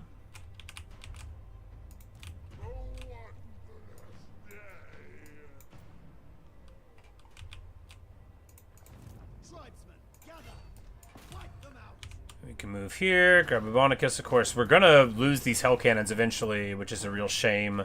But what are you gonna do, right? We're going to start getting Serpent Altars because that'll give us upkeep and fizz resist, and those are just the best things that you can get. for generic stuff, because weapon strength, like, that's fine, but physical resist, the cooldown dispels, I mean, it's pretty good too, but... Enslave the Southerners. I submit.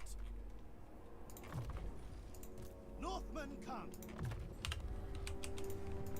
I hear you. Chieftain of the tribe. And Throgg, we want to go towards that that battle, but we want to get rid of this faction more.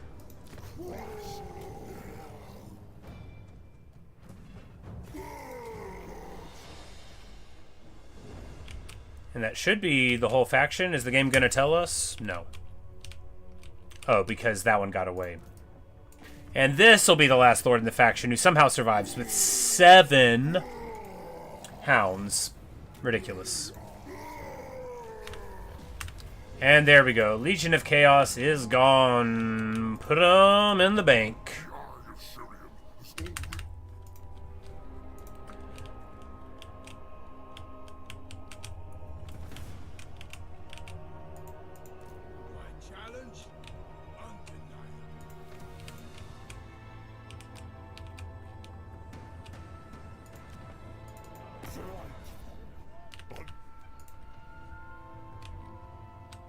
We'll go up here, because if we could just get these and then sort of like bring Festus back from the brink, that'd be super funny too. After all, we are the Blessed of Nurgle.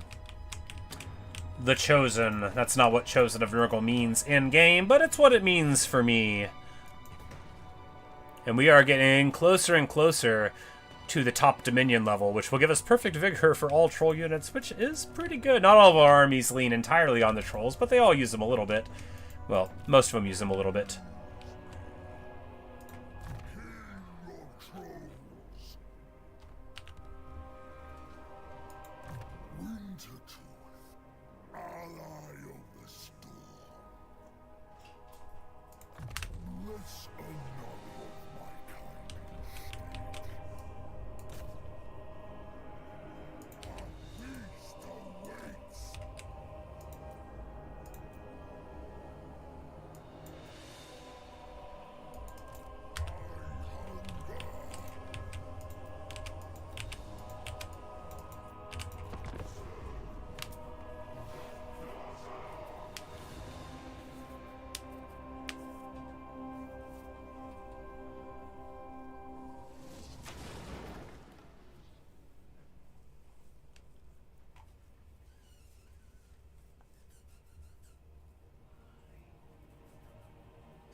Alright, so it'll damage the character if we do this, but then we'll get the Trickster's Home, which is a good item. So we'll take it. How badly to damage the character? I mean, quite a lot, really. But that's okay.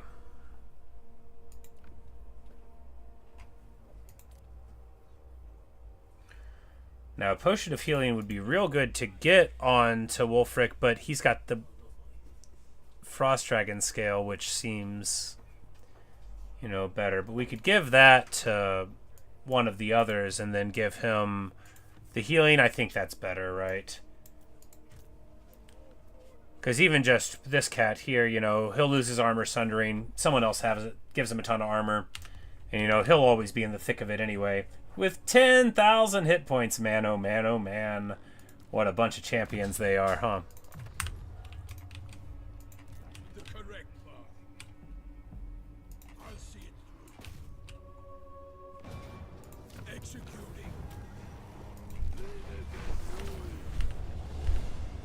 And we just start cutting stuff down. We got a Vial of Troll Blood. Haven't seen that item before. Well, you know, it's okay. Weapon strength and hit points. You get the ability to make somebody unbreakable. It's fine.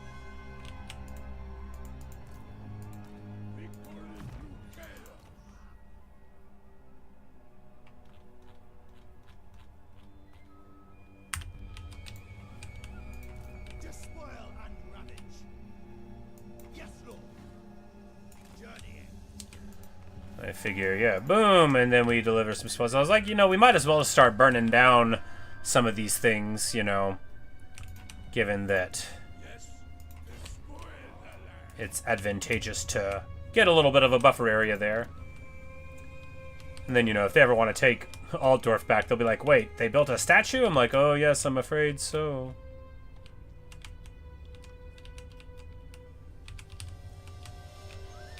Man, Azog is doing well for himself. It's so funny that the dwarves haven't declared war on him, but I guess he's fighting Moors and Rictus, so...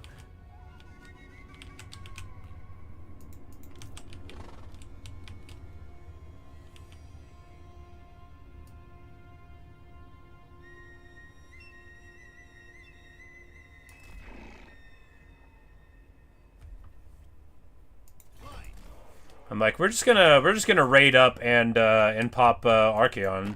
Yeah, that's what we're gonna do. I ain't afraid of him. Maybe I should be, but I ain't.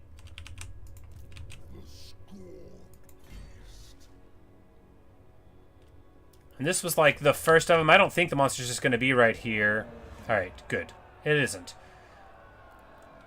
This is gonna give us another 15% ward save, which is massive. And then we're going to continue marching on that way, and then hopefully, you know, we'll still keep the ward save on. So, like, right now our stacking ward saves gives us 68 ward save, which is way more than we've earned with our abilities here, right? He doesn't even have any from, well, Talisman Preservation, that's some, but...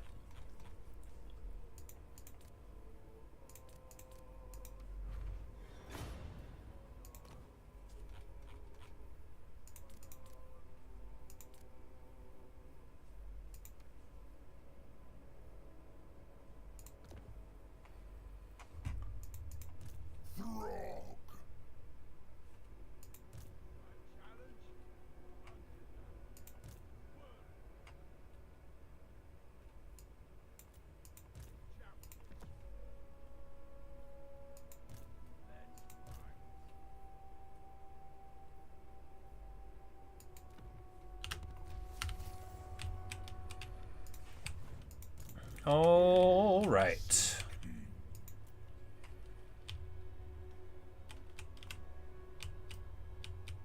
Grandfather would be most displeased.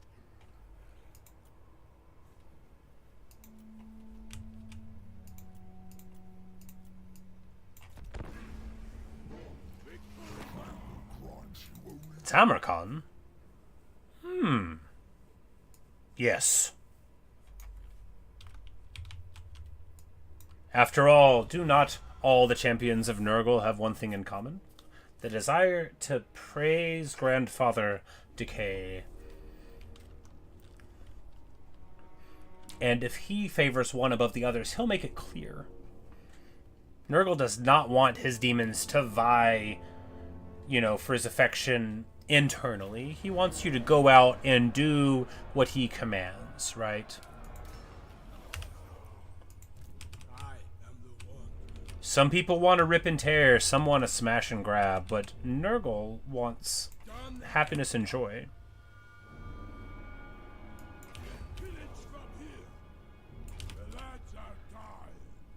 Like, we're just going to roll up here because, frankly, I think we already dealt with the might of their armies a couple turns ago. And I don't see how... Yeah, they don't really have any sources of money anymore, right? Which, they don't need them really to run, but they got to have a little bit. And this army is crazy, but it's so vulnerable to just getting run over. And that's what we'll do.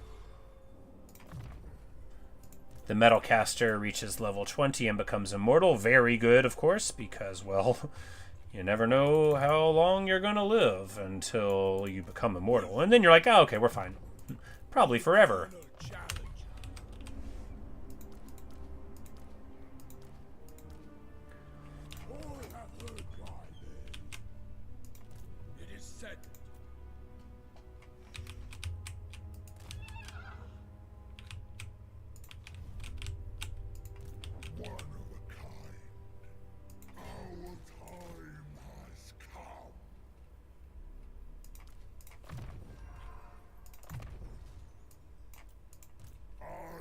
hunger.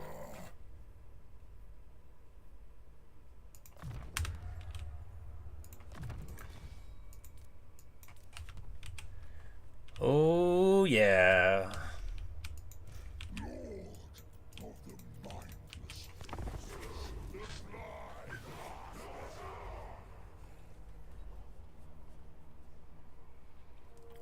And he runs up, he's like, hey, if you want to get through the Chaos Dwarves, you've got to get through me. And they're like, wait, that whole thing is one guy? And it is. Ooh, a fight. Ooh, boy. Yeah, it'll be a fight, all right. They just got a whole bunch of their special guys added in. Well, it'll be a brawl, all right. Now, some of our guys are a little beat up, but the rest of us are, you know, ready for action. Anyway, I'm going to take a short break, and we'll be back. This will probably be the last fight of the video, and, you know, win or lose, right? We could run away, but if we run away, then we lose our leadership and defense from the melee camp. But what we're going to do is just try to, you know, we're going to have to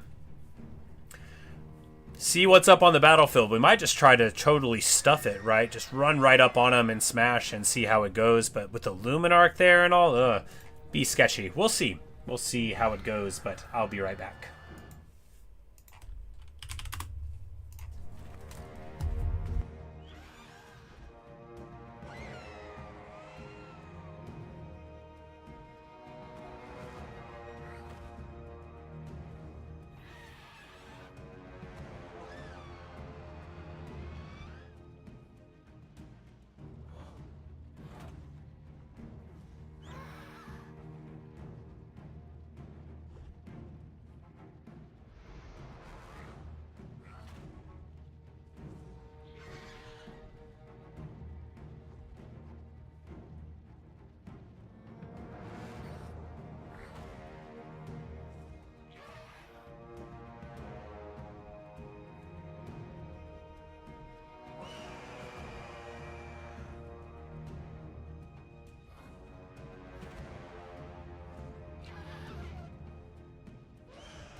All right. Well, this is one of those times when we're glad the other Trickster Shard is with us. All right, so they've got unbreakable guys, they've got armor-piercing missile guys, they've got everything down to a science. What do we have? We've got regenerating skin wolves. They're armored. We've got a Kim.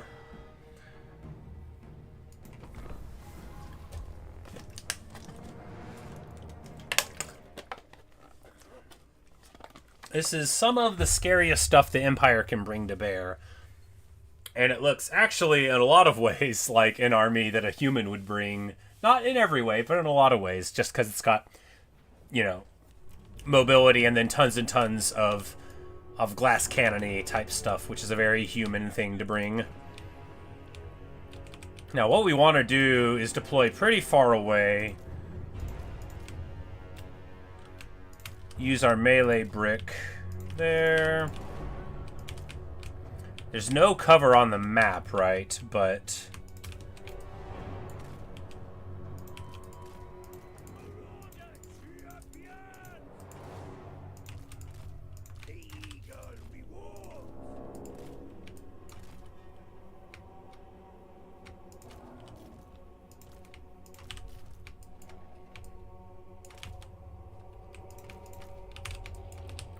Yeah, yeah, you can't even get into the forest. It's just like, haha, wouldn't it be nice if you could avoid them?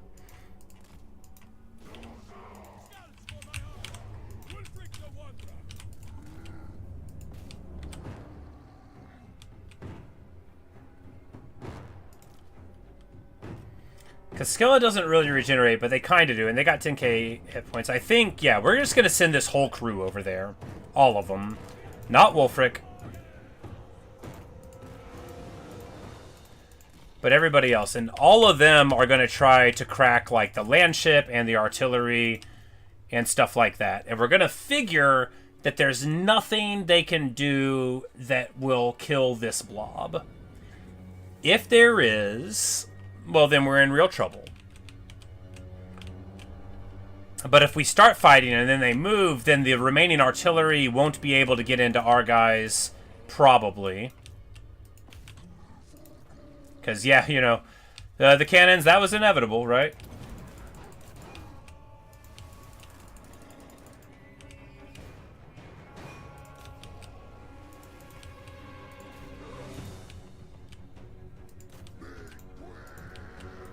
Because they have the scariest artillery here. Hellblaster volley guns, Wonder of the Age landship, they've got Hammer of the Witches, they've got the freaking Luminar Kafayesh somewhere, but if we can get on them, none of that gonna matter.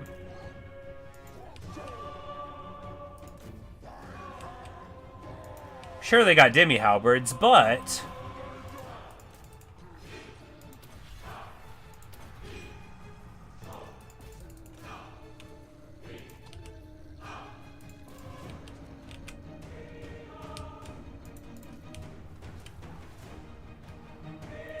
and Bjorg bashes in.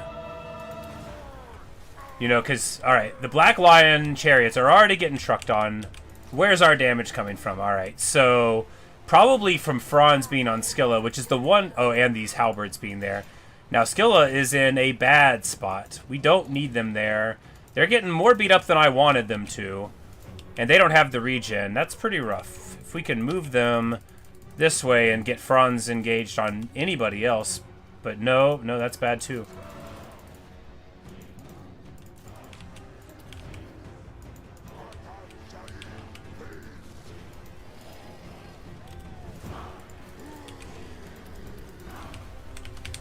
Because the rest of them now are trying to come across the battlefield at us. You know, if we break and run off here, I mean, that's not, like, terrible. It'd be embarrassing.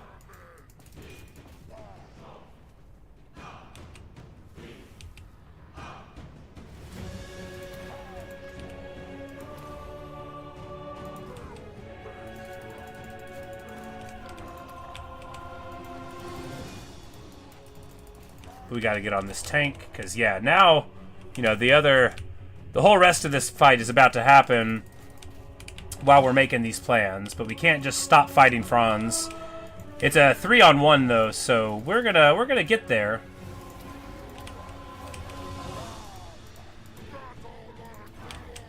Because he, you know, he's unbreakable, but now, okay, he's trying to get away a little bit. Nope, he turns back around, wants to brawl.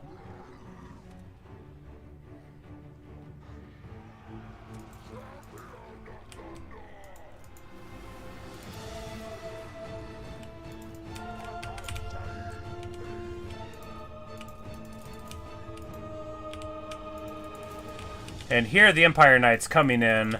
It's time to pay attention to this side of the battlefield.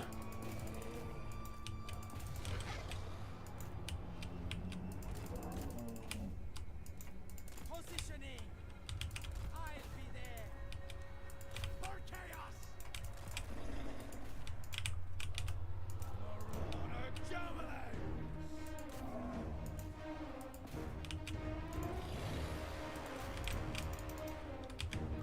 Alright, back to this. Alright, Franz is still up. The Hellblaster, though, totally offline. Franz is almost dead. Alright, this is going wonderfully. The Bordermen shooting us up, not great. Franz, though, has 300 hit points. All we gotta do is connect one more hit. And the Emperor of Man is going to be the Emperor of Nothing. Come on, hit him again, Skilla. She still has 5k HP, so even though she's half dead, you know, it's a different proposition when you have as many hit points as we do. And boom, there we go. There's the morale shock we were looking for. There is the damage. Alright, now we know our other dudes are going to be totally fine. In the back there, now that Franz isn't there, we just need to get here on the Hawkland rifles, here and here and here, all the way across. Somebody froze me in place. Oh my goodness. And then the Luminarch shot me. Oh wow, they netted me, and now he's point blank hitting me. That's so tidy.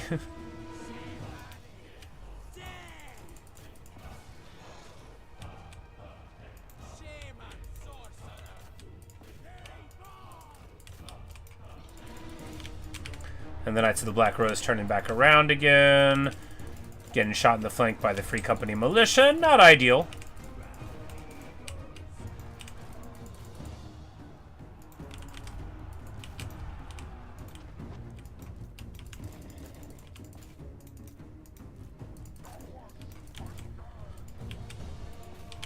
And the steam ship, the land ship, like, whenever I tell you the Warhammer is the coolest game, this is what I mean. It shoots a cannon. Look, they got a guy on the top with the gun. They got dudes on the side with little shotgun things. Like, that's what I mean. It's the coolest game, except no substitutes.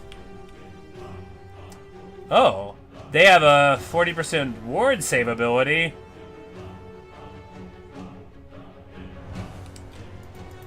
Man, it just goes to show how little I know the units that I use.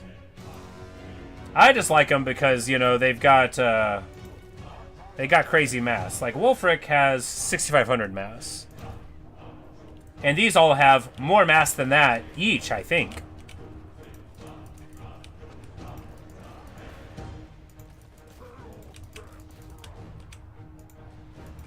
Oh, wow, the Great Cannon just shooting right into the Bloodstreak Chimera.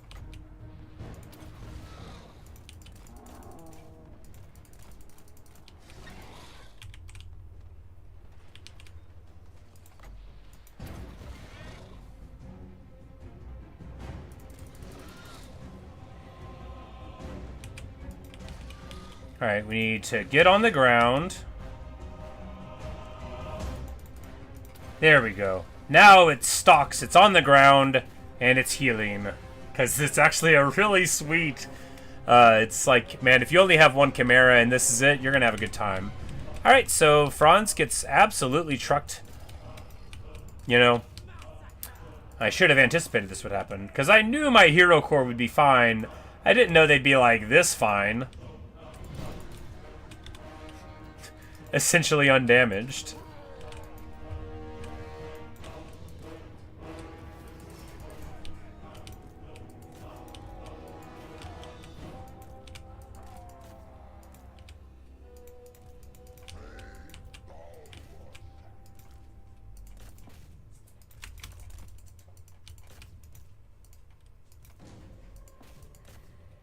But you know, he used all of his elector count troop nonsense. You know, they got all their special stuff, and they all showed up here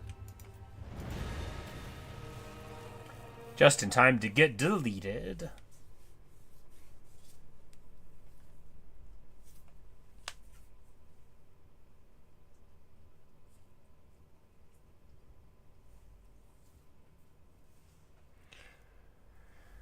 Not that many individual kills, because of course they didn't bring that many models to fight. But we got, you know, we got our damage in there. 3k damage on the Famir, 3k damage on Skilla. You know, they were beating on Franz, they were beating on Demis, they were beating on tanks. You know, they were getting it done.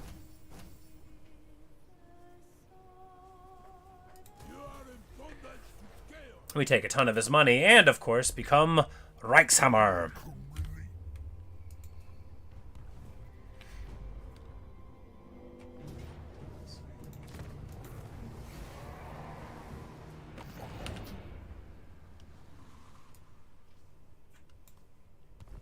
And we will engage in trade with the Ogres, because of course we will. You know, Norsca's not all about fighting. Ooh!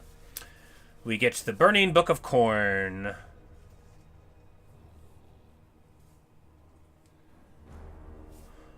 I don't think I care about that. I think we're just going to get rid of it. Reichshammer, which gives you 10% unit experience gain. It's pretty underwhelming, but it could be worse. It could be like, gives you fear when fighting Empire, which is what I think it used to be. And the thing about a defeat trait is it should make you pleased that you've defeated your foe, not bored that you have defeated them.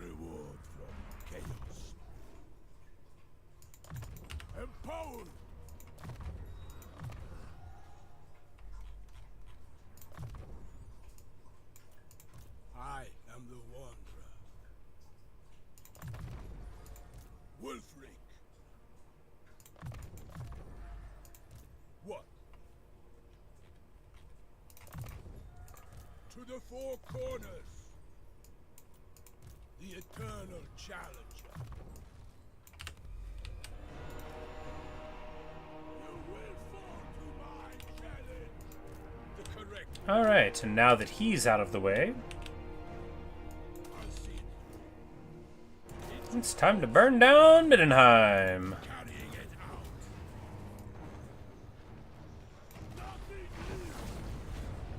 There we go. The restock ability. And this is something I was wanting. Because Throgg's army has this, which already has a lot of ammo, but you know it would be even better? Tons of ammo.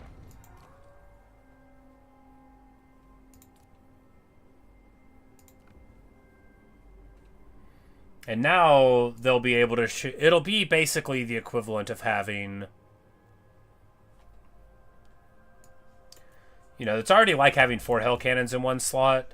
That plus restock is like having like 8 of them over the course of a battle, and you know, when one shoots and then has to wait. It's real good.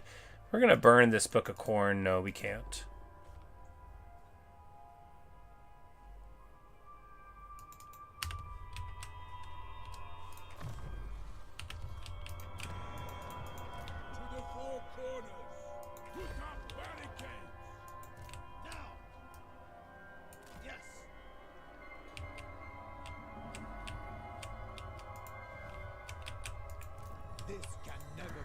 So it looks like Bretonia wants to brawl, and it also looks like they don't have very much but infantry with them, which is very funny, you know, if you know Bretonia. Their infantry is not why they show up to battle. So, and beautifully, we are able to come in here and defend our ally, the Chaos Dwarves, to the very last. Which is going to be just excellent, of course.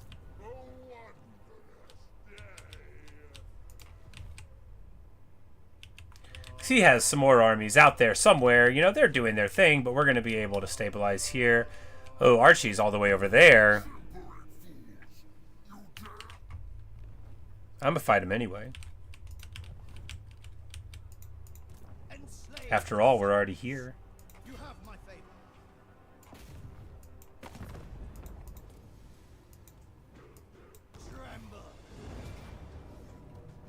Oh. Well, we're gonna continue the siege because I actually needed it in the video, but we'll do it, you know, whenever we return.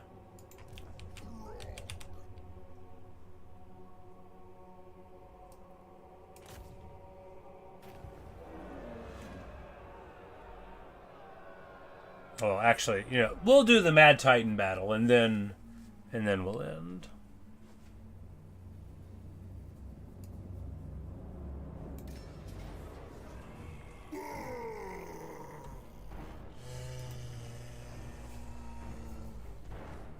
Alright, so what's he got?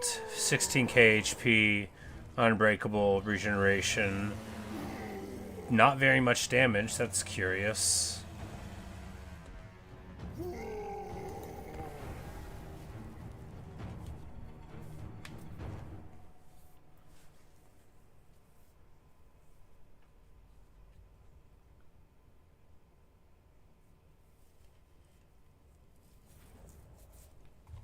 Finally, you have found the dwelling of Only lords and heroes can withstand the giant stench. Titan, my lord.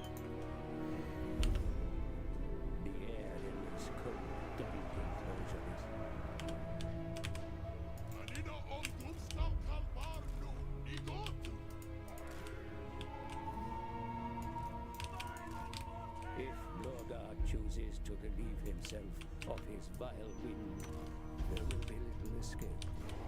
Only lords and heroes have been known to withstand his foul stench. Gather the horde!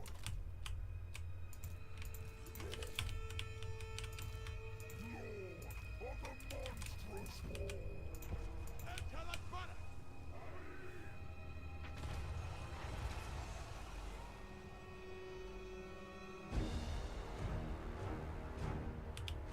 Yeah, we're just gonna let that shoot whatever. That's usually what makes you feel happy as a gamer, is just letting the artillery do its thing. Otherwise, you know, if you tell it to shoot at one specific thing, who knows what it'll hit, right? And we're just gonna meet the giant here in the middle with our little hero corps, and the rest of us will hold back the rest of his forces. Since we've been told a few times that the vile flatulence of the enemy will keep us away, you know. You don't want to test that out.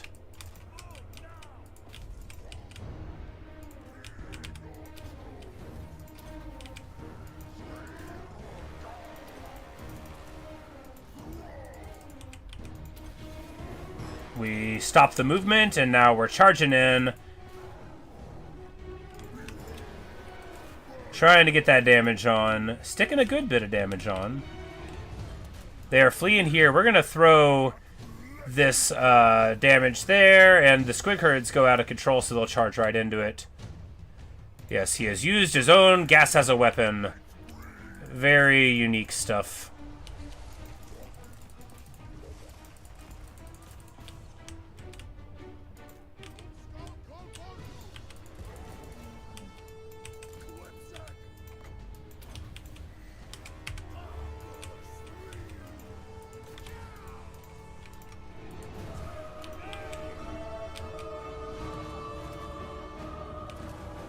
He got, like, knocked over by somebody. That's crazy. He's just having, like, a real bad time.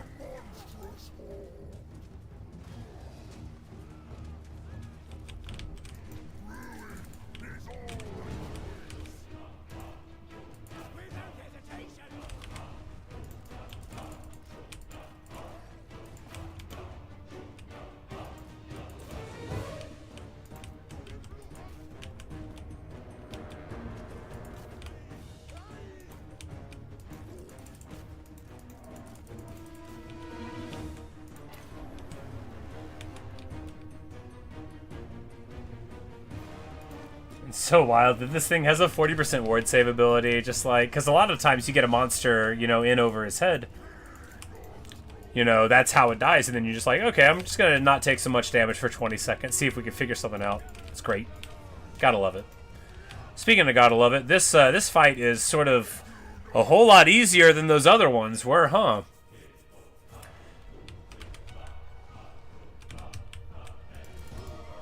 But I guess it's all about what your army's good at, right? And our army is good at sending our lords and heroes up and fighting. Kind of funny that they didn't send anything else with us, but you know, there you go. They're not all the same difficulty of trophy hunt, are they?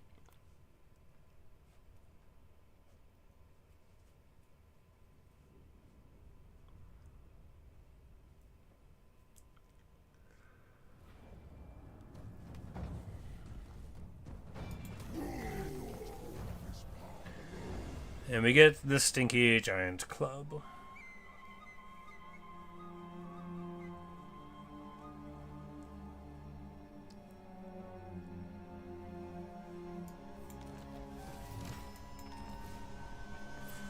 And get Trophy Collector, which gives us a whole bunch of post-battle loot for 10 turns, magic drop chance from battles, a bunch of other good stuff. Good. And, you know, we have to become the supreme hunter if we wanted the thing, which isn't like, you know, like I said before, we're not like definitely going to be trying to do the achievements, just, you know, just doing our thing.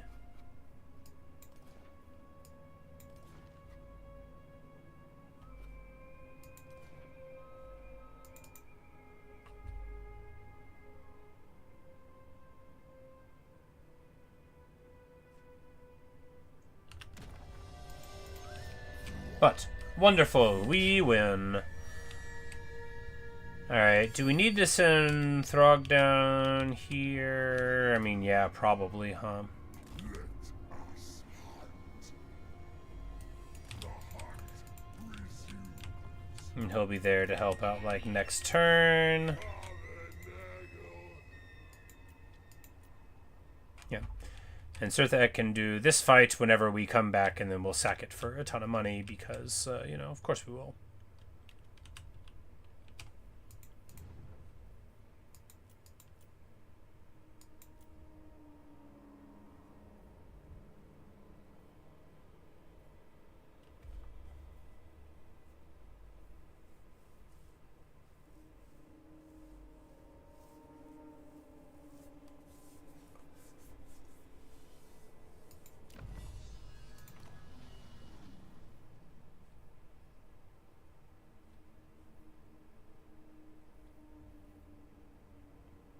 Yeah, and we're gonna take the Writhing Fortress right now, and then that's gonna make us, you know, have lower upkeep, which will be nice, and then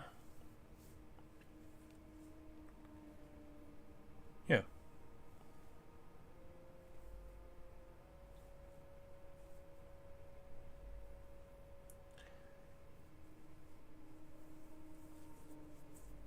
It's like a lot of these are only good when you're fighting, but you know, like, this gives you immortality for all your lords, not the heroes though, which is the more severe problem. But anyway, yeah, I would love to keep on playing, but I am gonna get on with my day, like I'm supposed to. Really loving these armies, you know. They've got the perfect blend of cheesy goodness and good fundamentals, you know. Because Marauder champs are solid. Heavily armored, you know, they got their shields, good defense, decent weapon strength, and then, you know, you just, the Fairmen are fine, but, you know, you just gotta have somebody to stand and fight behind. I mean, you don't. If I just had, you know, 19 femoral nobles, that would probably be stronger, but it wouldn't be nearly as fun. Anyway,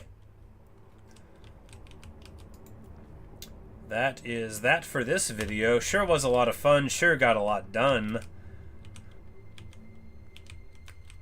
Like, it's so very Wulfric. We just went in, rode all the way up the river, took Altdorf.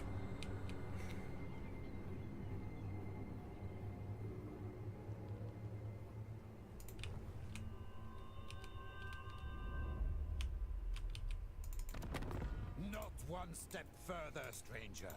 You do not walk my lands without my blessing, which you don't have. I'm like, well, I thought maybe that would work. Anyway, it's all good. We are gonna call it. I've just saved it. Anyway, there we go.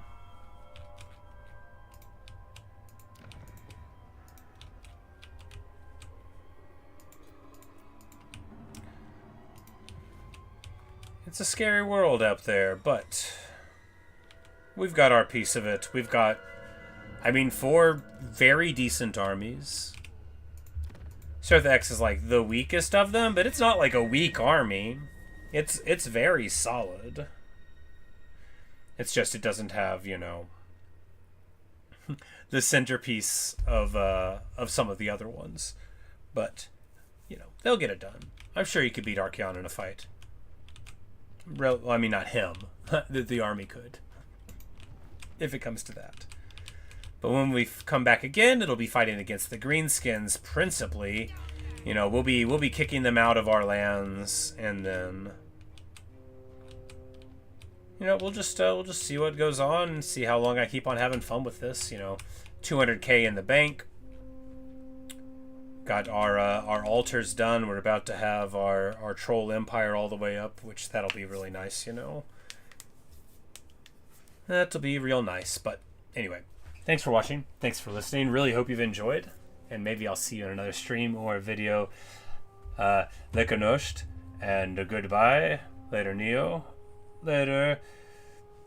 Kristen Ivanov, and anyone else who might be out there who wasn't talking, still appreciate you as well, and maybe I'll see you later on.